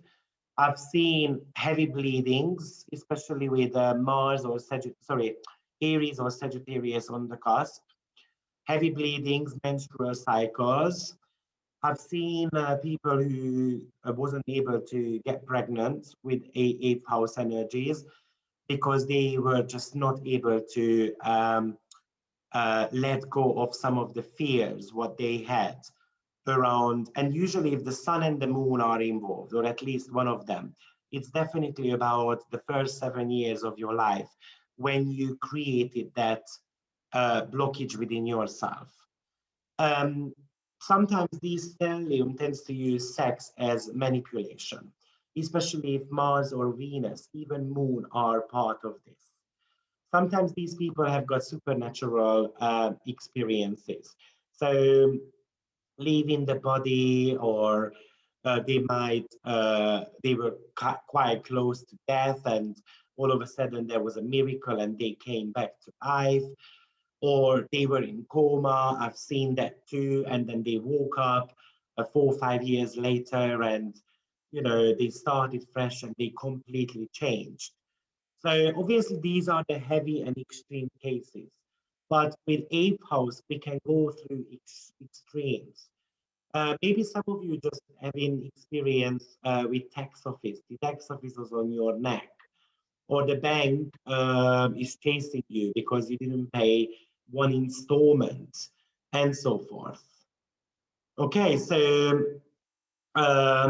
somehow the major questions with the eighth house is, are you afraid of mortality? Why am I distrusting people? Is the give and take work in my relationship? Because eighth house is so much to do with relationship. It's the very intimate part of it. Three relationship houses, fifth, seven, and eighth. Also third and 11, but usually those are not necessarily romantic related. Do you recycle things which you don't need anymore? Eighth house was recycling, but don't just think about, am I taking the rubbish out and I'm recycling it? I mean, that's one of the ways to remedy your stellium here, to do so. But am I able to get rid of things which I don't need anymore? Or am I holding on to those? And if you have got a fixed energy on the cusp, then you tend to be holding on to things. Um, are you aware of the fact that you are an alchemist? Or are you aware of the fact that there is a witch lost within you? That you are a magician? Are you aware that you can be practicing witchcraft? Do you follow any type of spiritual path? And what are those things you are not able to let go of? So eighth house is, by the way, sextile in your midheaven. So there is so much potential in the person, but in many cases they choose, because that's the easier way, they choose to rely on the partner. So you can be a healer, a shaman, a psychotherapist, a midwife, a fertility specialist, sex-related topics, um, hospice-related topics, funeral-related things, administration, funeral-related administration, directors, insurance, trust, banking, stockbroker, investments, working with other people's money. All those type of energies could be um, um, a profession for you. On top of my head,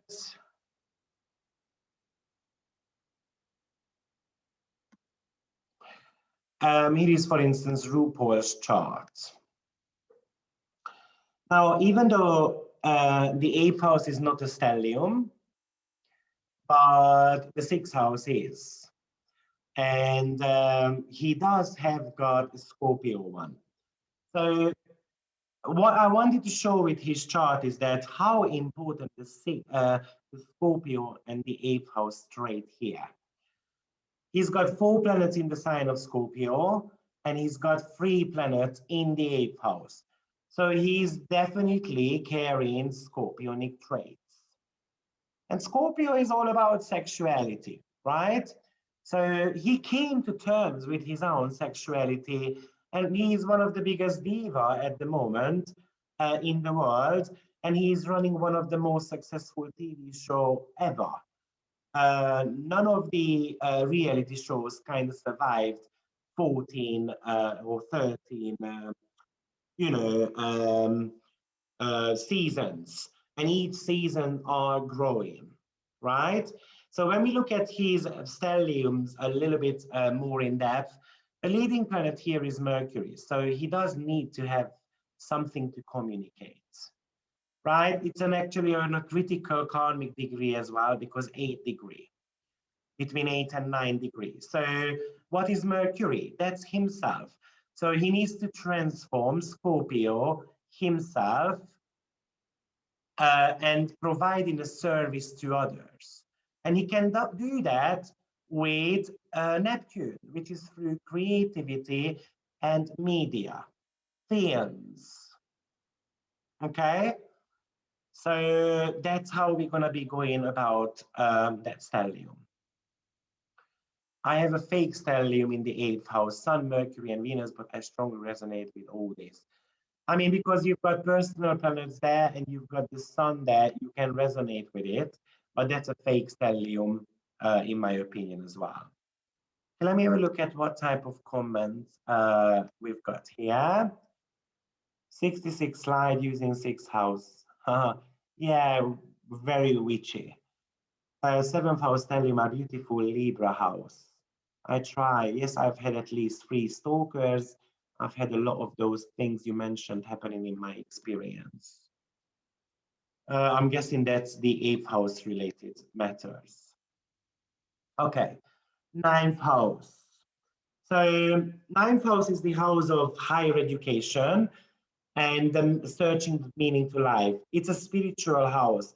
I don't really want to make a difference between 8th and 9th because both are very spiritual, but 8th house is more about digging deep and finding answers within ourselves, maybe by the help of spirituality. The 9th house is more about using the spirituality as a tool to help others. However, I usually say with the 8th and the 12th house energy, stop licking your own wounds and go out there and help others. And I think that's a very important advice anyone can take, even if it sounds harsh. And this is exactly how I usually tell my clients as well. Now, 9th house is all about philosophy, law, and religious matters. So in many cases, parents were religious, and they are putting that into our, like forcing us to be spiritual. Maybe with Uranus, we want to be breaking away from that. One of the biggest danger I've seen with the 9th house that they should become a teacher, but they choose to be a lifelong student. They are teachers at heart, but they just reluctant to do so. And therefore it's more comfortable because with stelliums, as I said, we tend to be wanting to stay in our comfort zone, which is the opposite house. So in this case, the third house, which is the house of students. So it's better to rely on, you know, the gurus, and I'm just going to be the teacher, and I never want to come out of my shell. Okay. So ninth house is more about those universal degrees. Someone asked that before. If you've got stellium in the ninth house, it's a very good idea to study something. But I've also seen with ninth house stellium that in many cases they don't finish their studies. Because there are going to be, life is throwing some lemons at them, and we might not be that good with licking them, right? So but for some reason, degree is something which is very important for them. I do remember I had a client that we had an argument about this actually. She had a ninth house stellium, and she just did not resonate with this whatsoever. But it turned out that the parents wanted to force her to study. Um, and I said to her, but you want to study astrology, that's higher learning as well. It's not just about the university, right? But it's about higher learning, the wisdom we can be having. In many cases, what happens is that if you have got moon there, the mommy is pushing us to have a degree. With Uranus, those studies are somehow interrupted. With Saturn, we might be finishing the degree at a lot later age, maybe because of financial problems. Have a look at what Saturn rules. That could be an obstacle. Maybe Pluto is somehow, I don't like when there are people who are cleverer than me. Or, um, or I have got resentments towards not being able to finish my study. But in many cases, ninth house people find a guru, someone who is influencing their life quite a lot. Oh, many cases, ninth house people are living abroad, and I feel like they should be. But with stelliums, we always need to be careful because they can be having rough experiences over abroad as well. They steal my passport or they screw me over and so forth. Even ninth house stellium can indicate that you're going to have a second marriage as well. Now, questions we're going to be asking with the ninth house. Do you regularly refresh your knowledge about your work? Especially if your ninth house, sorry, if your stellium includes the 10th house, that, sorry, if your ninth house stellium includes the 10th house ruler as well, your midheaven ruler. In that case, it's something you should be doing. Teaching, for instance, but at the same time studying something new as well. Are you an eternal student or a motivated teacher? Because you need to be both. You can't be just one. Do you have someone you look up to? Do you have someone who inspires you? Because if not, find one, because that's going to balance out your stellium. Do you do spiritual practices?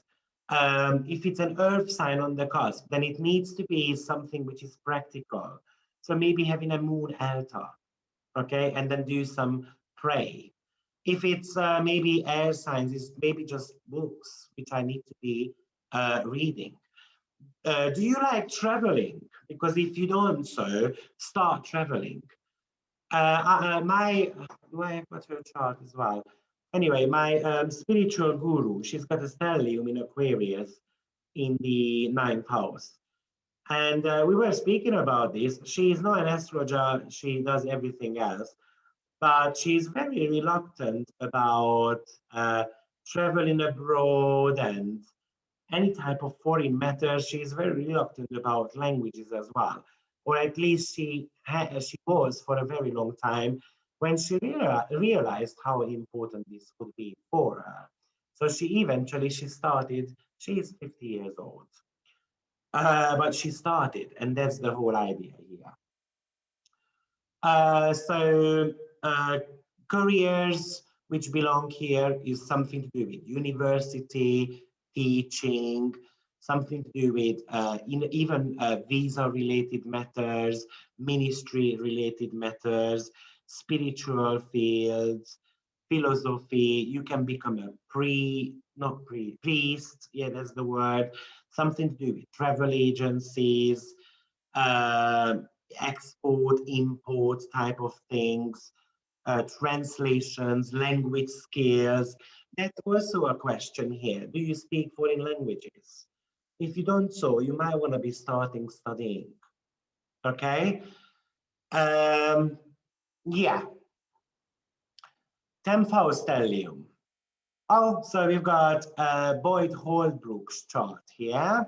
We can see a very heavy stellium there. Saturn, Jupiter, Venus, Moon, Pluto. Now, what you might want to remember is, again, the first planet here. The first planet is Saturn, which is an exalted one. So this might not be necessarily the worst stellium ever, right? Because we've got an exalted planet. And also the mid planet there, you can see that the ruler is here as well, which is Venus. So we've got two very strong planets, which usually indicates that, you know, it's not going to be a bad stellium. Now, if you don't know who he is, by the way, he's an American actor and a model, and he has appeared in some films as well. Yeah, so and if I'm not mistaken, he just started his career not that long ago. Now, but I mean, when he kind of broke through, he started his career in 2001, actually. Now, because we've got Libra, definitely is something relationship, which is going to be important. And the ninth house is, which is something to do with higher learning. Okay. Now, because we can see Jupiter there and Saturn in conjunction, we know those are business fields, right? Saturn is a career planet. Jupiter is the ruler of the midheaven. So maybe we're not going to start talking about higher learnings and spirituality here. We might be saying that somehow I need to become an influential person. Why is that? Because Saturn is the ruler of his rising sign, first house, which is in conjunction with uh, Jupiter, which is the ruler of his 10th house. So there is some career orientation there. So, oh, sorry, not 10th house, 11th house, Jupiter is. So, which is all about career still, but more about international success. So when you've got the 9th and the 11th house together, very good recipe for someone who needs to become visible, right? And also we said that if the moon and Venus are part of that stellium, we can even become famous with that. So this person, I think, he is doing quite well, and I think we're going to be hearing a lot more about him shortly. Great. So, ninth house stellium, I traveled to many countries and immigrated so far, also doing export and export. Great. 10th house, my stellium. So, work focus, but usually not because of money though. Unless the money planet, the second house ruler, is part of the stellium. Usually these people are motivated to have a social status in their life, okay? They want to create something meaningful. It's like more about legacy matter for them. They might be having strange relationship with hierarchy figures, not necessarily getting on well with bosses, or they want to become a boss themselves, and that's why they've got issues with them. In many cases, they compare themselves with their hierarchy and they believe that they might be better um, than others.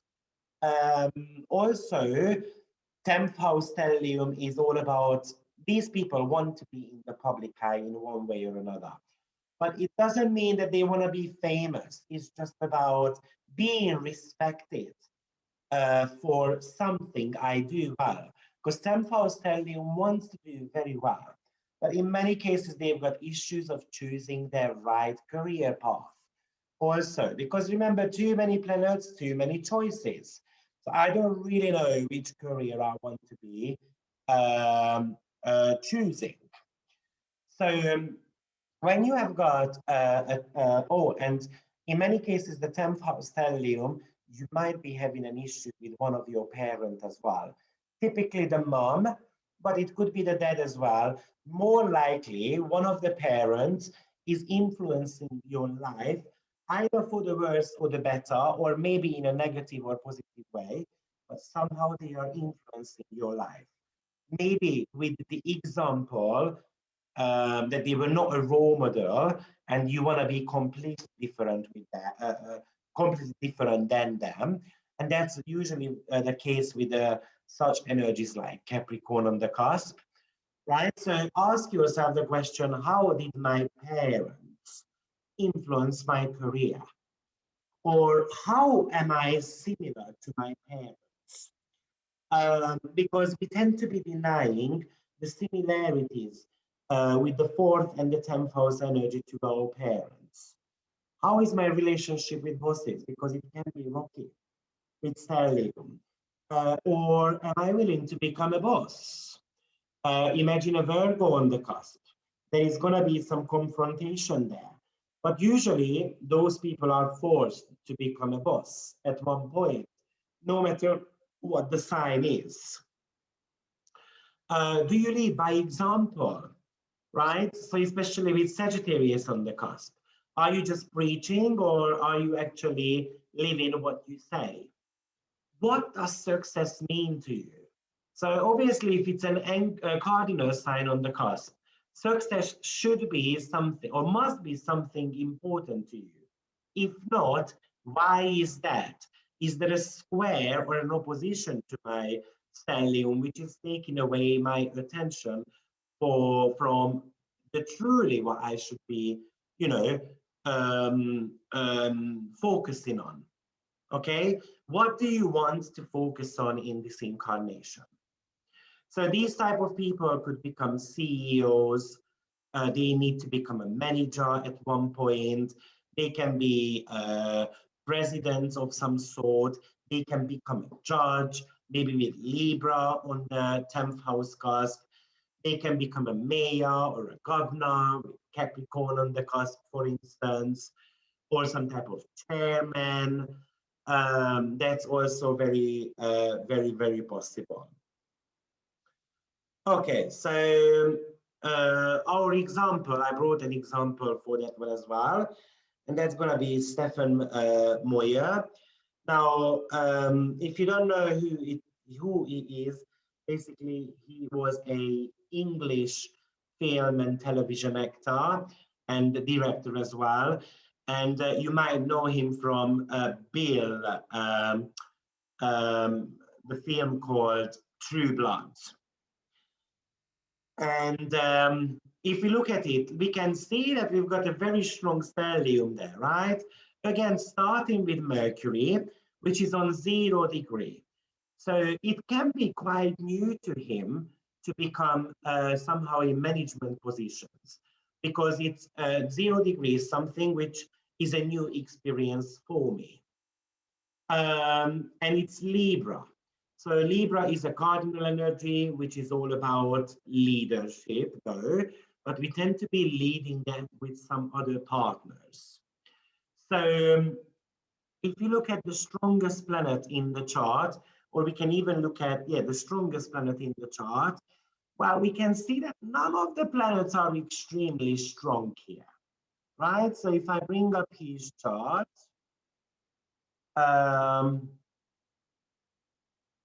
Stefan. Oh, sorry, it's not. Stefan. Maybe the other way around.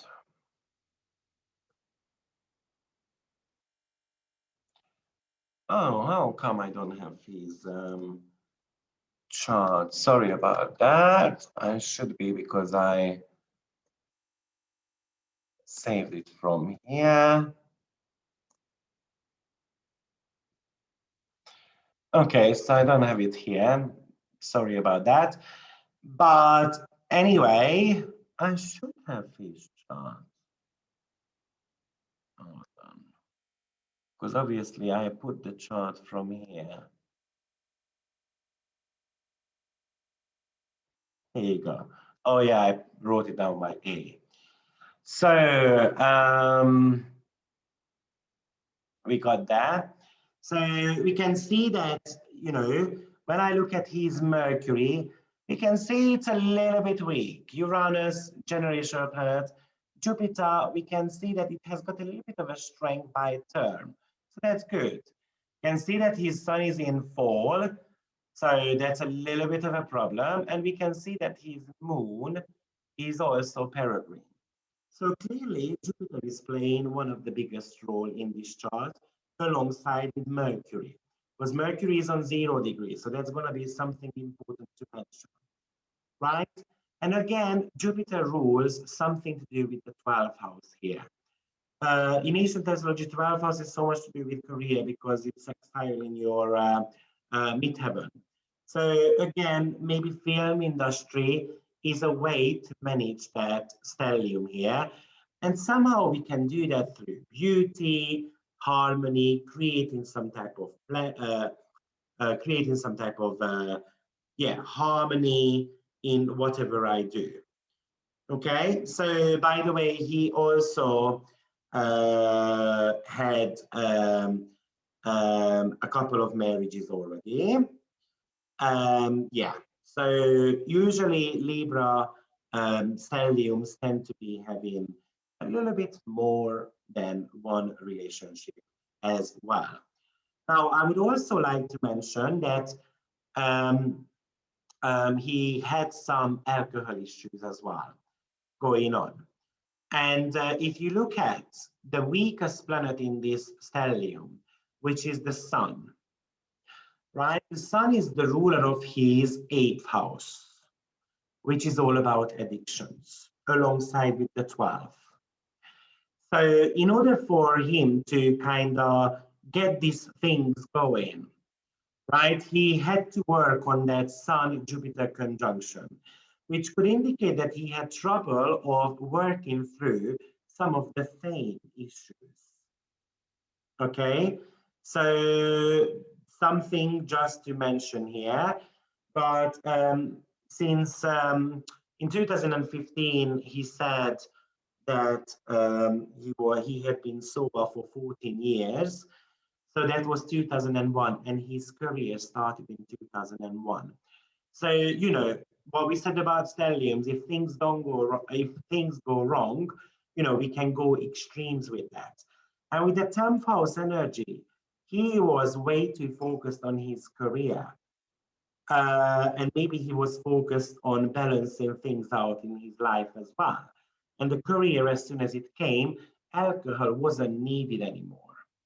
Okay, so you might want to be looking at these very nasty planets as well in the stellium, and which is the sun in this time around being in fall, which is one of the weakest position for the sun. Okay, moving on. 11th house, we've got 2 houses to cover. So I think we're going to finish approximately in an hour time. So I hope you guys can hold up and you're not that tired. 11th house. When you have got a stellium in the 11th house, you must be somehow part of a social group. For me, 11th house is so much associated with fame because plenty people know me. So it's important that somehow they're gonna get to know my name. But as we said, you are part of the group rather than being the boss of the group, unless if it's maybe an angular sign, sorry, cardinal sign on the cusp, or even with Leo. Okay, but also in many cases what happens, these people are getting swallowed up by the group, and therefore they have got an issue of recognizing their authenticity. So there needs to be a balance there, again, between the 5th and the 11th house, that you can have your own opinion, especially as the case if it's Sagittarius or Gemini on the 11th house cusp. You are someone who doesn't need to be fitting the box. So don't please people. You are a forward thinker. You are one step ahead of others and recognize the power within yourself. In many cases, these people want to work with humanitarian causes because they've got a vision, and usually a vision for a better future. Okay? This is the house of friendship. So sometimes these planets are going to be describing the type of friends you are having. And your friends might not understand you because maybe you have got a very poor friend and then you've got a very rich friend. And maybe you start talking to the homeless people, let's say with Pisces on the cusp, and the friend doesn't understand you. So that could be also a little bit of an issue sometimes. Now, 11th house is a Saturnian and Uranian house. So what is interesting there, especially if you've got Saturn and Uranus there, Saturn is very conventional, Uranus is very unconventional. So these friends could be very much of a, like different polarities, which can be shocking for others. Internet matters could be something which is very good for yourself. So ask yourself the question, what is your relationship like? What is your relationship with your friends like? Am I able to be a part of a team? Am I a team player? Do I want to become a boss among others? Because that might not be working out. Can I lose up among my friends? Can I actually be silly? Am I socializing enough? Am I hanging out too much on the internet? And I take away time from the personal connections. Do you somehow have groups? Am I looking after some type of social welfare? And you do that according to the sign. So with Pisces, maybe I'm going to be doing charitable causes. Maybe with Libra, I'm going to be creating a beauty group where, we're going to be working with fashion, or we're going to be speaking about fashion. Okay, so somehow the public image is very important here as well. Yeah, I can see we've got some questions. Is it possible to have a sum up at the end to explain if having a stellium is a good thing to have? What is the remedy if not? So we're going through the remedies through the houses. So we definitely won't be going through those again, because that's why I'm asking these questions, because those are the remedies as well. You need to do a few of those. But we can do a sum up surely when it's a good thing and when it's not necessarily a good thing. And we're going to come up onto that. Oops, 1 second. I need to charge my laptop. For some reason it came out of the charger. Yeah. Before we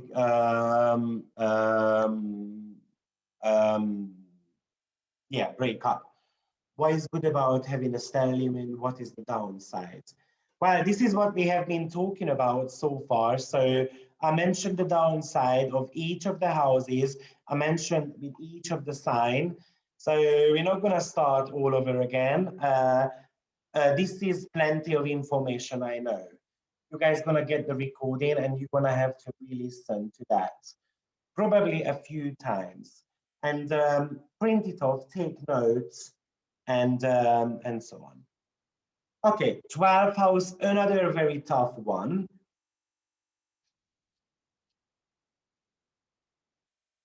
Because another dark house.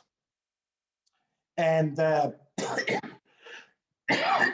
one of the dilemma we usually have with the 12th house subconsciously, whether I should be suffering or I should be serving others.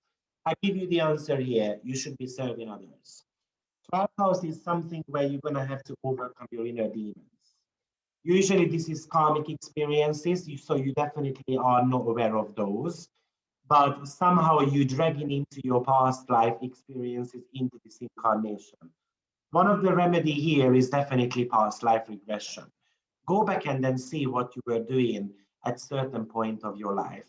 If you have got relationship issue, look at the very last relationship in your past life. What type of struggles did I have? Because you're going to have struggles with 12th house. One of the struggle is that we don't want to be seen. One of the struggle is that we are very nervous about things, and we want to be escaping from reality. In many cases, these people are loners, but they don't want to be.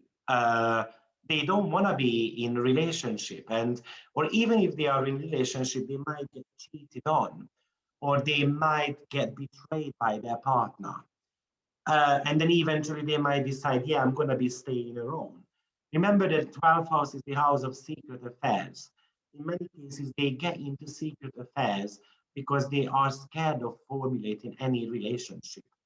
In many cases, they attract actually, they attract enemies into their life. And it's because you are not aware of your inner demons. Those enemies are coming to kind of show you some of the traits, what you are not living properly. You guys with 12th house stellium are all souls, okay? But they tend to be doing self-defeating mistakes from time to time. Um, Sometimes you might be feeling that your life is very karmic, and then therefore it leads to depression. But you do also have a sense of duty and purpose, and you know that you want to be helping others, but you might feel lost and you don't know what way you can be helping.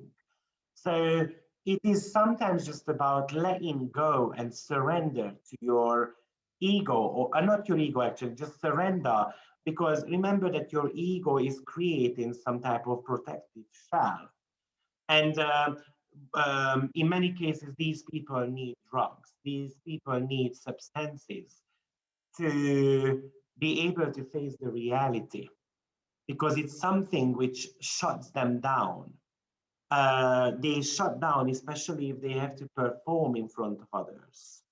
So one of the solution here is maybe to go on a retreat, not believing that there are secrets. Nowadays, there are no secrets whatsoever. Maybe you want to be revealing a secret a day about yourselves to others.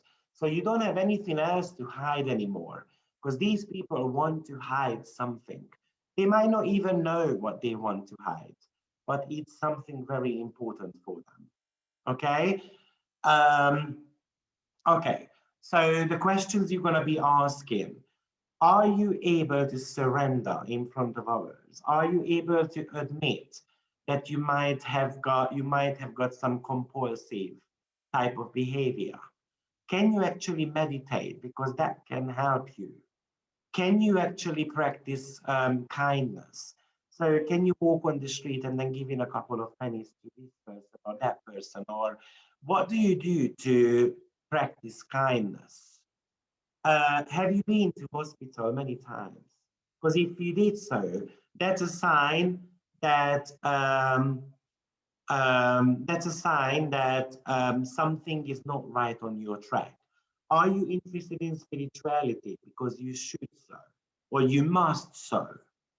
Um, are you writing your dreams down? Because that really can help you to actually you know, look at the dream interpretations, because the dreams are foretelling you something, but you might disregard those at all. Yeah, you disregard those.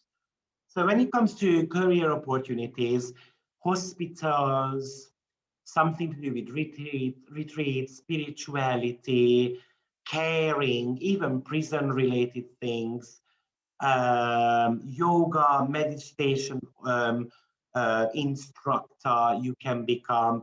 You can work against alcohol and drug issues. Maybe you can take part in those programs. Um, you can work with disabled people, some type of humanitarian causes. You can work in charity fields as well. Those are your remedies. Okay.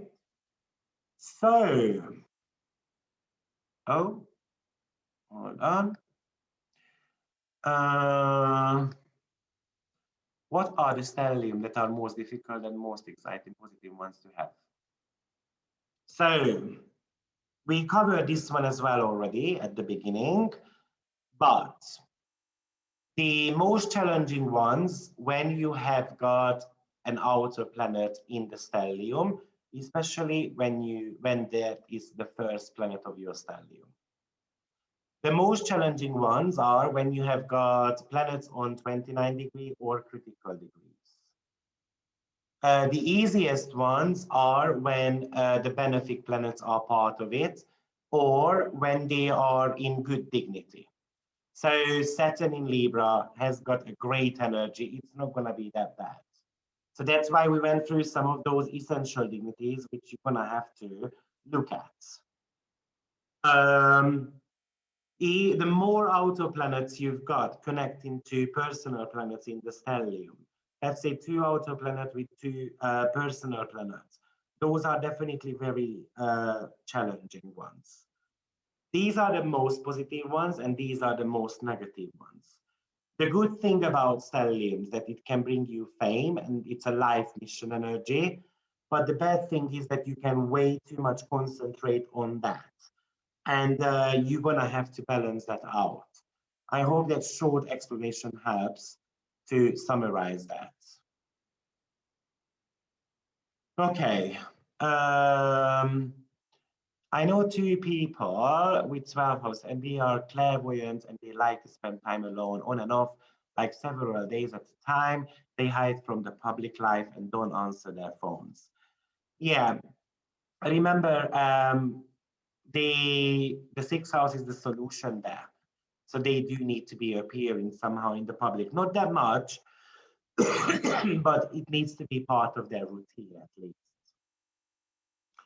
So putting it together, how are we going to put that together? So an example, we're going to be speeding up a little bit because we are on 5 hours already. So let's suppose that we've got a 6th house stellium.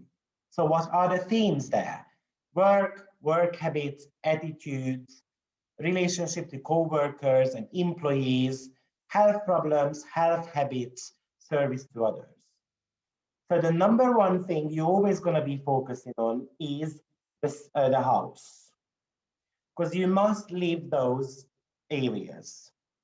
And you want to be looking at, for instance, the sign on it. So the sign is Capricorn. Let's suppose it's Capricorn. It's actually a good match. Why is that? Because 6th house is an earth house. It's a Virgo house. And Capricorn is an earth sign as well. So there is something in common in there. So maybe I can start reading that 6th house energy more in a positive way. So it might be hardworking, it might be structured, might be business-minded, serious, realistic, disciplined, high standards. Of course, the planets are coming, so we're going to speak about those as well. But when we have got maybe a Pisces on the cusp, well, Virgo house, Pisces energy, they are opposing each other. I'm going to be taking into account the negative traits a little bit more than the positive ones. So I can be unrealistic about my work. I can be confused about what work I need to be doing. I can be escaping from my coworkers. I don't want to be socializing with them. Or maybe I'm mixing personal relationships with work, with a coworker, which is causing some type of trouble there, right? Or I can become addictive towards health problems. And that is making me sick because I'm thinking about it way too much. So this is, you're going to be reading the sign and the house together. This is very important, okay? So remember, sixth house is a Virgo house, earth element.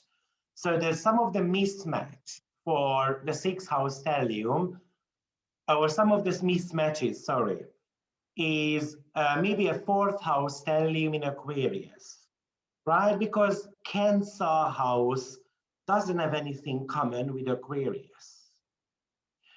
So how you want to be looking at these is that fire signs and air signs are compatible, and earth signs and water signs are compatible.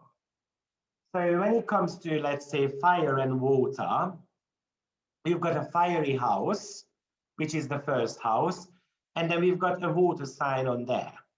Well, that's not necessarily the most comfortable one, because the water puts the fire out and the fire boils the water. So therefore it evaporates and it dries out eventually. Okay, so you might want to be thinking about this for the simplicity reasons, whether I'm going to be taking the more positive or the more negative meaning of those manifestations. Remember, this is like an in conjunction aspect. In conjunction is all about karma. It's all about, usually in conjunction for me, is family experiences. So something traumatic we need to overcome. Okay, so if you have got a sixth house stellium, we're definitely turning towards the 12th house energies. So we bring in some type of spirituality, because that's how we're going to be bringing in balance into our life. So another mismatch is 12th house stellium, for instance, with a Capricorn or Leo energy there. How can I be dreamy, 12th house, if Capricorn is all about reality? So those two are mismatch, okay? Same with Leo also, because how can I hide away and shine at the same time? Of course, there are ways to do that, and you need to find that, but those are a little bit harder to do so. Or a fifth house stellium in Capricorn, for instance. So how can I shine, Leo, at the same time being a little bit reserved, and how can I be innovative when I'm a traditionalist? So very quickly, we're going to run through the planets. So I put down for you each of the planets' best and worst. So here, what you want to be doing is, you want to be looking at, for instance, even Stephen Moyers. We're looking at the sun, and we can see that its essential dignity is unfortunately weak. So the sun might be bringing the harder side of itself into the stellium. So sun is at its worst, egotism, grandstanding that can alienate people involved in the mission. Self-esteem depends largely on success in the mission, thus badly affected by setbacks. Self-centeredness, a conviction that whatever happens with the mission, it's all about them, right? So those are going to be the negative traits of that stellium. Now, as I said to you, he only stopped drinking alcohol because the sun rules the eighth house. So eighth house matters. So start thinking about what eighth house means. Am I not able to trust? Do I have got fears? Do I have a fear that I'm never going to make it? Right? These can be topics in his chart. And Um, so the sun is bringing a little bit of a trouble. And what you want to be looking at, mostly are the planets bringing trouble or no trouble? So when I look at that Mercury, peregrine. So the peregrine planet is half a trouble. It feels like a wanderer. Peregrine planet is something, not necessarily a trouble, let's call it neutral. So Mercury brings neutral. Outer planets usually bring more negative to the stellium rather than positive. Jupiter, because it has got a little bit of a strength, it does bring something okay. Sun brings negative. Moon is peregrine, so it's again neutral. Most of the energies are neutral here. We've got one good planet, one bad planet. It could work out. So this is not a very hard stellium. Okay, very important to mention. Now, but let's just have a look at what maybe Mercury brings to the table. So it was a neutral. So it could bring basically good and bad ones as well at the same time. The Mercury is at its best good communication skills, can aid the mission and lend humor and fresh ideas. But at its worst, it's easily getting bored and distractible. So, their attention can be wandering about. So, maybe Mercury, I wouldn't be focusing on Mercury in that stellium so much because it has no good or bad qualities. It feels, a peregrine planet is something which feels like an alien. So it has no much saying here. So here I would be definitely focusing on Uranus, Jupiter, and Sun the most. So Sun is an issue here. Jupiter is positive. So what does Jupiter rule? Jupiter rules the 12th house, so that could bring us some goodies. And Jupiter also rules the 3rd house, which is something to do with social media. So that could bring goodies for us. Okay, and Uranus, let's have a look at what Uranus brings for us. So Uranus is going to bring at its best something to do with, well, there is no best and good things about the outer planets. They are usually associated with worldly matters. So Uranus is very social and political movements, especially radical and extremes ones. It's all about freedom, equality. It's all about sudden social changes. With Uranus, in many cases, the success comes in a sudden way. Okay, maybe we've got like light bulb energy in our head, and a brilliant idea comes around. We can be very good at technological technological things, or with Uranus, we need to be setting the trends. Okay, we are here to shock the society. So what you need to remember is that the best way to use the outer planets is to look at what collective energy they use. And you need to be translating that energy towards the collective. Therefore, outer planets can talk to you about professional matters in many cases. But we can also say that the negative side of this Uranus is that I want to be protecting my relationship. And maybe it took time for Stefan to, hold on. Oh no, it's all good. Maybe it took time for him to, deal with his urge to be free in the relationship. But Libra at the same time wants to be in a relationship. So this is a little bit of a harder Uranus, I would say. Because freedom and relationship, how on earth am I going to maintain that? And the person can have a little bit of a trouble. As I said, I wouldn't be looking at Mercury, but I would be looking at Mercury because Mercury is on 0 degree, right? So to pull the information together, you want to be looking at what these planets are ruling, because each of them are going to be affecting the career house here, which is all about the public. Okay, maybe we can say that this 10th house energy is affecting his relationship. So his work life is affecting his relationship. Libra, 10th house meta. Okay, maybe we can say that it is hard for him to make a choice what career he needs to do. Why is that? Because Libra is all about making choices. And that might be a little bit of a problem. Okay, I hope that makes sense. So looking at another chart here. Sorry, let me just go to the end. I've got here. So we're gonna come back onto that. So here is a Holbrook's chart.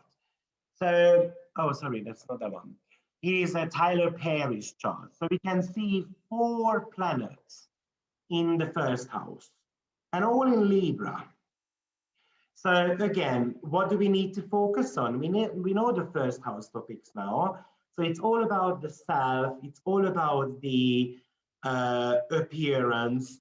It's all about overcoming some of the family dramas as well and breaking out of that pattern, right? And by the way, if someone doesn't know who he is, I always forget to mention, I assume everyone knows, but not necessarily. He's an American actor, director, producer, and the screenwriter. And actually, he is the highest paid man in entertainment in 2010 and 11. So, yeah, so he is someone who is important. Now, so relationship is definitely going to be somehow extremely important for him. Now, if I look at the planets here, who has got some strength? Again, we see Jupiter. So let me just bring up his chart also.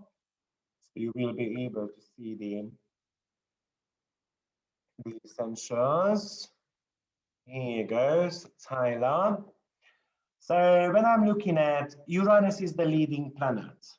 So definitely Uranian themes, somehow a breakthrough, the technological advancements are going to be something important. And we might be doing that. You know, we said 8th house is all about fashion and all about self-expression and negotiation skills. So that suits the Libra energy. Let's not forget first house is an Aries like, but we've got Libra there. So we can be a person who is going to be dividing the attention of others, right? When I look at the essential dignities, Jupiter has no strength. Moon has no strength. Mercury has no strength. So here, definitely, the Uranus is going to be one of the most important planets. And with Uranus, we're going to be experiencing ups and downs. So maybe we're going to be, we're going to have to overcome some of the, remember early childhood, we said with the first house, or something to do with dramas, family dramas. We're going to have to overcome those. Okay? And it can be a shocking type of feeling. If you want, look at Uranus as a ruler. Uranus rules the 5th house here. So you can use them as a ruler, but use them as a co-ruler. And Uranus is ruling the 5th house, which is something to do with sex. Now, I don't know whether you know, but basically he was raped by 3 men.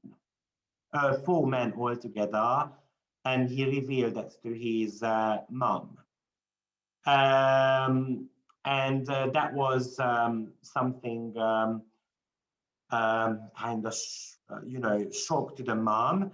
And then even later on, he figured out that his father wasn't the father the mom claimed to be. So with that Uranus, he experienced plenty of ups and downs, especially in his childhood. Okay, Does that make sense? I thought that because the second house and the sign of Libra are ruled by Venus, that this would be something they have in common. I'm not too sure, Elena, what we're talking about. We'll be discussing combust planets and how these energies manifest within the stellium. We already mentioned combustions before. There was a question about that. Combustion is 25% weakening the planet, 50% weakening the planet's strength. I'm not too sure, Elena, what the question is. I thought that because second house and the sign of Libra are ruled by Venus, that this would be something they have in common, compatible. Oh yeah, so yes, Venus is in common. Have a look at if Venus feels good or not. By the way, his stellium is not in the second house, it's in the first house.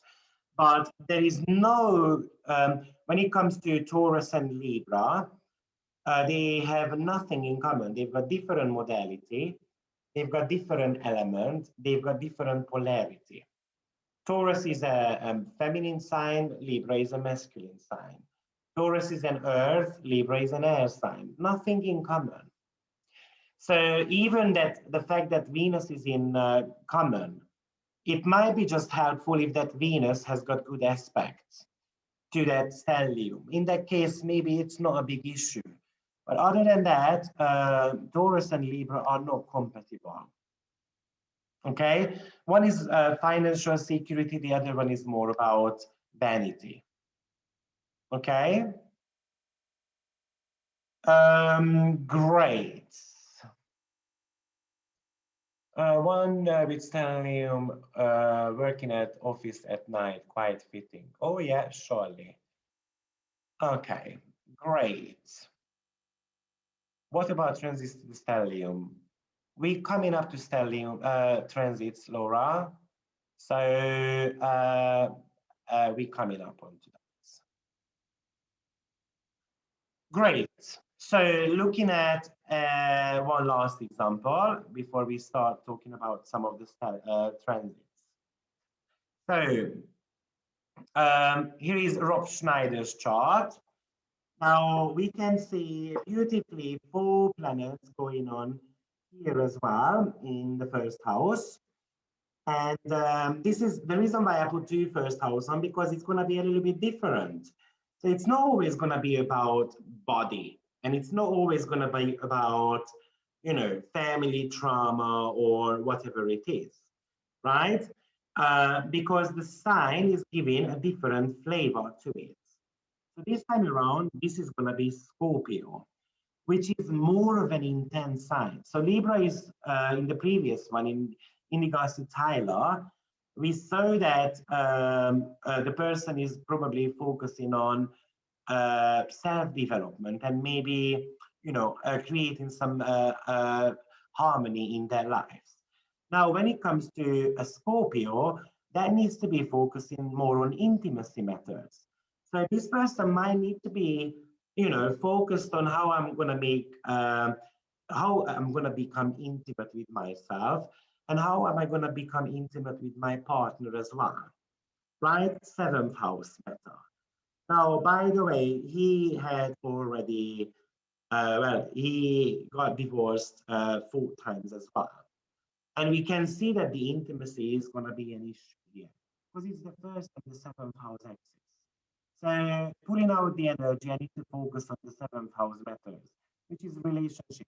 Not just relationship, of course, business partnership as well, and being visible to others on other matters. So if I bring up his chart here, Schneider, hold on. Okay, so it might be Rob Schneider. Oh, what have I done again? Sorry about that. Yeah. Oh, because I typed in, oh, I didn't want Zach, hold on. Rob, I wanted. Okay, that's all right. So I can tell you anyway These planets are also very peregrine.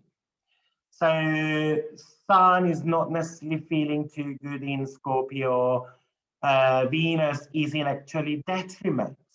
So that's a prominent planet, and I'm going to be paying attention to that because Venus has got plenty to say, but more in a negative way. So I'm going to be looking at what does Venus rule. Oh, it rules relationship department. So because we've got an outer planet involved there, remember outer planets are all about intensifying the stellium. So with Neptune, we can be dreamy. We can be dreaming about the perfect relationship. This stellium is going to talk about relationship quite a lot. And with Neptune, it's all about dreaminess. So when I go and look at the some of the Neptunian traits, right?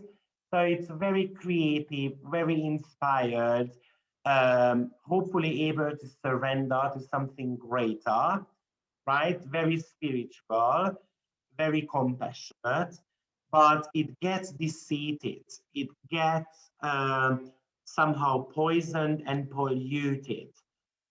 We can go through some type of fraud.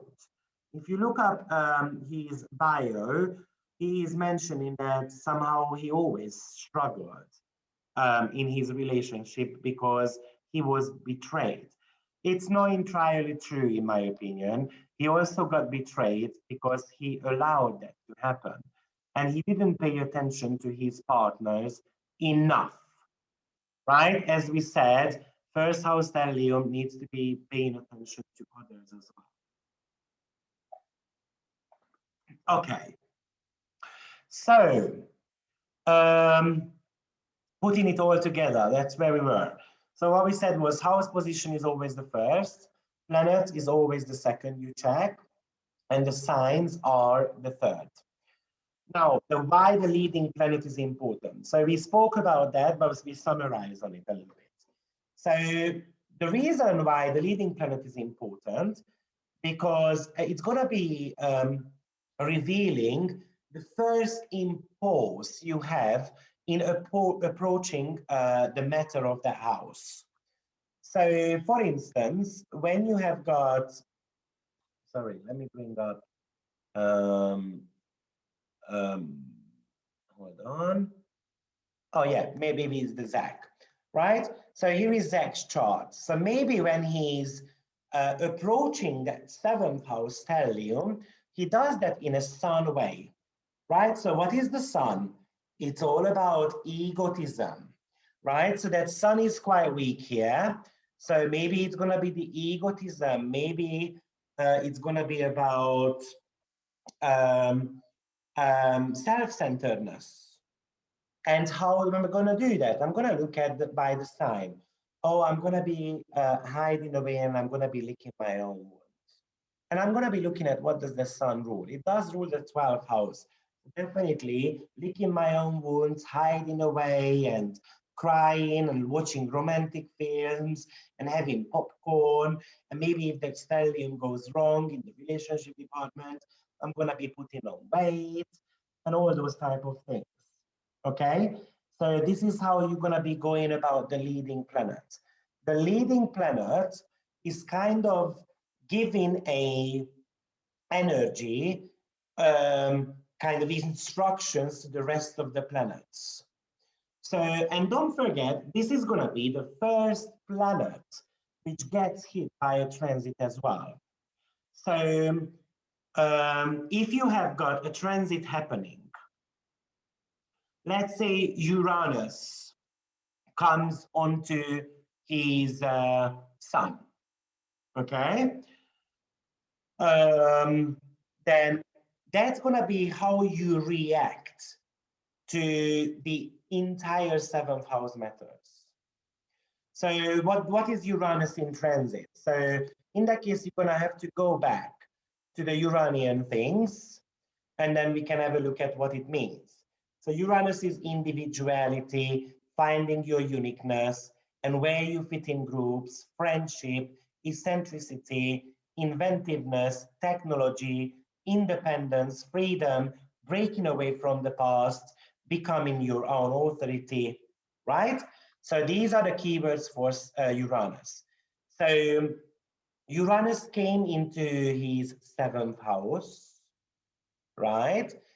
And it wants him to be maybe finding the uniqueness in the relationship department. Maybe Uranus wants him to go with the partner and fit some type of groups. Maybe the Uranus wants him to go with the partner to mingle with friends. Maybe it wants to reinvent the relationship, right? But my reaction to that Uranus transit is a sun, which is peregrine. So my reaction might not be that great. And let's just have a look at Uranus and Sun. Do they get along? Uranus is all about groups, Sun is all about individuality. So those two planets definitely don't get along. So the Sun response is, oh, screw that all, I'm gonna be going and hiding away. So that Uranus, when it went on to his Sun, it brought him a divorce.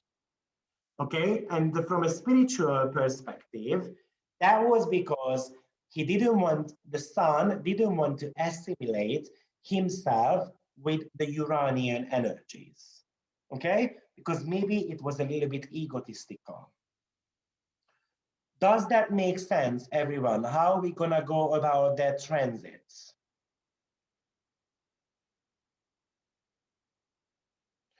Marta, we spoke about the critical degree planets at least for half an hour. So I recommend going back and checking that out. Critical degrees are usually bringing crisis situations, especially if the planets are not friends. So you might want to remember here, the friends. Sun and Mars get along. Venus and Moon get along. And Mercury and Saturn get along quite nicely. Jupiter usually gets along with everyone because it's assimilating energy with others. So when it comes to the outer planets are never going to get along with anyone, really. So they usually are the harder transits. When an outer planet is coming in transits, then basically what you want to be looking at, whether the initiating planet is gonna be, it's responding to the transits nicely or not so nicely. Okay, that's what you wanna be focusing on. So this sun is not gonna be focusing quite nicely because this sun is weak. Okay, and it's more about hiding away rather than anything. But Uranus wants to shake us out of our comfort zone, and it says, let's go and meet others. And somehow it doesn't happen. Also, if you want to be using and do so, what does Uranus rule? Right? So maybe it rules the 2nd house Venus here. Sorry, 6th house Venus here. So 6th house, okay, you know, then Uranus wants to kind of spotlight with the sun some of the sickness of the relationship. And if we don't willing to work on that, that Uranus is going to bring breakup. Okay, great. My stellium is in Libra, but Libra is intercepted in the 6th house. My 12th house has Aries and intercepted sign. How is that playing out in regards with the stelliums? Intercepted signs are something which is getting stuck a little bit. I would say it's a minus 10% strength to it. However, I don't work with intercepted signs at all. I tend to be looking at the intercepted signs as having 2 rulers for that house. So I would be looking at what the rulers are doing. What if Uranus transit opposite house of the stellium, same as conjunction? No, no. Conjunctions are something where we need to unify the energy. With oppositions, we're gonna have to balance out my needs versus the other needs. So Uranus has got different needs and my stellium has got different needs.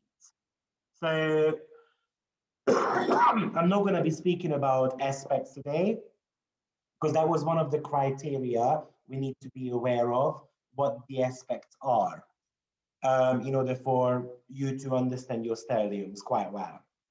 Okay, let's have a look at another example, for instance. I'm going to bring up my chart. Okay, so here we see that we've got a moon as the leading planet of the stellium. So what we said was that's going to be always how we react to certain situations. So let's say Saturn came around. Let me bring up a transit chart here. I think it was somewhere December 2014 on top of my head. Yeah, so Saturn is on the last degrees. So all of a sudden, Saturn jumped onto my Venus, my moon. So what does Saturn want in transits, right? We go back to the keywords.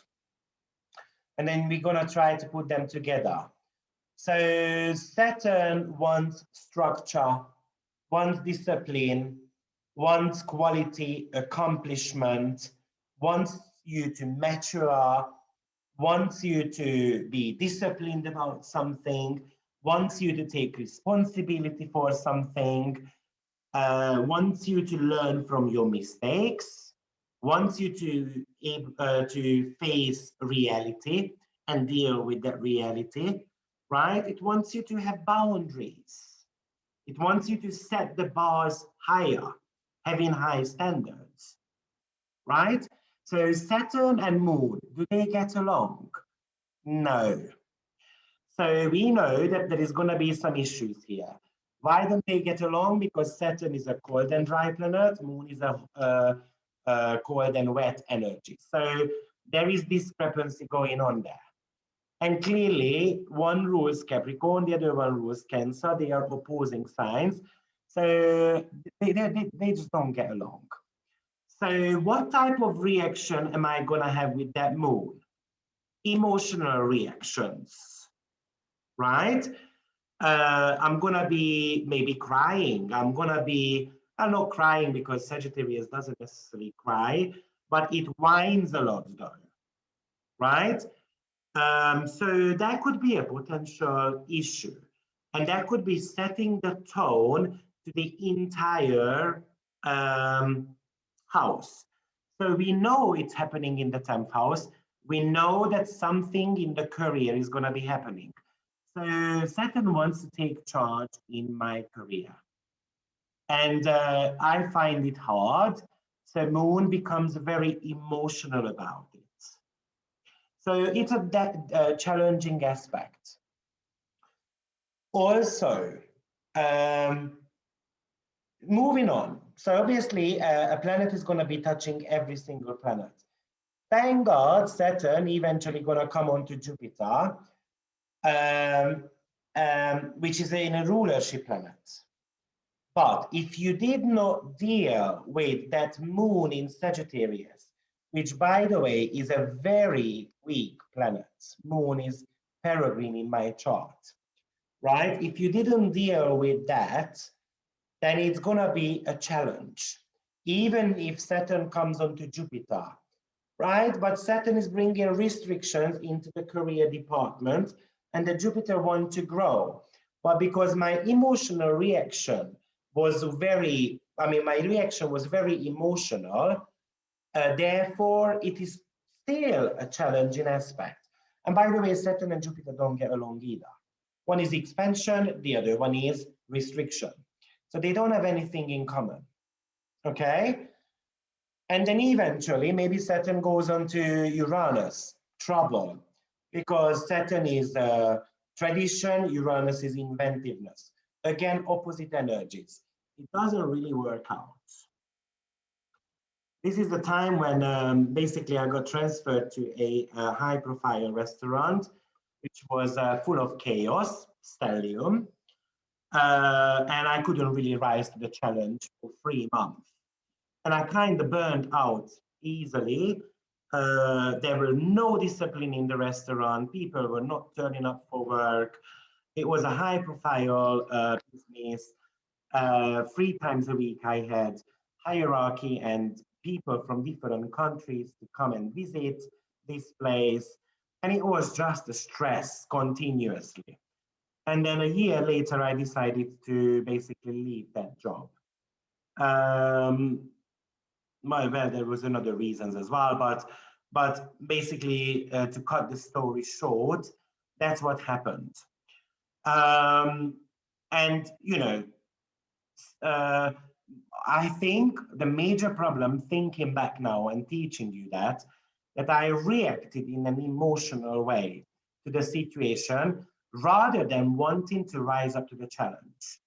What Saturn wants and taking responsibility and becoming a true leader. I became basically a kind of a servant at the work, and I was working like a donkey, and I wasn't working smart enough, like Saturn says.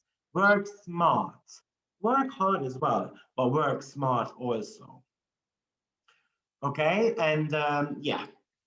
So this is how you're gonna be going about your transits. So if the initial response is good, and what you wanna be paying attention to when you've got a stellium and the transit to it, you wanna have the higher vibration of the initial planets and focusing on that. So when I go into that moon, right? So moon at its best, oh, sorry. Moon at its best, um, Moon at its best is going to be about caring, right? Moon is at its best is going to be listening to its intuition. Now, I tell you something. With Moon, I had that transit 3 times, and I didn't listen to my intuition. I didn't listen to my horary chart either, because I was so fascinated about getting that high-profile restaurant, which, by the way, I was dreaming about. I really wanted to get it. And I was really frustrated at the first place when I didn't get it. Eventually, I got it. I manifested it, but it brought me way too many challenges. And yeah, and I had that transit happening 3 times on my moon. And the third time, I eventually just stood up and I left. And I did that from one day to another. So that's what the free hit transits do. So especially those transits are going to be important when there is free hit taking place on the same planet. Those are somehow manifesting in your life. Okay, so we're looking at the first planet, as we said, and as we said, those are the first impulse in approaching that house meta. Okay, and then the first planet is going to be responsible of the entire house, basically, and Saturn is going to be there for 2 years, 2.5 years. So maybe the entire 2.5 years is screwed up. I'm telling you, it was screwed up actually, because I found a job. I resigned 2015 October. I started work in 2016 October again, which was a disaster. And the situation only got sorted in 2018 when Saturn left my 10th house, basically. And then all of a sudden, things started working out. Obviously, Saturn went into rulership. As soon as Saturn went into my 11th, I got offered a position which I loved, and I was admired for it. It was very much teaching related, management, like educate. I was teaching managers how to be a manager, and I really loved that. Okay, so the initial response when you have got a transit is basically making the difference of the outcome of your mission. If you react into it badly, unfortunately, the outcome is probably by the end of the transit, is not going to be that great either, because you didn't really learn about the quality of that planet. Now, also, the last planet is also very important, because the last planet is basically going to talk to you about how the things end if you don't react to the situation in the proper manner. So in my case, my reaction, I can tell you, it was not great. Okay, it wasn't. So the last planet was the kind of the last like piece, or the, you know, the last taste of the situation. And what is Neptune? It's all about confusion. Let's just go back onto Neptune. All about confusion, all about fraud and deception. And I can tell you how I was deceptive, by the way. The reason I started working with astrology and I wanted to build up my astrology business, I was like, it's time, Saturn is there in the 10th house. You know, it wants me to take charge of my life. But my father, 10th house, one of the parents, right? My father had a stage 3 cancer, and he was in danger. And I offered to pay for his surgery and all these medication. And I did so, and then he got healed. And since then, I haven't heard of him. And that was in 2015. So 5 years, 6 years now, actually. And I realized that when Saturn went onto my Neptune, I kind of felt very deceived by one of the parents, 10th house.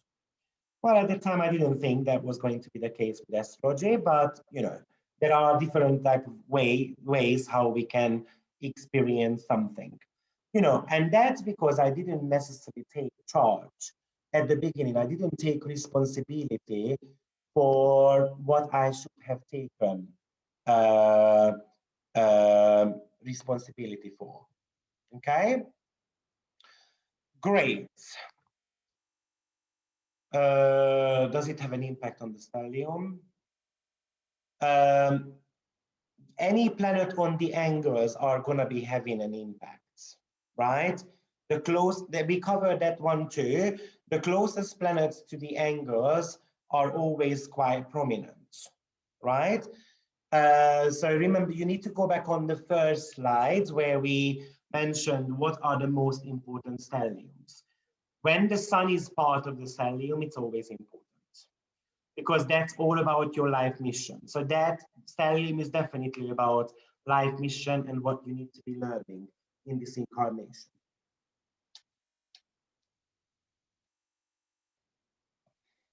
Okay. Oh, thank you, Nancy. That's all right.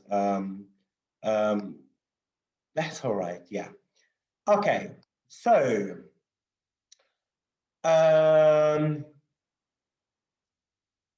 do you guys have got any questions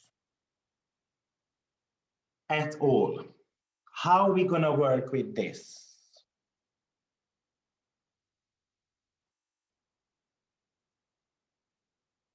So here on that slide, I put down some of the, well, when it comes to transits, even a fast-moving planet hitting your stellium can bring something.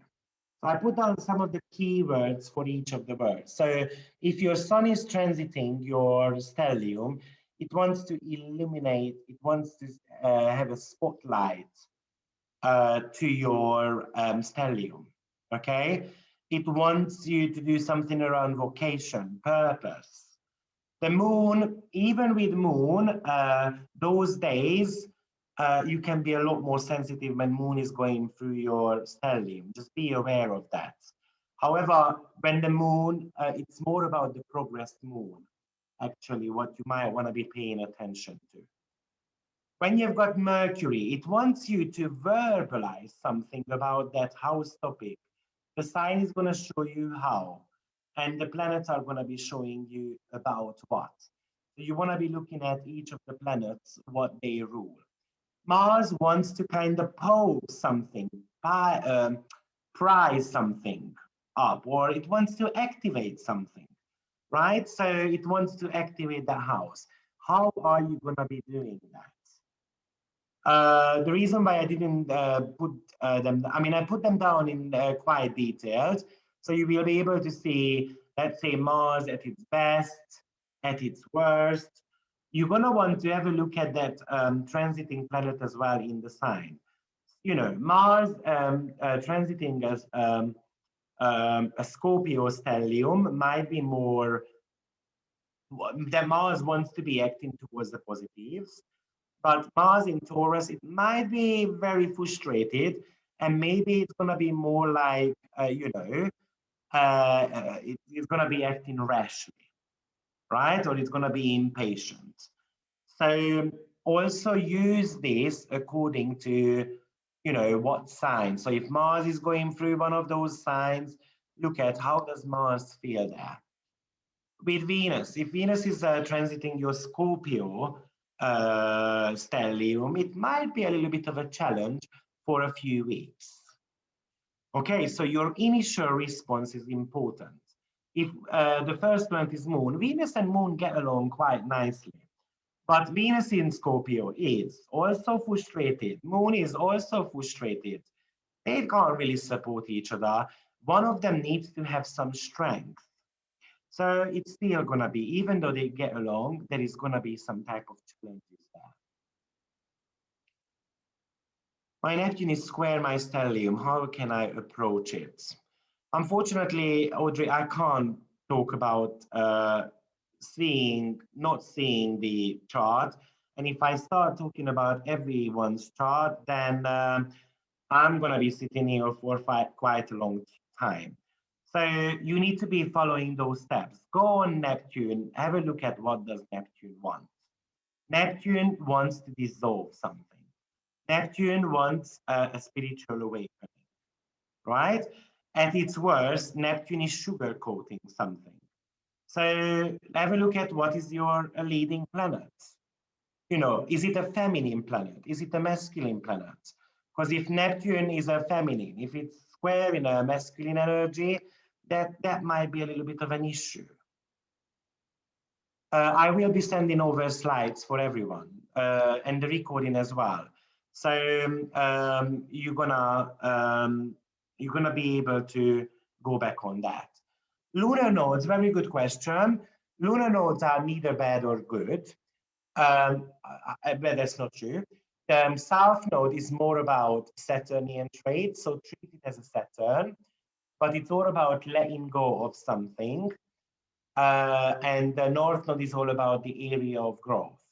So because those are karmic axes in your chart, they just want to be awakening your karmic journey. And we know your let's say if you have got seventh house stellium, your karmic journey is the seventh house. You do need to learn about that. So that's how you're going to be going about the nodes. I have the lunar node squaring my stellium in Virgo exactly right now. That could be, I'm not going to go into the nodes now because that's something which is an exciting topic actually. But yeah, but with a lunar node squaring your stellium, the squares is just a tug of war.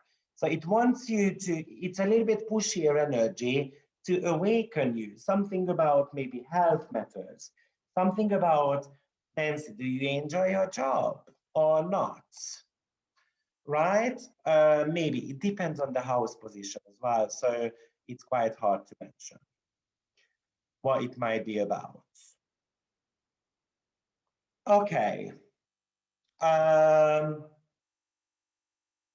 Great webinar, Viktor. Have a family emergency. Thank you. See you later, Anna. Thank you very much. Moon with sun in the stellium. What a story you have. Big, interesting and inspiring as well as thank you very much. Do you guys have got any questions at all? how we're gonna be putting all these together.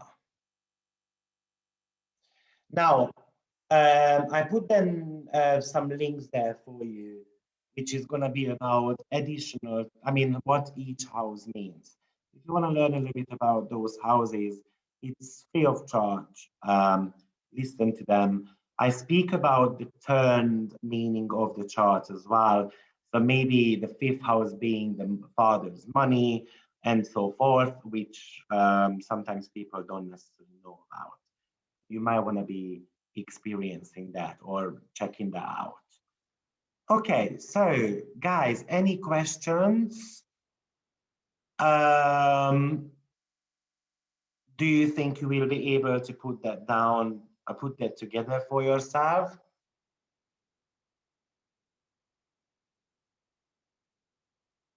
Thank you, Tina.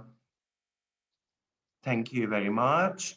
If the ruling planet of the sign is in stellium, does that increase power? Yes. So that was one of the criteria, what we said about the strength of the stelliums. So a stellium is super strong if the ruler of the stellium is also part of it. Yeah, so definitely we mentioned that. It's going to be somewhere at the beginning of your slides. So stellium including the angle or the sun, outer planets, somewhere it is mentioned on one of them. Stellium, ruler of the power, the ruler of elements is part of the stellium. So yeah, it's gonna be very, very important. The more I learn, the less I know. That's how it works, believe me. After 20 years of astrology, I am still studying astrology every day, believe it or not.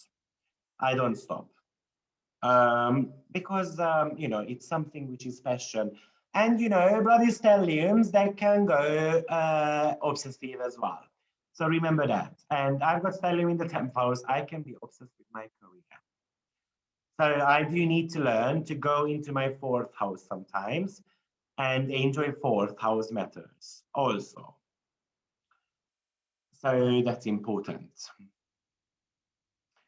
Yes, I managed to cover everything. I wanted to throw out some practice there, but we've been here for 6 hours, guys, and I'm tired. My voice is going now. So I hope the practice session was enough. What I recommend is go back, re-listen to the webinar. It's plenty of information. You want to be even taking some notes as well. However, I try to make as detailed notes as possible so that you don't need to write down that much and you can listen more likely. And then start digging into that. Wow, thank you very much, everyone. Can we still have a well-rounded life with stellium, including all your personal planets? Sure, you can just learn to focus on that, like go through those remedies, what I have mentioned there. Okay, use the positive energies of those. Your stellium can turn around. Even if there is an outer planet in there, just use the positive manifestations of those. So Pluto, you shouldn't be reluctant of transforming. You should want to transform. You need to die a couple of times, not in a physical sense though, but you need to die a couple of times. That's how that's gonna work. Okay, so somewhere Pluto's best trait is gaining power back, right? I'm gonna be analyzing why I'm doing certain things, and I'm gonna be eliminating that. Pluto is all about going to the toilet, flushing the toilet, starting fresh. So if you've got a Pluto transits to your stellium, somehow you're gonna have to start fresh. If it's in your 7th house, it doesn't mean you have to dump your boyfriend and girlfriend. You just have to start fresh in that relationship, maybe with honesty, maybe revealing your true feelings rather than taking revenge. right? Or maybe going through a healing process, and the sign is going to show you how you can do that. If it's Libra, then go to a therapist. If it's Pisces, meditate together. Okay, so any transit can be good. You just need to be living the planet through. Great. Well, thank you very much, everyone, for attending live. It is midnight here as well, so I'm gonna go and have a sleep, and I will send you the recording and the slides later on. So bless you, everyone, and I hope to see you shortly. Bye, bye, everyone. Bye, bye. Take care.